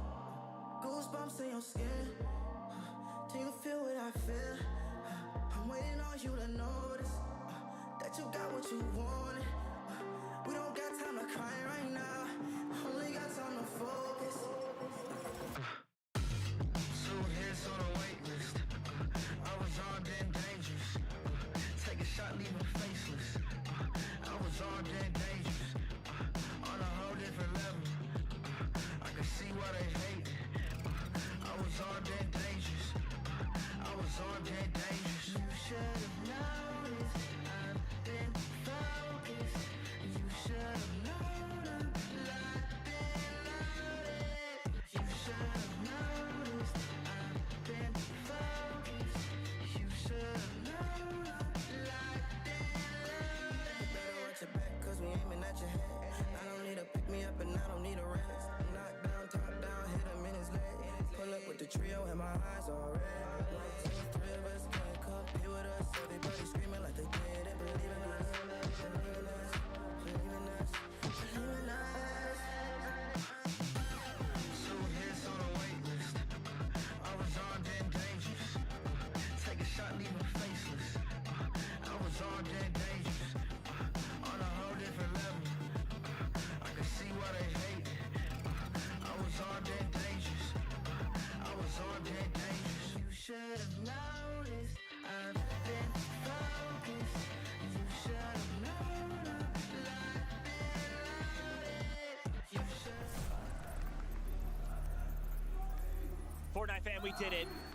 Muzz got a victory royale at the Global Championships. Buzz, my boy. I cannot believe it, guys. In case you didn't know, Muzz, Shadow, and Sphinx, these guys had to qualify through the last chance qualifier. They took it to the hardest part of the competition in a major, and then went on to that major and qualified to the Global Championships. Come here, the hardest stage of this competition, and get a victory royale on land. Mini, I'm good. I can go home happy. I mean, wow. What a win it was as well. You mentioned it through the last chance qualifier. These guys know how to win, and doing it on this big stage is so important for them. Going to boost them so high up in the standings as well. The way they played this low ground Kelly was so good. And off the back of a 3rd place in the game before, now getting into a win, that's going to boost them up in the standings so much. Coming down to a 3v3 against the likes of Marius and Pixie. But they got a little greedy. They got a little overconfident. They dropped down thinking, oh, this low ground team, we can easily eliminate them. Wait, is that Muzz? Uh-oh. And so 2 of them go down. They know that they have the heal off potential, and it got close. Vanya was able to find a medkit in those final moments. But Shadow, Muzz, still able to stay alive, still able to grab that victory royale and a win for North America. What helped them so much was that Vanya had to go into Storm so early, right? Yeah. They could stay inside of the zone, keep that med miss that was ultimately so crucial for them winning that game. So they were just able to stay inside of the zone. I love the reaction as well. And yeah, what a fantastic win for them. Really well played. Oh man, this is what I love to see. Live it up there, Sphinx. Live it up. That's your moment there. Oh man, a big W for North America. We need it desperately, Kelly. I love it. Sphinx has been such an incredible player to watch grow over the years, and something that even Cooper himself, global champion winner, said Sphinx is one of the most amazing IGLs. He really just needs to have his right time, his right moment, and that was it right there. But if we're talking about moments, we gotta talk about our top 3. None of them shifting in the leaderboard right now, but what did shift, Zeke, is that lead. Look at it, first and second place. It is barely 30 points separating them. How did we get to this point, man? We were leading by 150 points, and now we find ourselves with only a 30-point lead. Mini, it's not enough. But right now as well, let's take a look there at Pixie and Marius and Vanya. What's crazy too is like these guys had high ground, they get chopped, and like at that moment your heart's got to sink, right? Yeah. This is like a major. You think that's it? They instantly recover, right? Yeah. They're falling mid-air and throw a crash pad down, and that's what saves their life. Jump back up, take back over, and though they didn't win the game, they still placed second. They didn't get a ton of eliminations, but those placement points and that minigun mini, they go burr. Yeah, they definitely do. And this is the Vanya Pixie Marius that we know and love here on or over on EU. They got so close to winning it there, Kelly, as well at the end. You know, you mentioned it came to a heal off. They were trying to look, Vanny was trying to look for some heals, trying to find anything he could, and he found that loot llama of heals right there at the end. But it was just like, what, a second too late? There was a bunch of med miss, there was med kits, he had everything. Just we were freaking out for a moment. Could you imagine if they got the victory royale there, how much closer it would even be? But I do have to talk about, you already said it, they got chopped out from height, and we thought for a moment, oh no, this is it, they're gonna go down. And then the crash pad comes out, he saves himself, and then in turn of that, able to reclaim height. Cinema. Oh my gosh, you know, it's the cinema. We have a listen in from the trio. Let's take a listen. You wanna fight? They killed one. They're fighting. We can. Pop. If it does in the fighting. Pop.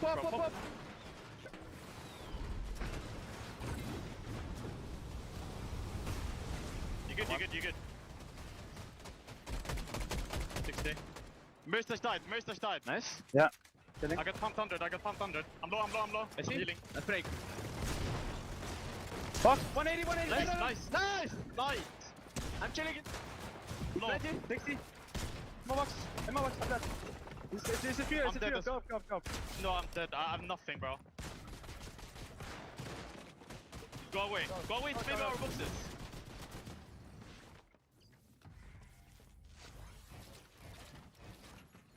Make it. No.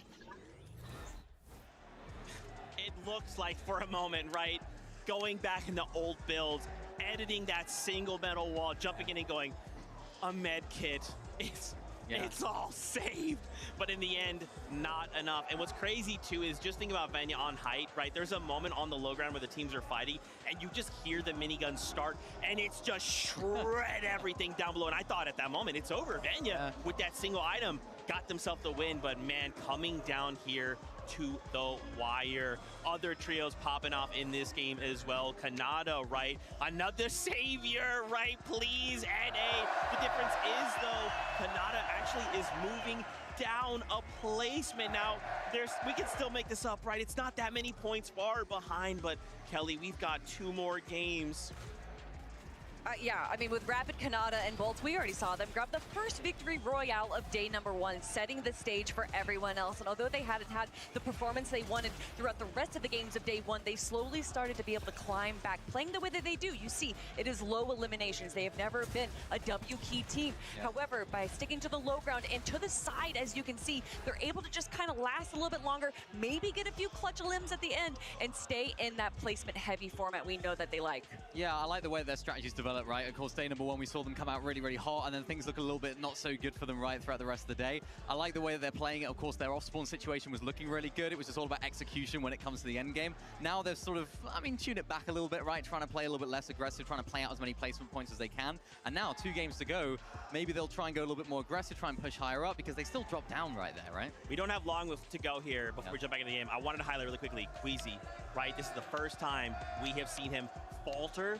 15th place in that game, a single elim. Now we only have a 30-point lead. Guys, this is uncharacteristic. Maybe that reset wasn't helpful, but listen, we still have 2 games to go. Kelly, we can still pull this off. We can still do this. Listen, everyone always talks about caster curses, and I think that's hogwash, but then I spend half of our halftime show talking about Queasy's story in 2nd place, missing out on 1st place in the Invitational, missing out on 1st place last year, and now I'm wondering, why did you do this?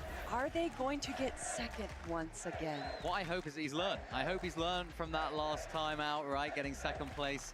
And I hope that they can now hopefully take that into a few changes now into the last couple of games. Remember, they left it all the way down to the end last year. So, they had to make a decision. They decided not to land on the 1st place team.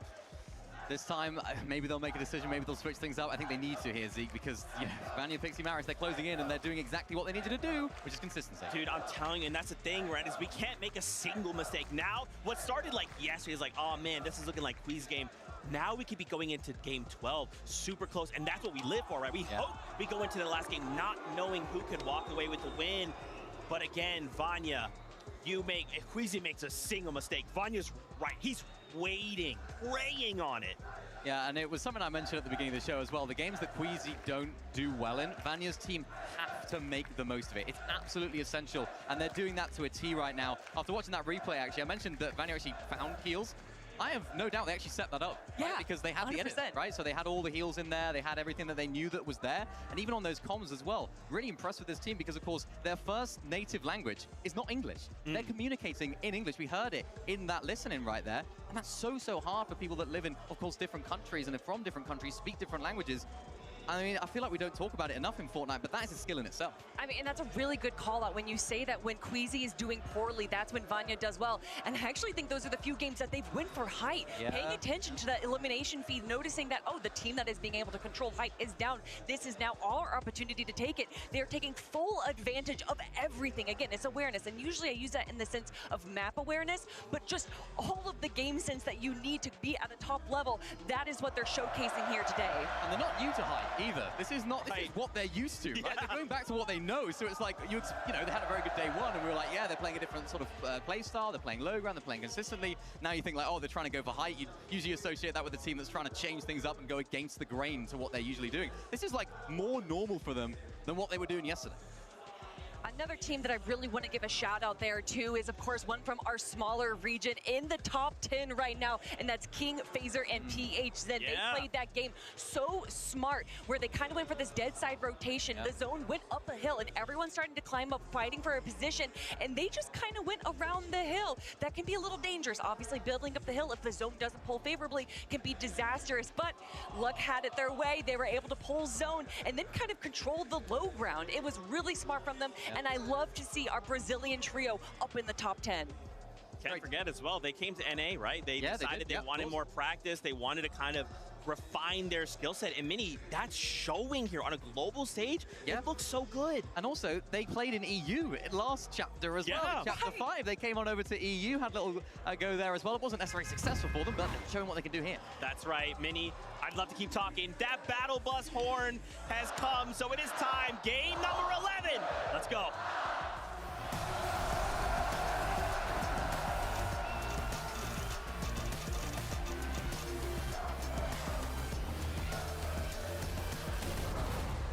Game 11. There's only 2 chances left for every team in this lobby from around the world to get points and rise up that leaderboard. We're seeing the top 4. Anything is achievable. But we had Levin on the last broadcast hyping up, representing EU. I had to bring a brother from NA over. Vivid is going to grace us here this time around. Jacob, they had to bring in all the stops for this one. We've been talking about it all day. Yeah, NA's looking a little rough. We're still fighting for 3rd place right now, but we know how the fights early game are going on. It's all about Rangers ruin. And Tayson, gonna be the first touchdown, grabs the chest. Chino running around, but nowhere left to run. Pablo, though, with the sweeper, finds Tayson. It's gonna be Chicho brought down next by Ferdoxy. 2 versus 1 scenario, but Atris has a real chance. Atris takes out Pablo. It's all down to the 1v1, and Ferdoxy immediately heading for the high ground. Doesn't want to get trapped with the swarm, but that separation, he hasn't had a chance to utilize his shield potion just yet. Atris, on the other hand, wrapping around, taking out, stopping Fred in the midst of healing. But Atris, he just can't close the gap. He doesn't have any materials. Ferdoxy doesn't have a whole lot left to work with either, but he has the builds in his favor. And Atris, he'll opt to try and trade, but it's the patented Fred Lurk, and he's creeping up. Atris can't get the revive. Ferdoxy through the window, and Atris still can't find it. He got multiple pieces through that wall, and even the cone inside. He's trying to distract him long enough while he backtracks and tries to go revive for revive. So no longer going to be a 1v1. Tayson and Pablo are back into the game, but business as usual. Kazi, Tinka, and Aspect are looking to third party this fight. Oh my gosh, it's the same story over and over. The hesitation comes in, right? The elongated fight. We're still in a 2v2. We know the third party's gonna come in, but if you take a look at the map, there's only 1 orange arrow. Maybe the full commit has not come in just yet. We'll have to see how this one plays out. It's almost like sending in the lone scout to try and figure out, is this really worth getting involved with just yet? But Tayson, Atris, they've got such an advantage now over Pablo and Ferdoxy. Their HP rapidly dwindling away here as Tayson now just waiting for that final opportunity, but without a shotgun, he doesn't feel confident enough, and for good reason, because one good bump shot could be the end of it. Ferdoxy's gonna opt to try and get away, but Atris just too accurate. Atris immediately panning the other direction, and that'll be the end of Ferdoxy's team. When Ferdoxy hit that crash pad, Atris had 9 medium bullets left. By the time he got that elimination, 4 well-placed shots. He gets the elim, they win off spawn, and just like Ferdoxy had those chances, a comeback opportunity for Tayson. But Vivid, you know, we've been watching that off spawn take place all day long. You have to expect that surely third party is still going to want to get involved. Yeah, I mean, the reboot, right? That's going to be on their minds. Is that going to be possible? We know when you go ahead and reboot, there's a giant beam that comes down from the sky. Lets everybody know, but oh my gosh, Darm, Damus, and Pix, they're in trouble. Yeah, they're in trouble. Pix is going to be down. Malibuca walks and pings. They have advantage in this fight, and they know how stacked the top side of the leaderboard is, and they're not scared. They want to continue to put the pressure. It's just a matter of, did they see Darm? Did they see Demon Demas rotate over in that direction towards the Rainbow Field, and I do think they did. Crash pads coming out. They're trying to close the gap. Battle between 3rd and 7th, it's just not worth it. The juice is not worth the squeeze here for Bolin and Demas Darm. Fortunately enough for them, Malabuka not checking the bushes, a little bit lackadaisical. And this is how we know it's game 11, right? With only a couple chances left for some of these teams to pick up points. This is atypical for Malabuka, Walks, and Ping. We've seen them kind of base up early every single game. But now the push, the aggression, they got to be thinking about the points they need. It's just all too close for comfort. Swizzy, Queasy, and Murstache know full well they had such a monumental lead to start the day, but it only took several matches, and they've watched those points quickly go the other direction for everybody else except them. Yeah, you're getting a little bit of a deeper look, looking towards the north, trading shots with Mr. Savage and the entire trio towards the west. It is going to be goofy in the trio. Even with a knock there, there's just too much time and distance separating these two teams. It's going to take a crash pad and a Flowberry Fizz, and it still might not even be enough as we jump on board Sadie, Panzer, Yapko. The crowd just constantly letting them know how they feel, and since the zone is coming over towards the Kappa Kappa factory, you can see this is where they're going to set up to try to get that damage. I mean, yeah, this is something that we've seen across every single one of the games, right? Yapko just kind of based up early on. Seti, you might be looking at his inventory like, why does he have nothing in there? That's because he's going around the entirety of the map, making sure that his team is going to be set up very, very nicely for the rest of the game, while they go ahead and pick up all of the damage. Elsewhere, you see some of the action going on. Baka getting a knock onto Adapter. Hasn't cleaned up the elimination yet, but Darm has been found out. Walks and Pings, they take the 2v1. One step closer to sending the entire trio back to the lobby, but Malabuka ends it as well in the 1v1 against Demas. 3rd place is out of there. Malabuka might have missed them the first time, but they knew they had to still be local to the area. There's only so far that they can actually squirm away to, and the fact that they just get completely ran down here by Walks, Ping, and Malabuka, those are the types of aggressive plays you have to make when you are in 7th place and you're staring down a leaderboard that is so tight-knit. The crowd just constantly cheering for anybody on the MA or Havoc squads, letting them know, like, hey, take our energy, you guys have this. As Yamzo clicks and Higgs, different strategy this time around. Instead of sitting on top of Supernova Academy, they're going for a lurk. Kanata, Rapid, and Bolts, and they do see all the information in the feed. So if any of them do get knocked, I expect Clicks and his trio to run straight over and try to get the chop and clean up what could be good damage. Yeah, but this is something that we've seen before, right? Socials were kind of talking about how Clicks, yeah, they might have gotten a knock on this exact trio before, but they were a little bit hesitant to go ahead and push, right? Are we going to see something similar right now? Will they go ahead and full commit? I mean, 12th place going into game number 11, you would imagine they got to be thinking this time, we got to go for it. But sometimes if you let it sit too long, your plate starts to go cold, and if they don't act fast, they're going to maybe have to watch this opportunity completely pass them by. The big thing here, too, is that Kanata and Bolts, they're not even replenishing their shields. They are totally content with being knocked inside of their surge base. They've got Rapid, healthy. I mean, that's your IGL, so of course he's just refarming all of the materials, looking for extra ones as well.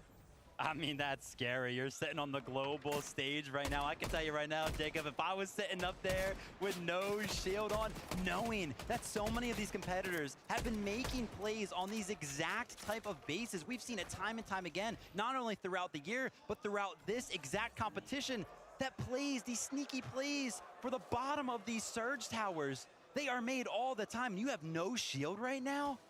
It's just into my head, I'm thinking, don't be suspicious. Don't be suspicious. They're trying to watch out for Rapid. They know they're focused on top over at the OXR HQ, and they know Rapid is wandering around on the low ground, replenishing all of the materials that they use to build that surge tower, and they're just waiting, like I said, for that knock or for an opportunity to get that 3v1 onto Rapid, whichever one comes first. But if Rapid goes one step too far, Iamzo, Clicks, Higgs, the moment that they realize that he's by himself, Rapid would actually be the best player to hit a nice 3-2-1 on because he's the one carrying everything for Kanata and Bolts right now. He has max materials just about. He's still trying to finalize just the last few components. Clicks, Iamzo, Higgs just creeping forward. Rapid starting to make his way up, but they've been exposed. They took moments too long, and now Rapid, red alert Mayday situation here. But Bolts, Kanata with a plethora of heals in this surge base.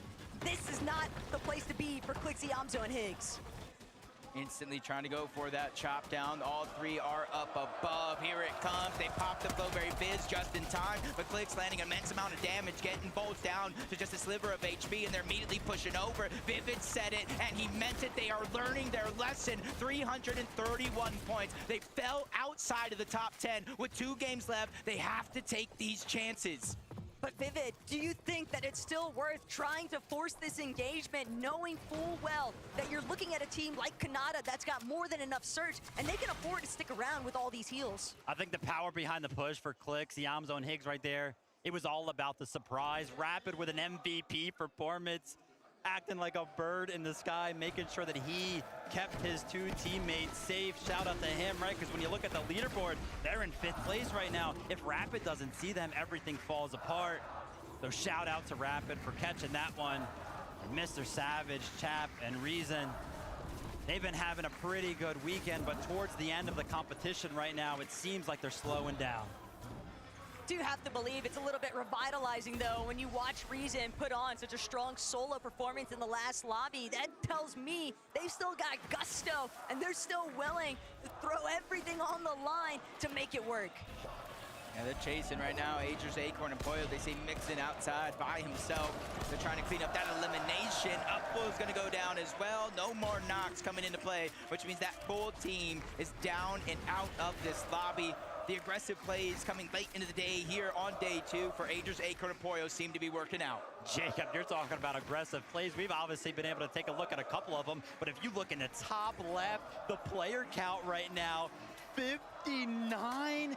This lobby is getting destroyed by aggression right now. These guys are crashing on each other is what that tells me, Vivid. But Queasy, Swizzy, and Mustache, they're taking a much more tactical approach. Queasy, the mastermind, you have to remember, back at the Invitational in 2022, he was the one that made the decision. I want to land on them. I want to challenge it, and it's not as direct, but it's still there. Jacob, this is a strategy. They know they land OXR. They're waiting on top of the mountain. They want to rain down the shots as they fly through the sky. They crack the shields on the 1.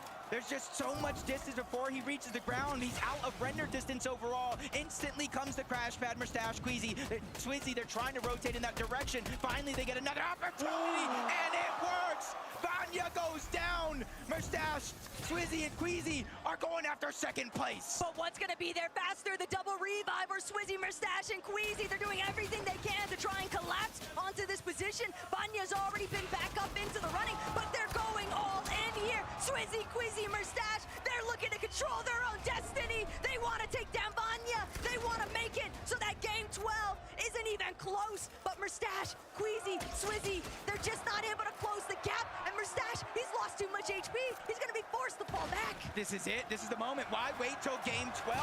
Marius, Pixie, and Vanya, they've given an opportunity here to take down 1st place and potentially take that spot. Few points separate them, and Swizzy's probably realizing their backs are up against the wall, maybe even second-guessing this decision to go ahead and try to surprise attack them. But they have the low ground. Marius, Pixie, Vanya, they have the high ground, and since they do have that, they have the decision to hold and pressure them down below or rotate out like you see here. No risk, no story, though, and Marius a little bit split apart here. Mustache, Quizzy, Swizzy, they're still chasing them all the way down to the bird to go. These guys are full-on fighting inside of the storm. It's early zone tick, so they don't have to worry too heavily, but it's the storm sickness, Jacob. Both of these teams are delaying their own endgame. It's something that we saw come into play in that last game, the storm sickness, getting chunks of HP ripped off in the end game, but they're continuing to go. They want to chase this one down, but Pixie on the other side, he's the most elevated. Vanya, he's on the low ground trying to heal the best that he can, but so Pixie is making sure to defensively hold that high ground. Marius as well, Flowberry Fizz, just make sure to top off the shields. That way they can force them down further and further. They continuously are getting chased, but you say, you know what? You want to fight? Come get it. They're throwing everything at this one. The inventory, all of the heals, they're disappearing. Marius is becoming fully aware that the investment is soon becoming not worth it. How aggressive they're gonna get. They're coming right box to box, wall to wall right now. But think about the biggest differences here. Queasy's team, they're not actually carrying shotguns. All they have is the Wrecker revolvers in comparison to Marius, who's rocking both, but it's a gray Sentinel at best. And that Wrecker revolver just not able to get close enough. Pixie, Vanya, Marius essentially at a standstill right now with Queasy. They have the majority of the heals. You already see the slurp juice in the inventory, med kits being used. Essentially almost 200 HP and shields combined between these two, so they do have a little bit more of an upper hand. And I think Marius knows they're running out of HP resources to keep this fight going longer, so they are definitely now officially on the clock this deep in the zone, and it's only the 4th one overall. Merstash and them still have splashes underneath. Vanya's dropping, almost gets boxed up. Merstash has his head on a swivel, continuously turning around, but Taco talked about the double pump, and there it is in action. Marius is able to get the knock onto one, but he gets dropped to 30 HP. They desperately need the siphon, but oh no! Disaster strikes! Pixie is now the last one alive! Merstash and Swizzy, they lose Queasy, but it's only a knock. He's quickly going for the revive. A miracle in the making as Pixie falls! They got all three! That's all that they needed! The space has been created, but now they have to capitalize on it. It's one thing to take them out, it's another to keep building on the lead overall. Queasy, Merstash, and Swizzy, this game has just begun. Insane scenes here. 2 top teams from EU fighting. Now it's NA's chance as Peterbot, Ritual, and Cold end that fight as soon as we turn in, and he's using his own emote on him, showboat, and said, hey, you might be ahead of us on the leaderboard, but we know who's the king. Peterbot, Cold, and Ritual, we just tuned in. 6 eliminations. That one's gotta feel good. Coming all the way over from NA to the global stage. Kind of that back and forth that happens between those 2 trios. That one's gotta feel good, but I can't lie, Taco, right? Ritual with 4 eliminations himself, showing what a year's worth of mechanical training can really do on the big stage. We all witnessed the Richie 1v3s throughout the divisional cups, Vivid, and even in the majors, Ritual was putting up quite a stellar performance, but now things are gonna fall directly into the line of sight here for PH, Zen, Phaser, and King. They've already spotted out 2 other teams based on mountains right next to us. These next couple of rotates could be rather difficult, but Kanata, Rapid, and Bolts, they're still looking to press forward. They're actually trying to do it from underneath. They're hoping that they can just collect whatever leftover hard mats they can find.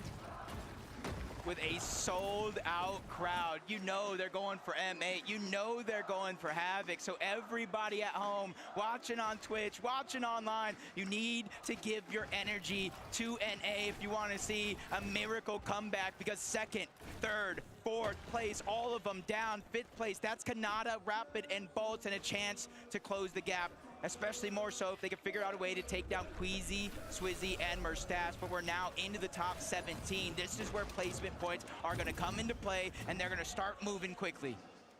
Vivid, how do you feel seeing this rotation by Savage, Reason, and Chap? It looked relatively healthy, but they're not the only ones. Other teams in EU definitely making their presence known. Yeah, the chase is on right now for a couple of our teams, namely Malibuca, Walks, and Ping. The aggression early, they want to go ahead and catch up to Rapid, Kanata, and Bolts, right? That's the only team that is currently alive that is ahead of them right now. And as I say, that pressure starts to rain in.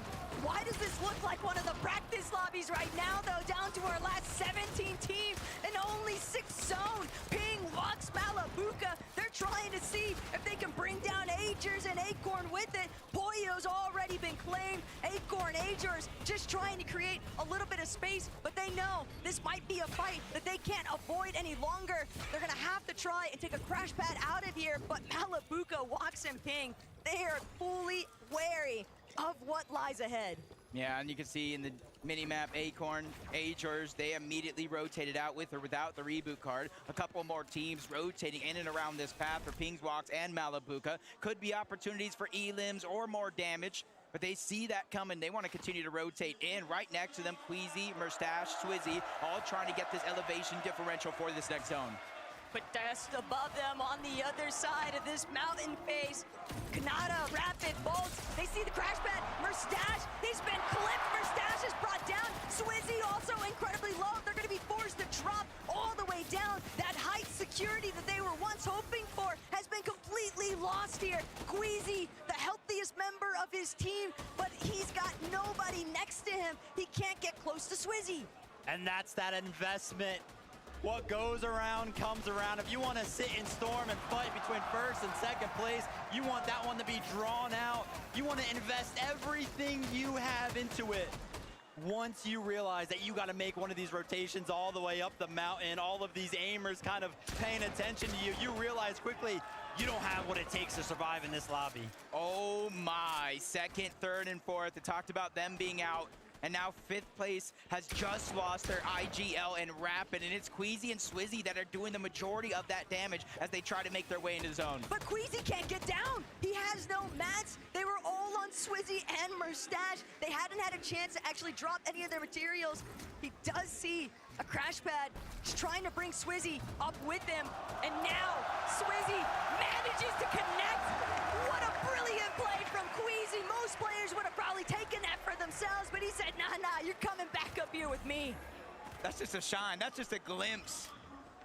That is 7,000 IQ and the selfless plays and why we call him one of the greatest IGL. No, forget that. That's why we call him one of the greatest Fortnite players in the history of the game. And he's looking to prove it. If he could just close out these last two games, even with the loss of our stats, there's still 1,100 damage above the threshold as they land a couple more shots. Now 1,200 and continuously rolling. But this is a really healthy trio. Cooper, Curly, Reed.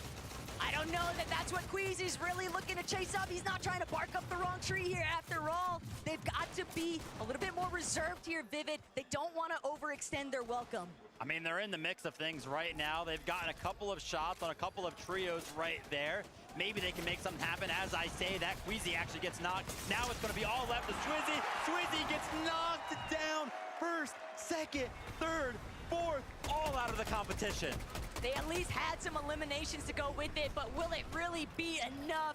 The leaderboard will have to wait and tell a different story here. Malibuco, Lux, and Ping, though, fighting a battle of their own. They're now looking to see if they can overthrow the high ground. I drop Cammy, Hottie. They've been a little bit tagged up here, but it's Ping who eats the greater bulk of his shields there. Malibuco, Lux, now having to head towards the forefront. They're looking back. They're trying to provide some support. They have a slight placement on this side of the mountain, and they are looking down, and guess who's underneath them? Peterbot, Cold, Ritual, Mr. Savage, Chapman, Reason, so many teams crashing onto this mountain face. A good chunk of the top 10 overall back into the lobby. Even our fifth place team on that leaderboard missing a player, and one of the more important ones into Rapid as Phaser, PHN, King. They know they're not in zone just yet. In fact, they might have one of the farthest pulls in the entirety of the lobby with Aspect, Tinka, Kazi in their path. They want to continue to roll through. Even with the med kits, even with the minis, they realize they are lacking materials and a ton of them. Paying attention to the leaderboard of the last Global Championship. No minor region teams in the top 10. King, Phaser, PHN, they're trying to make that push right now. When you want to talk about a push, Taco, Boats towards the bottom of the mountain. No mats to work with. Top 5 as it currently stands. The push is on. What a genius, though. Bolts recognizing that the zone's going to pull over this Big Ben tunnel face. He's going to take a little bit of a harbor safety inside. But King, he's got literally 1 HP and a dream. The small shield potion, he's managed to get it off. But Phaser, only 2 builds remain. He can't keep continuing to hold that leverage over King's head. Instead, Phaser holding on for dear life, but he needs the heal. He won't get the chance. He's gonna be eaten alive by the lobby. Oh, he drops the crash pad, but instead he goes straight up and back to the lobby with that elimination. That one's gonna hurt, but a lot of those rank ups coming in, and that's an A rank upgrade. That could be fruitful for Bolts underneath, who has to start to think, who has to start to act quick because he has only 8 builds, no heals in his loadout, and no mobility on top of that as we're going high up the mountain. Bolts doesn't even get a chance really to try stop and check. He's just making sure that he stays concealed towards that backside of zone. But on the high ground, Palad, Hero, FKS, they've actually managed to overtake one of the best positions that we've seen them in all weekend long. Peterbot, Cold, and Ritual, they don't want to walk away from this competition without at least putting some sort of a staple into it. They want to show everybody that, hey, listen, we had a tough time off spawn, but when we make it to the end game, we can put on a show. Yeah, Bolts just went down off the side of that mountain. Their run in this game has come to an end. Did they get enough to move into the top 4? But Peterbot now battling for it all, and he is by himself. Cold and Ritual are all down below, and he's done it. He's gotten the high ground. He's gotten an elimination. Here he is. He's finally woken up from his slumber, and he's continuing to pressure down and stealing the high ground away. He joins Ritual and Cold on the other side and takes what's theirs. Yesterday, Peterbot said, it's my day off, but today, it's a whole new beast coming alive here in the final hour. FKS gonna be taken out by Ritual. Aspect as well, claiming that series of eliminations, but Cold, Peterbot, and Ritual, they're now kings of the mountain face, and they might be kings of this lobby if everyone else isn't careful. There's still more than half of the placement points still available in this lobby, and I think Reason knows it. That's why he's moving to the outside of the zone. He saw 3 different med kits, a replenished amount of materials, and this could be the difference maker in terms of point differential as that leaderboard goes down below. Malibuca, he's struggling all around, rejoins his team. The splashes are coming out, but they're in the backside of the zone. They're sacrificing HP to try to catch any team off guard. It's because of the way that the zone is pulled over this slight bridge of elevation, though. Malibuca, Ping, they don't have a whole lot of builds. Malibuca is going to be forced to try and play heals, try and acquire whatever placement points are possible. The siphon materials going to give him a little bit of extra time and the 2 med kits, but still, he has to make his way forward, and he's going to have to crash directly into Reed, Cooper, and Curly. But the moment they head down, they're taken out by Peterbot. Reed just getting targeted from up above. He loses all of his materials, has no other choice, but another team contests towards the high ground. Cold, Ritual, and Peterbot, they're forced scrambling around, figuring out a way to reunite. The Flowberry Fizz does come out. That's Tisco, that's Striker, that's Kadu. They've taken down NA's best, but it's only for so long. Revenge comes in, and it comes in quick. Cold gets it down onto 1. No siphon just yet. He needs to buy time. No extra builds, and he's facing Reason on the other side. But high ground disrupts the foe. Down they go. 3v3 here for the end game. Kami, Hadi, that's relatively loose because iDrop is down. Kadu, Striker, and Tisco, they could take it all. And this is what the international scene has needed all weekend long, but no, Kami, Hadi, Kami's not gonna be able to make it through. It's only Tisco, Striker, and Kadu left to deal with Hadi, but Ari, he'll be forced to charge forward. He tries to head towards the high ground, but he just doesn't have the HP. Tisco just needs one more shot, and he finds it. That's gonna be the first victory royale here this weekend for an international scene. The Brazilian region is on top. They've showed up. They've reached the top 10 in the leaderboard with a whole nother trio, and this is their chance to shine bright. Frankie, we need to know what they're thinking. We do, and I'm running over right now. This is the most exercise I've done all week, but it is worth it. Please, boys, on your feet. We've got Ricardo translating for us. Stand up, please. Striker, I need to come to you first. What was going through your mind during that final fight? O que você estava pensando naquela última batalha? A gente tinha que ganhar, né? Entrar no comeback, dar desconto para chegar no top 10 aí e subir na tabela. The only thought was they needed to win. They won the top 10, so that's the only that's everything they were talking. And that makes a lot of sense because I don't think a Brazilian team has ever placed inside the top 10 at a Fortnite Global LAN before. Do you think this could be the year? Você acha que esse é o ano que um time brasileiro pode ficar entre o top 10?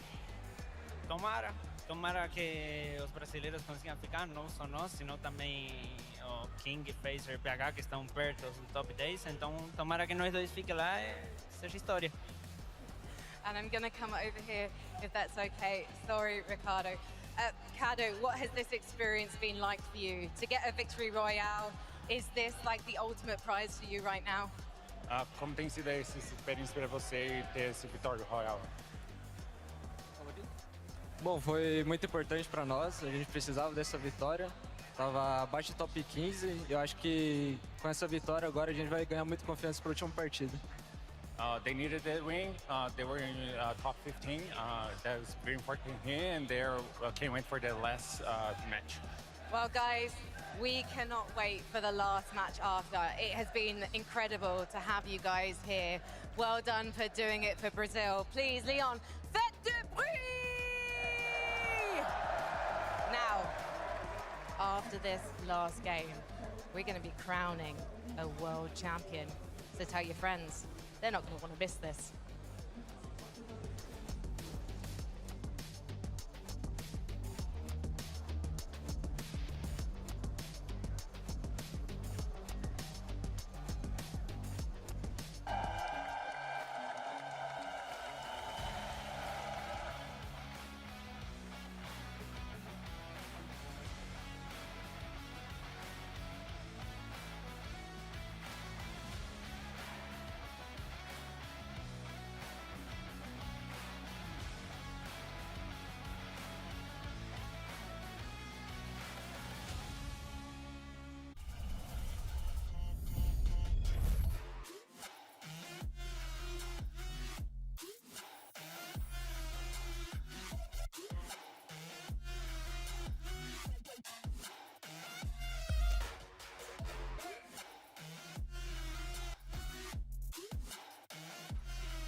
Do you get scared? Do you feel lost? I can smell fear. I've been there before, but you made it through the storm again. You did it on your own again. Goosebumps in your skin. Do you feel what I feel? I'm waiting on you to notice that you got what you wanted. We don't got time to cry right now. Only got time to focus. Hits on a wait list. I was armed and dangerous. Take a shot, leave them faceless. I was armed and dangerous. On a whole different level. I can see why they hate it. I was armed and dangerous. I was armed and dangerous. You should have noticed. I've been focused. You should have known I'm locked and loaded. You should have noticed. Been focused. You should know I'm locked and loaded. Better watch your back, cause we aiming at your head. I don't need to pick me up and I don't need a rest. Knock down, top down, hit him in his leg. Pull up with the trio and my eyes all red. 1, 2, 3 of us can't compete with us. Everybody screaming like they did and believe in us. Believe in us, believe in us, believe in us. 2 hits on a wait list. I was armed and dangerous. Take a shot, leave them faceless. I was armed and dangerous. On a whole different level. I can see why they hate it. I was armed and dangerous. I was armed and dangerous. You should have noticed. I've been focused. You should have known I'm locked and loaded. You should have known. Fortnite fam, I hope that you are locked and loaded because that last game, so many developments. BR coming up massive 16 elimination victory royale on LAN. Oh yeah, Brazil, that's what I like to see.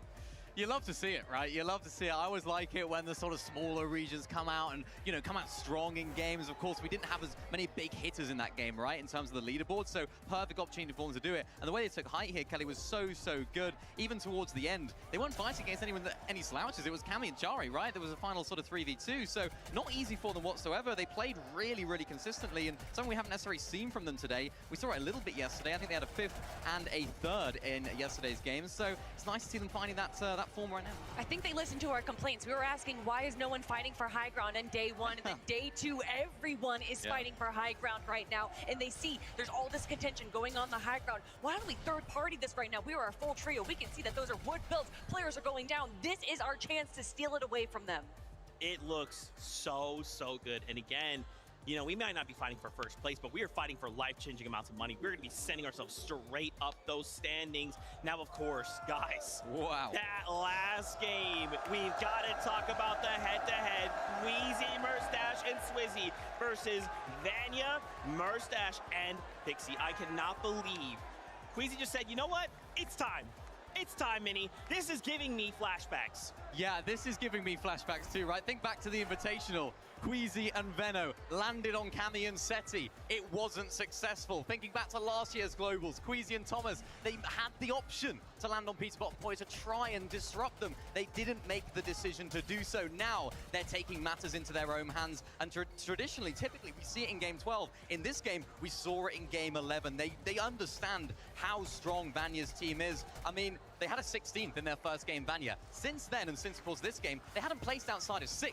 So they had to take them out and had to disrupt their game in any way they could, because if Vanya, Pixie, Marius, if they make it off spawn into the end game, they know they're going to get a good game out. Although they did grow that lead just a little bit, it's a bit of a double-edged sword landing onto Vanya or going for Vanya, because Vanya knew the equation. They knew that they just had to run away. But when you have Queasy chasing you down, there's only so much you can do. But as they are being chased down, they're using their mats, they're using their heals. Everything that they need, everything that they have had to have a successful end game is now gone. So by taking out second place a little bit early, they themselves got a little bit low on mats, a little bit low in heals, and were not able to recover. Can we just talk about how insane? Okay, this is gonna be super nerdy. Okay, super nerdy.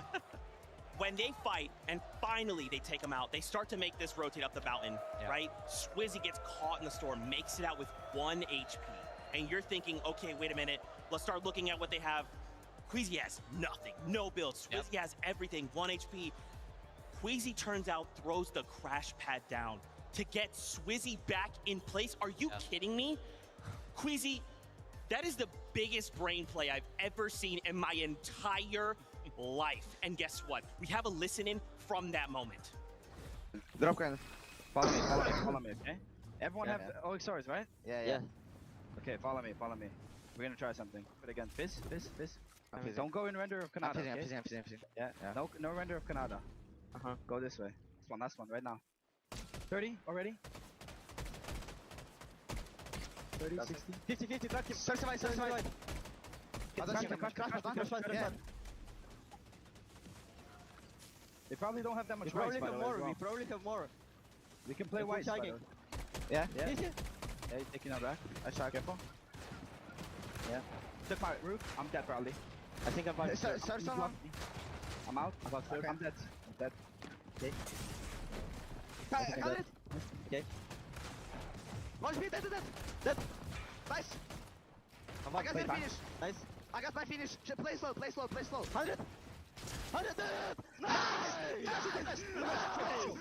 Let's go bunker. Can we go bunker, you think? The crazy thing about this moment, right? Just think about it. If we were to do this again, right? Even though they didn't get a victory royale, even though they didn't get top 5, they didn't get all this stuff, they delay Vanya. They go on, they slow things down. If we do this again, Mini Miner, imagine even if Queasy goes down, you're gonna put Vanya in the same exact position to be in shambles for the remainder of the game. Yeah, absolutely. I mean, but Vanya's team now maybe know that's coming, right? They could prepare for Queasy's team to do that and maybe change up their strategy, because if Vanya take out Queasy, that could be a very, very interesting end game, because like I mentioned, these guys don't miss a beat when it comes to the end game. So they're gonna have a good game. So I don't know what's gonna happen. Can't believe this is it, the final game. We're gonna find out who's gonna be coming out on top, who's gonna be the 2025 global champion. And for it to come down to mate on mate hate, listen, I think the audience, although it's a bittersweet moment, they love to see their top teams in the top 2 spots. Yeah, I mean, obviously, if you're an M8 fan, you're happy, right? You're like, hey, one of our M8 players are going to go on to be global champions, right? So exciting to see, but how does that last game end, right? Do we just take it to the off spawn again? Do we change things up? Do we play conservative? So many questions in that game, though. Something of note that happened, Peterbot, Cold, and Ritual finding themselves up on the high ground as well with, you know, they've been quiet for both days, and finally there in game number 11, we see him on height, we see him pushing teams, kind of what we've been used to seeing in majors before this point. Something that we don't used to see, though, is Ritual carrying the team with 5 eliminations, with Cold and Peterbot being the fraggers only with 1. And of course, as they were able to control that high ground, they do what they do best, and they just spray the lobby below them, making sure that although they might be getting low on mats, they're still going to be getting those points through eliminations. Yeah, I like the way they play this, actually. I really want to give a shout out to Ritual and Cole, the way they actually play this front side. So important right there. While Pete was sort of fragging at the back, they held down the front side, making sure that nobody else could take it. Really, really well played from those two in particular. And I think the way that these guys have gone this weekend, it hasn't gone their way necessarily. But of course, in this particular endgame, they were able to pop off. Remember, a lot of our big names that we were seeing on the leaderboard, sort of top 5, I think, were down and out in that endgame. So we didn't see our sort of height team that we would expect to be in there. But still, a solid game from these guys is going to push them up in the standings. It's so good, guys. I'm just thinking about this, man. I gotta see those standings one more time. This is a fight for first and second place right now. It's a fight for first. Everyone else is fighting for that third place spot. And again, you know, we might not be playing for first, but life-changing amounts of money, even flipping down to this second page, right? If we could break up into that top 10, this is gonna come down to the last game. Fortnite always be doing this to me. We start day 2, it's, oh man, it's gonna wrap it up. We know how it goes. Game 12 comes around, says, Zeke, hello. We're Fortnite, you know what we do best. We save it to the very last game.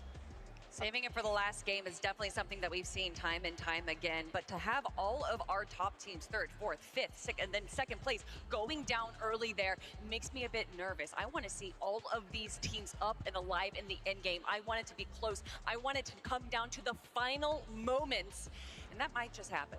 I hope so. I really hope so. I mean, I'm just thinking about sort of Vanya's position. What would they do in this situation? Is it for them to take it into their own hands? Do they try and outplay Queasy's team? Do they try and avoid what was going on? I know we had that in that listening right there. We listened to Queasy saying, we're going to have more whites than them. We can play the Storm, which is exactly why they won that fight. Yeah. We're sort of watching it just here, and I remember saying, I was like, yeah, they're going to win the fight because they have all these whites, of course, from their drop spot. We broke it down at the beginning of the weekend, how powerful that drop spot is. They can get the slurp juices, of course, from there, all the splashes that they get from there. Super, super valuable for them. And now, maybe we're going to see a little bit of a change of strategy for Vanya's team. Do they try and stack the whites, stay back in the Storm a little bit? Not too sure how they're going to play it out, but they have to respond. They have to do something to try and stop this this push from Queen. You know what I want to see? I want to see that victory royale turn from 0-0 to 0-1 to get practically a 5.9 average placement, but still just be so short on claiming that. Man, I mean, Minnie, what is it? What can they do? I mean, I think they just have to try and... I wouldn't, if I were them, try and land on Queasy or anything crazy like that, because they are so good at endgame, right? We haven't seen the day 2 that we saw from day 1 of Queasy, right? We haven't seen them have that performance that we saw in day number 1. So it's almost safe to assume that they maybe not have that great performance in this final game like we saw. Maybe they could, it's Queasy, we don't know. But for Vanya's team, maybe they just play it out. They have to think about that in the back of their mind. What could Queasy do? It's gonna be so close. It all comes down to that. And this is what they are fighting for, that beautiful trophy. But it is not just a physical object, it is an emotional one as well. Being able to come out on top, to be able to claim that in front of all of these incredible fans, that is a life-changing experience. You talk about life-changing. I mean, Pix, Darm, and Demus, right? Going up against Seti, Yapko, and Panzer, and even Rapid, Kanata, and Bolts. 500 points out of Rapid, Kanata, and Bolts. Up to 512 in 3rd place, Pix, Darm, and Demus. This could very easy. I mean, guys, just look at this. Yeah. Right from 5th place all the way up to 3rd place. I cannot stress this enough. This is life-changing amounts of money. The game isn't over. Even if we're excited to see the first place team come out and win, there is still so much we are playing for. Changing a single placement, a single elimination, a single placement point could be the difference. Yeah, it really could. And a team that's no stranger to that, of course, is Kami, Chari, and iDrop. I mean, these guys had a really nice 2nd place right here. Exactly what we'd expect from this trio, sort of playing low ground really, really well. They did actually end up as a duo as well. It was iDrop, I think, that ended up going down, but they played it to perfection. I think they did move up a couple of places in the leaderboard as well here. So a really nice, solid performance from them. Again, we just saw the prize pool breakdown. They're not going to be getting 1st place this weekend, but every single placement counts towards such a huge chunk of that prize pool. And Cam and Kari doing what they do best, launching up, trying to take high ground as a solo, as a duo. But of course, it did not go their way. It did go to the way of the Brazilian trio right there. But you do have to give props to them making that effort, going for the 2v3. I mean, Pickstorm and Demus as well, Zeke, you mentioned it right there. They're not used to the stage. It's not their environment, right? This is a team that's sort of on the come up throughout the entire year. They've been putting incredible performances, and every single time we go into a major, you know, they had an amazing major #1, and we were like, oh, this is a new team coming into the grand finals, and you know, how are we expect them to do? People didn't necessarily have them up there. Then they were sort of favorites coming into major 2 and 3, and then there was sort of, you know, there were a lot of questions again. Can they do it on the global stage? Is it possible for them to continue this momentum? And it just seems like for that team, every single time a question's asked of them, they keep delivering. And they're doing it here today. To end in that 3rd place, you saw that prize money. Yeah. You saw that prize money. But again, remember, Kanata, Rapid Bolts in that 5th place, only 12 points behind. So for these top 5 from 3rd down to 5th, we're kind of fighting each other, right? We know what's happening at the top. Can I say how much I love to see Kanata's trio in this position all year long? A lot of people have just kind of been ignoring them because the story of NAC has been, oh, is it going to be Poyo or is it going to be Peterbot? Maybe Clix can finally win a victory royale, and Kanata has just kind of fallen by the wayside. That was until this most recent season where he has just been the most consistent team in NA time and time again, and then finally in week 3 winning that Div Cup, and he was so confident. I actually got to talk to him right before day 1. He's like, who do you think's winning? And I was like, well, who won the last week of the last week of tournaments? And he's like, it's me. And you know, every single time he is just so confident, and I think that really brings so much to the stage to even go down, have like a rough end of day 1, and he just doesn't let that affect him. Yeah, it's so crazy, man. Once again, here we are in getting ready for that last game. My heart is pounding. I'm sure you guys at home are going crazy as well. What are we hoping to see? All right, putting you on the spot. Okay. Final game. Give me your hopes, your dreams, your aspirations for this game. You know what I'd love to see? I'd love to see Vanya's team try and land on Queasy. Queasy's team try and land on Vanya. And we end up just having a crazy end game where they're both fighting for height, and it's like a full-on, like the excitement takes it through to the entire game. It'll be so, so exciting. That's what I'd want to see. I don't know what will happen, though. Okay, I like that. I'm going to continue off of that. Okay. They both switch drop spots. They both make it to the end game. Queasy on high ground, Vanya on low ground. 3v3, final moment of the game to win it all.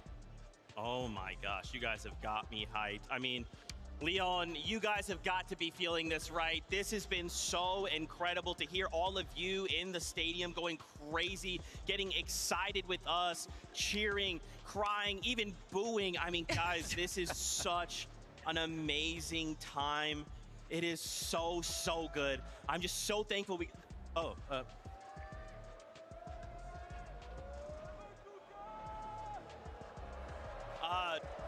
I'm sorry, guys. This is hot off the presses. I need Benji right now. I need the translator. Guys, this is plans for 2026. Benji, put the headset on. Oh my gosh. What's happened? What's happened? This is for you. This is hot off the presses. This is what is coming for 2026. We're going back to duos, Benji. Oh my gosh! Les gars, l'année prochaine, ça sera une saison FNCS en duo! This is new FNCS mid-season LAN? Oh my gosh! Les amis, à mi-parcours, il y aura une LAN de milieu de saison. Pareil pour les FNCS duo. Une LAN, les gars, une LAN. Reload Elite Series? I don't even know what that means! Oh my gosh! Une LAN. Il y aura aussi une LAN, les gars, en recharge. Le mode recharge. Série Elite. Pareil, ça sera en milieu de saison. On a déjà 2 LAN de prévues. $1 million mobile series? Mobile tournament. Oh my gosh. Les gars, un tournoi à $1 million sur mobile. Okay. Ranked 2.0. Yeah. Ranked 2.0? Classé 2.0. Les gars, il va y avoir un nouveau classé. Incroyable, un nouveau classé, Zik. We're getting another Pro-Am. Un nouveau Pro-Am aussi, regardez, tout en bas. Le Pro-Am, vous connaissez, il y en aura un aussi en 2026. Benji. Yes, the most. The LANs are returning to Europe. Les gars, on va parler français. On parle français. La LAN sera de retour en Europe.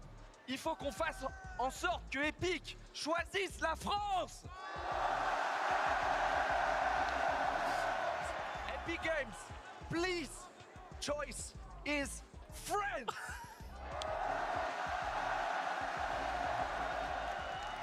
Oh my gosh. My heart was already pounding. I'm shaking right now. 2026, that is what is coming next year. You saw it. It is here. They apparently went huge. Guys, it is that time. Game number 12 is ready. So let's take a moment and make sure we are too. Leon! The finish line is approaching once more, but who will cross it first? The world has heard your noise all weekend long, but you must be louder than you have ever been before. This game is where errors come to an end and new ones are born. This is the last chance to forge legacies.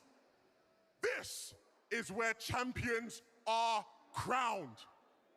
So Leon, I've got 3 words for you. Are you ready?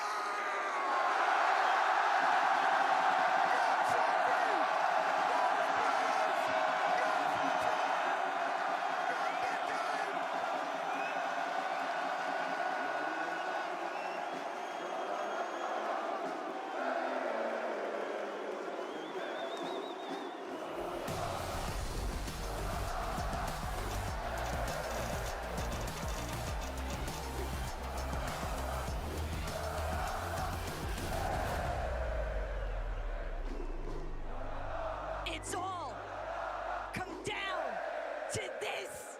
Jacob, the final battle bus of the weekend is upon us. Legacies will be forged here. Levin's already called it out.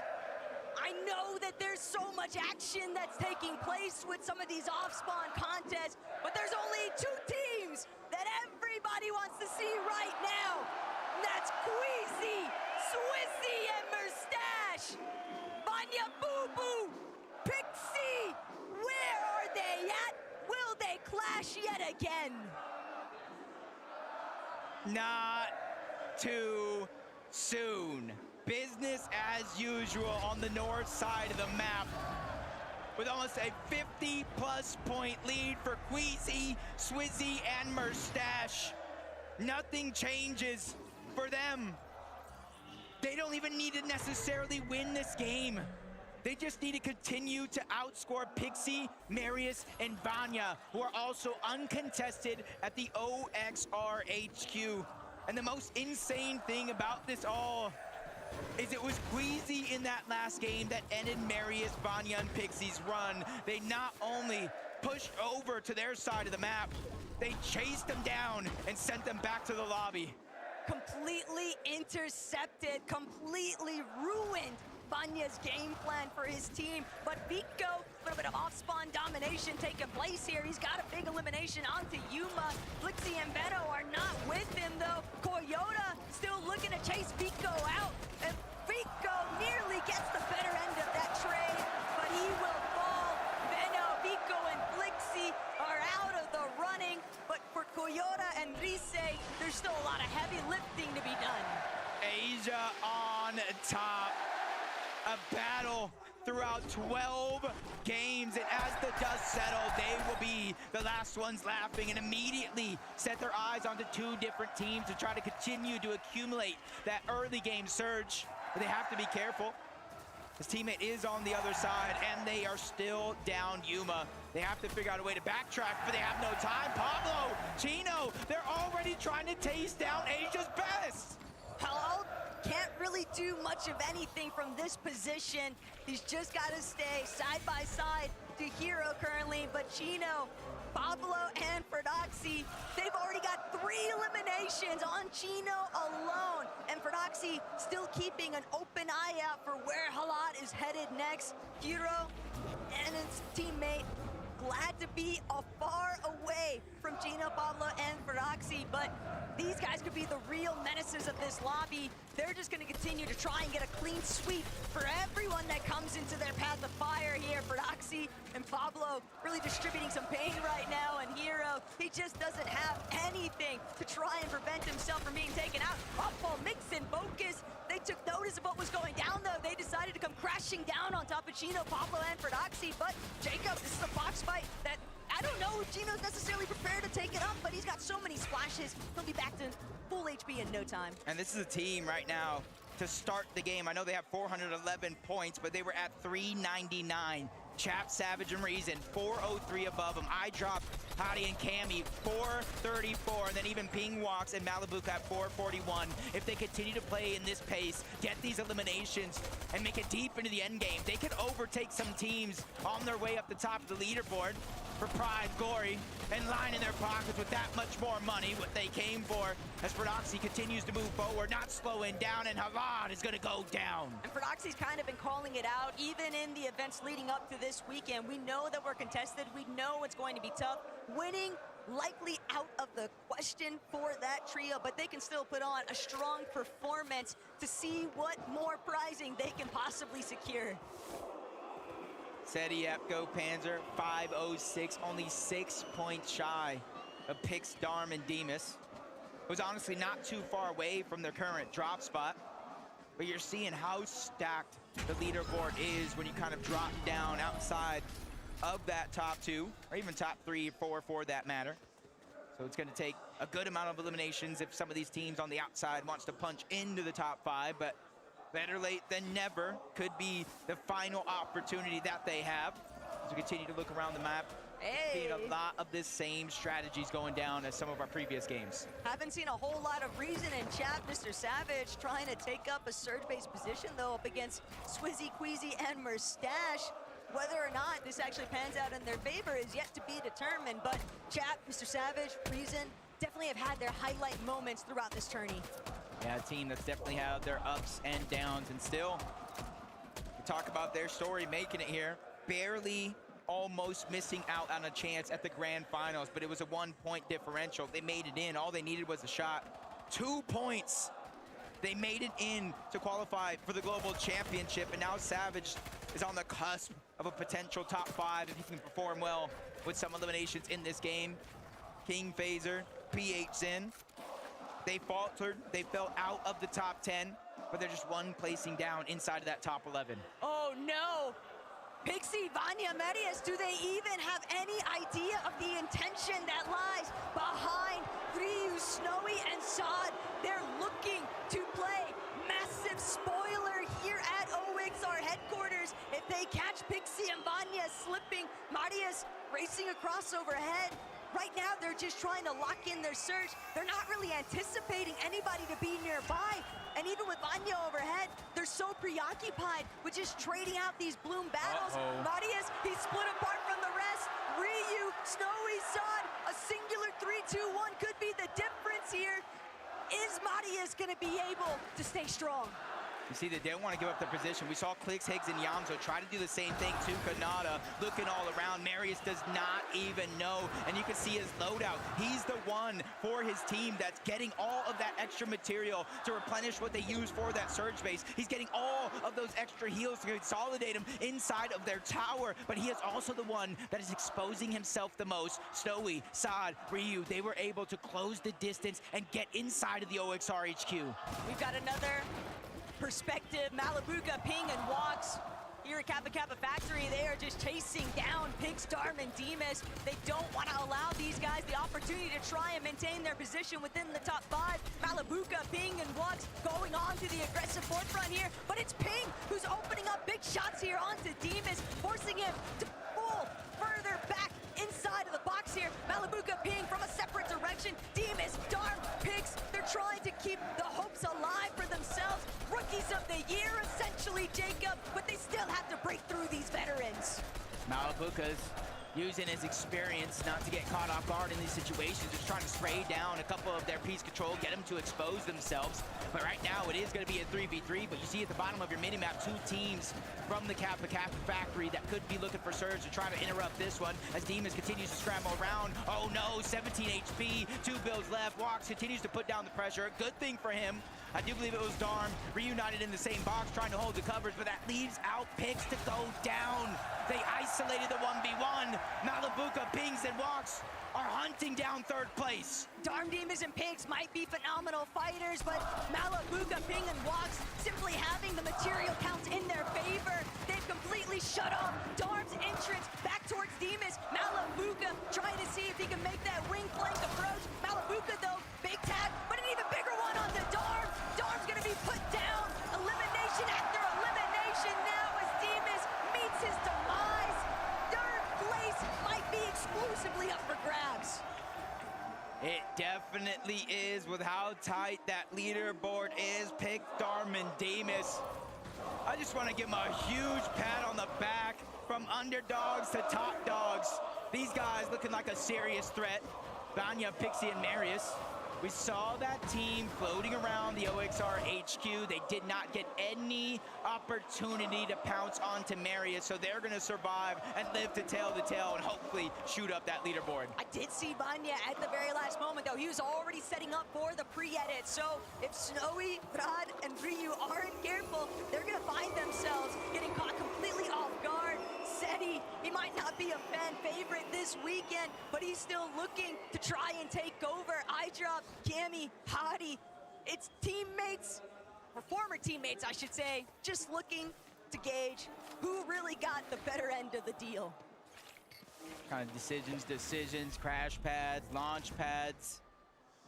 And with Seti, Yapko, and Panzer right in front, that is the team currently in fourth place, 506 points, just shy of getting into another big money spot of the top three. Swizzy, Mustache, Queasy, even with the zone pulling so far towards the south, they know it's very, very important for them to get their Storm Surge first. And then they throw one of those upgraded launch pads down, they hit the Flowberry Fizz, and they cover over 1,000 meters quickly. But as we tune in, Cold is already down. Peterbot on the back foot, but it's actually Ritual that fell. Him and Cold, the two best fraggers in all of NA, have a chance to fight back, but it's Malabuka, Walks, and Pings on the other side. Seti, Panzer, Yapko, they're in the mix as well, and one more team towards the north. And a sandwich between some of EU's best and Peterbot Cold. They know what kind of a pickle they're truly in. Peterbot's got a couple of pre-edits set up already, but he knows he just needs to escape. Every dog has his day, and this one, he doesn't want to find himself losing the bone that was thrown him in the last lobby because they got a better placement than what they'd expected. But uh-oh, obviously they're gonna try to crash pad up. They just dodged disaster somehow. Peterbot, he gets the audio cue. Great damage towards the backside, just a sliver of HP remaining. But you see them kind of second guessing the decision. They don't know exactly who that is hiding there. So them being 2 versus the 3, they have to figure out if they want to push this or not. But a good opening opportunity with damage. They're creeping closer and closer. And whether the crowd likes it or not, Peterbot and Cold, Ritual, they've actually had a pretty incredible day 2 performance, Jacob. They have completely leapfrogged their way up the leaderboard, and they're clearly still intent on just trying to see how far they can really go. They've gotten so much prizing from NAC throughout the entirety of this year, but now on the global stage, Peterbot, Cold, as a duo, they might still be looking to bring Ritual back into this one. Yeah, you gotta think that they do have that reboot card. They're kind of beelining it over towards Dystopia, but they have to be careful. Bakapars and Pump are already there trying to get scraps. To go back on over to Rangers Ruin. Prodoxy, Pablo, Chino. They got the boss down. The queen is no more, and you're seeing what that does. Not only do they get that OXR rank, but multiple slurp juices, splashes that they can use. They already have 419 points. They can only go up from here. But we're looking at one of the only teams in this lobby that's truly capable of finding those huge elimination wins. And still, Jacob, this is one of the best loot loadouts that we have seen Prodoxy working with. He even admitted to it yesterday on socials. He's like, look what happens when I finally get a loadout to work with.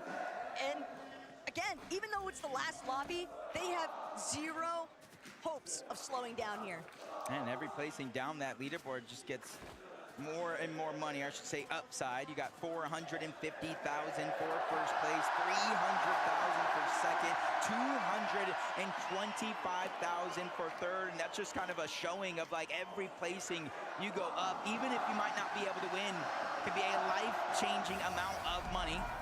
As Peterbot's gonna go down to Victor V yet again. Victor V, that's like his second time or even more in this tournament, taking down Pete himself, even with Ritual back, a sliver of HP, forcing out the splashes. Cold and him have to reunite and figure out a way to get their teammate back. Victor V might be the real Peterbot counter.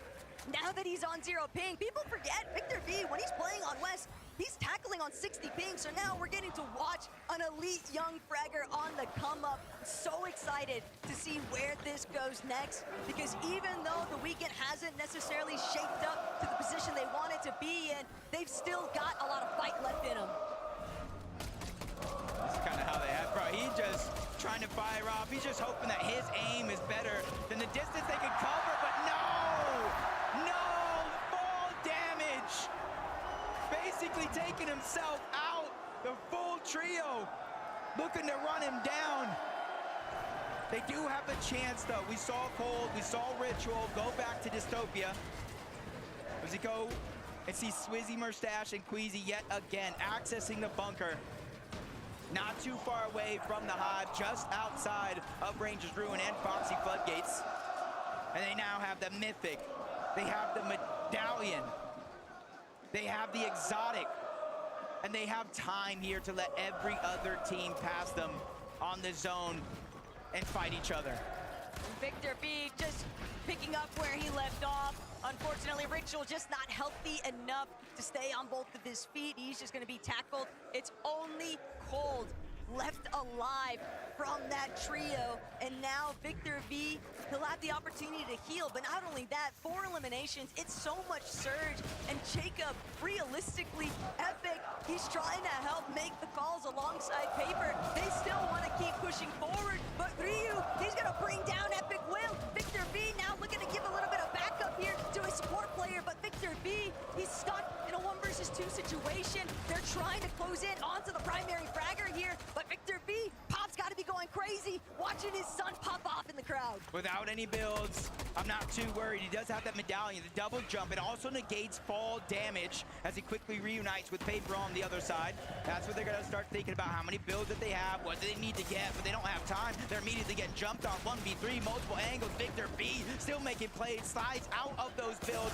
Paper still stuck. He's still trying to figure out an answer to the onslaught that's thrown his way. He continues to fight back. Ryu, though, almost full HP when it comes to the shield as well. Paper, no knock. Victor V is down. The full trio is out of here. A little bit of tragedy has struck there for Victor V, Paper, and Epic Whale, but they still did enough. They left Cold in such an awful position. He's still got to try and work his way out of that location. Gino, Pablo, and Fradoxy, look at the elimination. Jacob already at 8. They have won their goal in sight, and that is to jump, force their way into the top 5. There's only one way to get some points in this game. You cannot expect the teams above you on that leaderboard to go down early. The level of competition inside of the top 10, I feel like, has never been higher. So you have to start to take matters into your own hands. And this is one of those teams, for Doxy specifically, that will play to win. He will make or break himself. He's not going to go down with at least trying. And that's how they found those 8 eliminations. But Kligs and Higgs, you see them lurking around, trying to grab those extra bandages, the heals. This is going to be a 2-tick zone.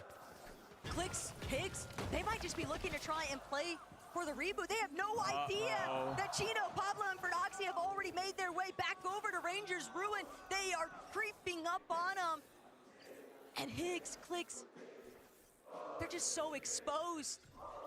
Holding my breath watching this, Jacob, because I know it's only a matter of time for 3, 2, 1 comes through, but Higgs, he nearly puts up the defense, but it's just not enough. Higgs is gonna be knocked, Kligs scattered, left to try and fend for himself, but with 3 healthy players out of EU's powerhouse, they'll be put down, and Kligs eliminated. Gino, Pablo, and Fradoxy hit their first first double digit. This might be game 12, but they're not out of gas just yet. When it comes to eliminations, Taco, they have 40 points on straight eliminations alone.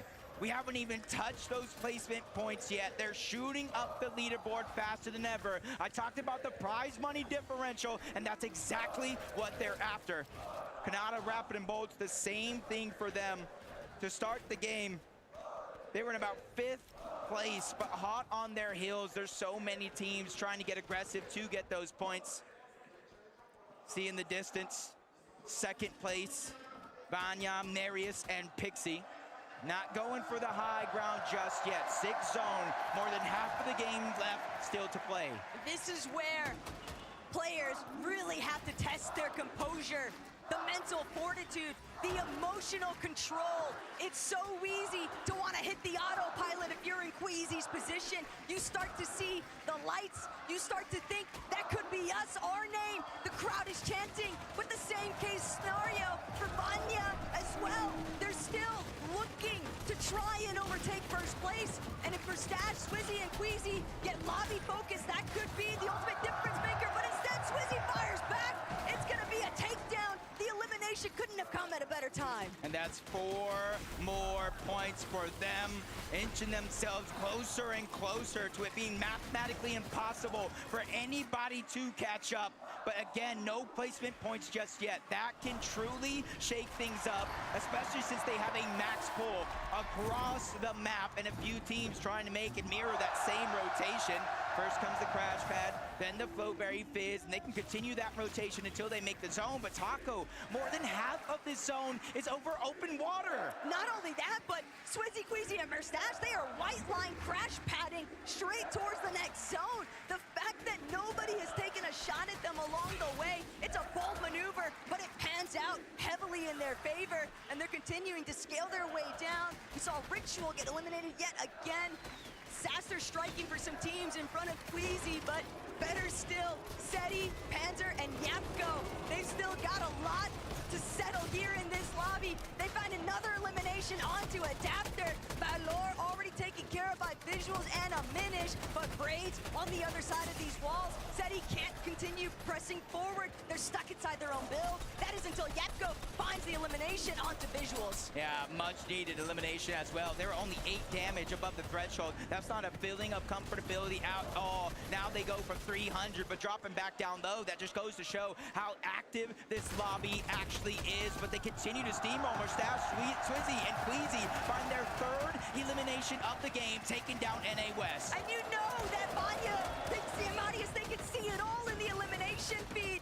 3 additional elims for Swizzy, Mustache, and Queasy. They have so much ground to cover just from placement points alone, and the elims are doing them no favors whatsoever. But Mustache, Swizzy, it's like Queasy told them, just be off the leash, do whatever you want, just find those eliminations.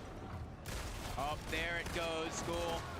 Trying to drop down low. He's the first one to get knocked. Sauko followed in that trend. He was trying to be a hero, but ends up a 0, leaving Arc all by himself.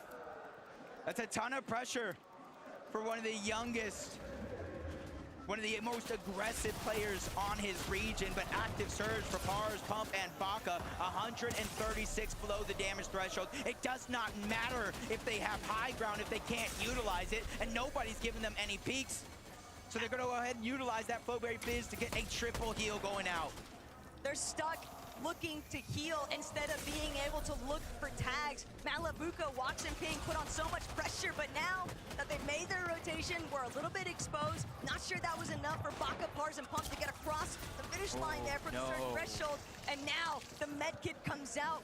Baka doesn't have anything to work with. It's just those couple of crash pads. He might as well leave them somewhere for his teammate to pick up. But Pars, just looking at this loadout, Jacob, he's got barely anything to work with. 0 ammo in his AR. It's literally just 19 shots in that Wrecker revolver. Luckily for him, he at the bare minimum has Pump on his team. But underneath, sharks in the ocean. They're ready to take a bite out of NA West, but Malabuka's trying to beat him first. first. They crash pad towards the high ground, and they solidify it while Surge reactivates. Down goes Pump. Pars is now officially on the clock, which runs out, and he's out of the game for good. But these audio cues aren't doing Malibuca's team any favors, because Vernoxy, Gino, Pablo directly underneath, more than happy to see if they can close in. They knew that there were weakened trios directly above them, but they just want to see how bad off are they really. They're still trailing underneath, but Wax, Malibuca attempting to hold height. They might only be a duo, Jacob, but they have so much surge. 62 points. That's the difference between first and second place. And its time is truly running out. They have to make sure Queasy, Mustache, and Swizzy somehow go down outside of the top 8 as they continue to move through. It's becoming more and more impossible. They're 600 plus damage above the threshold. They're looking down to the backside of the zone, trying to figure out where the weakness is for any of these trios trying to rotate in. Even with Kanata down below, they're lurking, no visual audios. But if you look at the sky, that's Marius, Vanya, and Pixie. But they lose Vanya throughout this mix. They're on that middle ground where all the chaos ensues. Vanya just barely managing to start to get his life back up to a healthy level. Swizzy, Mustache, Queasy though, they see the high ground. They're starting to go for the chop. Malibuca gonna be forced to drop eventually, but can Malibuca even get down in the first place? I don't think so. He's a victim of the lobby now. Swizzy, Queasy, they don't hesitate. They're immediately surging upwards. They know height domination is where the thrill will be tested. On the high ground right now, they're getting challenged, but they're fighting for it all. It's Pixie, it's Marius, and Vanya. If they want the win, this is the moment right here. Swizzy goes down. Mustache has fallen. It is all up to Queasy and Taco. There are more than enough points still left on the board for them to overtake the first place spot, but they have to survive. Vanya goes down. Marius is gonna have to pop that slurp juice and reunite with Pixie. But where's Queasy? Pixie and Marius, they're so incredibly low. They're not gonna be able to save Vanya. They'll at least get everything that he had to offer at the final moments. But Marius, Pixie, as a duo, they've got to find Queasy. They don't know where he's gone off to. Seti in the low ground. If Marius and Pixie aren't careful, they might run smack dab into the center of where all the congestion is building at. But they're crash padding up. They're trying to get back on the height. They know what is in front of them, and they want to take it by force. They already have second place locked in. It's all or nothing. Down goes PH Sid, but no! Marius is now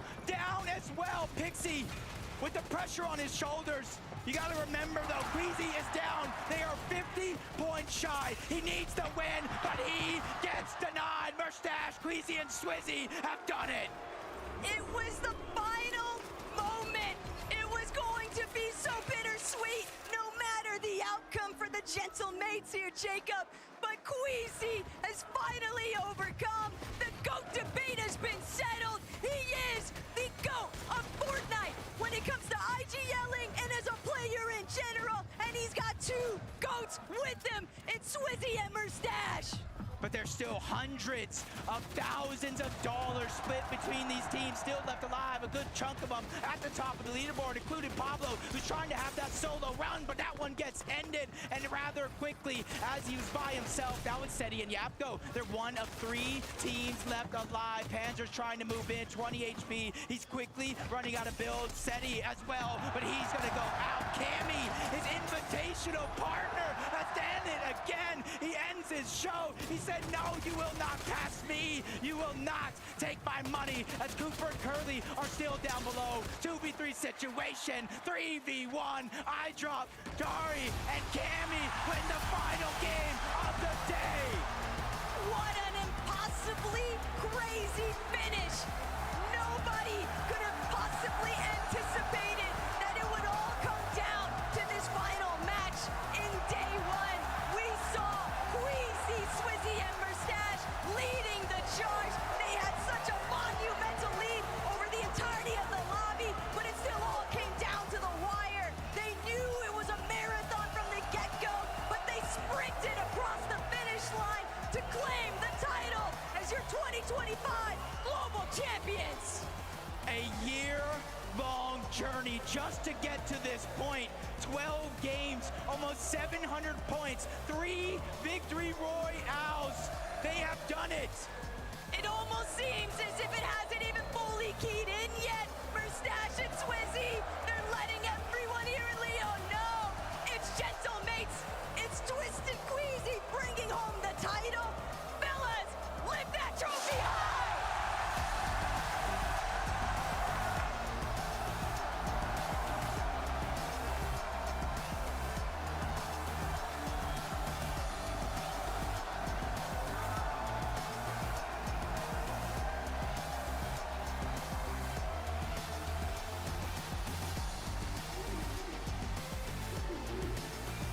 aujourd'hui et pour l'éternité, vos champions, Queasy, Mustache and Sweezy! Mustache, you have been to so many of these global events. You've never placed inside the top 10. How does it feel to be a global champion? It feels nice. I can't believe it still. Like, we've been playing this year. We played so bad every Grands. We should have won every Grands, but now this is the day when we won. You might not have won an FNCS major final in 2025, but that doesn't matter right now. You are the best team in the world. Queasy, you are the greatest IGL Fortnite has ever seen. Can you believe it? I mean, after today's performance, I don't know about that, but I mean, we pulled through, we got it, so that's all that matters. Well, talk to me about today. Yesterday, we were all saying this trophy was surely yours. But this morning, those first 3 games, they didn't go your way. Did you think you were going to have to settle for second place again? No, I was playing only for first. That's why we did what we did in the game 11, and I mean, shout out to them. Because we went into this like thinking like 99% we're going to win. And it pushed it to the last game, so shout out to Vanix Trio. Like, I don't even know. They did amazing. Guys, I'm with Sweezy. Je peux pas vous le dire autrement. Sweezy a les larmes aux yeux. Sweezy est ému. Regardez, Sweezy, I saw the real tears in your eyes. How do you feel, Sweezy? I feel amazing. Last year I couldn't play with my duo. Now I'm here and I win. Cette année, c'était la bonne pour lui. Enfin la bonne. Il est tellement ému, Sweezy. Good luck for the future. Guys, I have to ask, what makes this a world-beating team? Them too, just fragging ability. I mean, they solo clutched the game 11 with 2v3. I don't know. I try to do my best. Today, I feel like I underperformed by a lot, but they pulled through and they got me the win. Well, you're not going to think about that anymore because you guys have a trophy to lift. Guys, please take your position.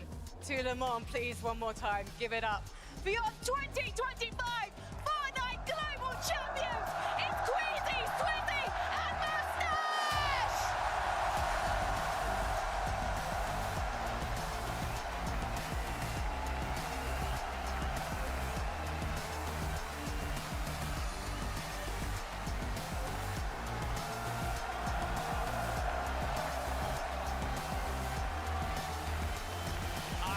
Cannot believe it. In this moment, your global champions, Queasy, Swizzy, Mustache, taking it all the way to game number 12. To think, Kelly, at the beginning of this year, this trio formed, and we thought, what the heck are you talking about? This sounds like a high caliber trio. To qualify, to bring it here, to push everyone else on land to their very limits, and now to walk away. Global champions. Guys, how does it feel? Swizzy, I want to start with you, bro. Any time that you guys have performed well and the camera's been on you, you feel like a guy who wears his heart on his sleeve. Those emotions flood through you, smile big. How does this moment feel right now? It's still amazing. I think I did the most mentality in our team. Like, I saw their face our first game, and they say like, guys, lock in. Lock in. Dude, and you said yourself, right, the fact that past times you've not been able to play with your actual teammates. The moment you get to play with your actual trio, you win the global championship. Yeah. Queasy, going all the way back to the Invitational, so close to claiming that first place spot, but you walk away in second. Last year, this same situation happens, and finally, you claim your rightful spot as a global champion.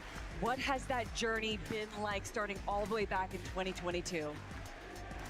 I don't even know. I mean, from Invitational, literally like before game 12, I said, guys, please, let's not make it the same thing again. And I mean, we did it finally, so it's a crazy feeling.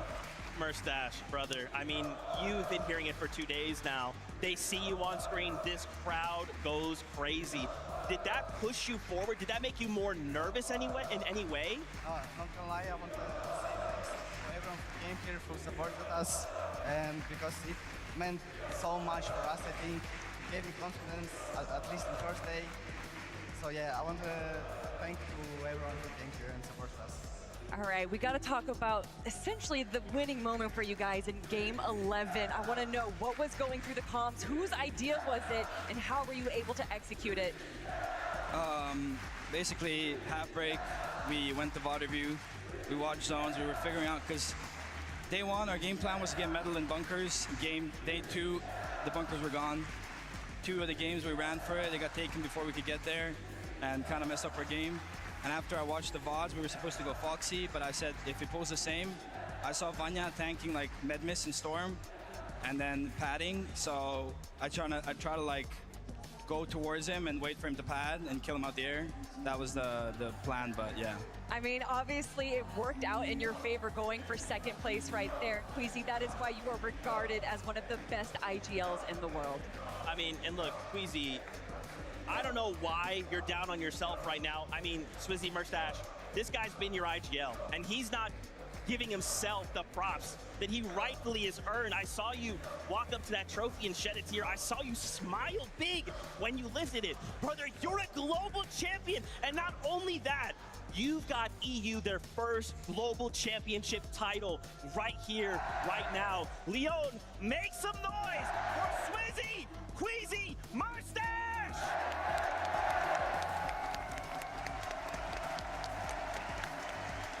Forever in history, you guys have made a moment in Fortnite. Thank you guys so much. We're gonna let you guys go.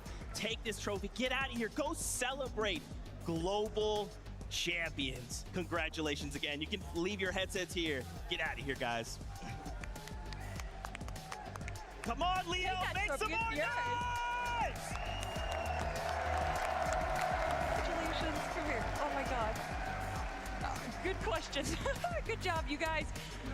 Head that way right there. Yo, congrats, Queasy. Man, I cannot believe it. I cannot believe, once again, Fortnite does it, Kelly. Game number 12, pushed to the absolute brink. It was won in game number 11, right? Taking it as far to landing on Vanya and basically putting them in a situation, hey, because you know, you think about it, right? Minnie, you would think about, okay, maybe game 12 is that time. But no, they're one step ahead. Game 11. Let's push them to the very brink, game 11, because that gives us game 12 as a buffer. And because of that, Minnie, they are now global champions. Incredible stuff. Absolutely incredible stuff. Think back to Queasy, Chapter 2, Season 6, FNCS win. His first FNCS win. Then, of course, we go to the Invitational, the all-important moment that we remember from that time. Second place in that tournament. Made a big play, didn't work out. Then he goes on to get 6 out of 12 wins in Grand Finals with Vino. A record-breaking performance. And then last year with Thomas HD coming so close to taking home the title. He has done it. And I couldn't be more happy for him. He deserves it so much. And it's the final thing ticked off on his list. He hasn't got the LAN win yet, Kelly. But now, he's finally done. I mean, this is a story that hasn't even just been building up from the start of this year. It's been building up since the start of Fortnite. Yep. And there is no person better to finally grab that global champion than Queasy. Everyone, even before day one, before they got the back-to-back victory royales, said that Queasy is the best LAN player in the world. Yep. And he said, let me make honest people out of everyone that is believing in me. And we got to talk to so many people saying, who do you think has to win it all? And Queasy's name was brought up time and time again. I mean, and again, Queasy, when you wake up tomorrow and you start to doubt yourself, look yourself in the mirror and think, I am a global champion, and let that doubt fade away forever, brother. You guys have done something incredible here. You have made this crowd roar. If there are any M8 fans, you know they're also going crazy. The fact M8 came out in that #1 spot, but don't forget other players, other trios were fighting for that prize money. Let's take a look how things ended. We saw there early on in the game, Pixie fell, but in the end there, it looks like Panzer, Seti, Japko come out in 3rd place. I kept saying, Kanata, now's the moment, but Seti said, hold on. We're gonna make sure that Globals 2025 is dominated by EU. Yeah, what a performance from Seti, Panzer, and Japko. Really, really great. They played the meta really well all weekend. Fixed a couple of issues that they might have had. You know, we were looking at them this weekend. They were contested. A lot of people had them written off. But no, they put on an absolute display of excellence all weekend, and really happy for them to get 3rd there. Listen, as the NA representative on this desk, I do have to give a shout out to Kanata, Rapid, and Bolts, holding it strong in 5th place for North America. And a lot of people said, would you have expected Kanata to be the one to represent NA on top? And I say every time, yes! He is one of the best players in the world, the only player in the world to go to every single grand finals. To see him represent his region like that, it just makes me so happy. Yeah, I mean, obviously, NA, we're gonna have to come together. Okay, group huddle after this, because 2026, we know we're making a return to Europe. We're gonna need to show up there, but it's fine. EU, you guys can have 1. That's fine. We still have 2 at the end of the day. My friends, final kind of closing thoughts after the weekend before we kind of start wrapping up and saying goodbye. I mean, what a weekend overall. The atmosphere here has been absolutely electric. All the fans here have put on an incredible display themselves, right? Let alone the players on that stage. Every single one of them put everything into preparing for this event, of course, playing this weekend as well in front of a crowd, which at times wasn't necessarily as positive towards some of the players, but they showed grit, they showed determination, and they showed that they can pull through. And this, I think, has been my favorite Globals. 100%. There is so many moving pieces that go into a global championships. Beyond the players, beyond us, there is just so many people involved that want to make sure that we bring the best show possible. And I think we did that this weekend. And a lot of that is due to the incredible fans that we had supporting, making sure that they made so much noise, because they know that the global championships only happens 1 time a year. So if it's gonna happen now, we're gonna make some noise. Oh man, yeah, thank you so much, Leon, for all your love and support. You guys have truly made this something special. Thank you, thank you, thank you.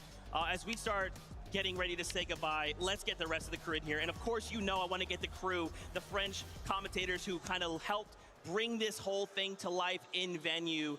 Fortnite fam, thank you so much. A big thank you to the players. A couple things before we go. Don't forget double XP going on till Monday. Hop in, get yourself all that XP. Make sure you play. So much to play for. You heard the news for 2026. It's about to be crazy. But as always, until then, we love you. Keep yourself safe. And we'll see you on that battle bus.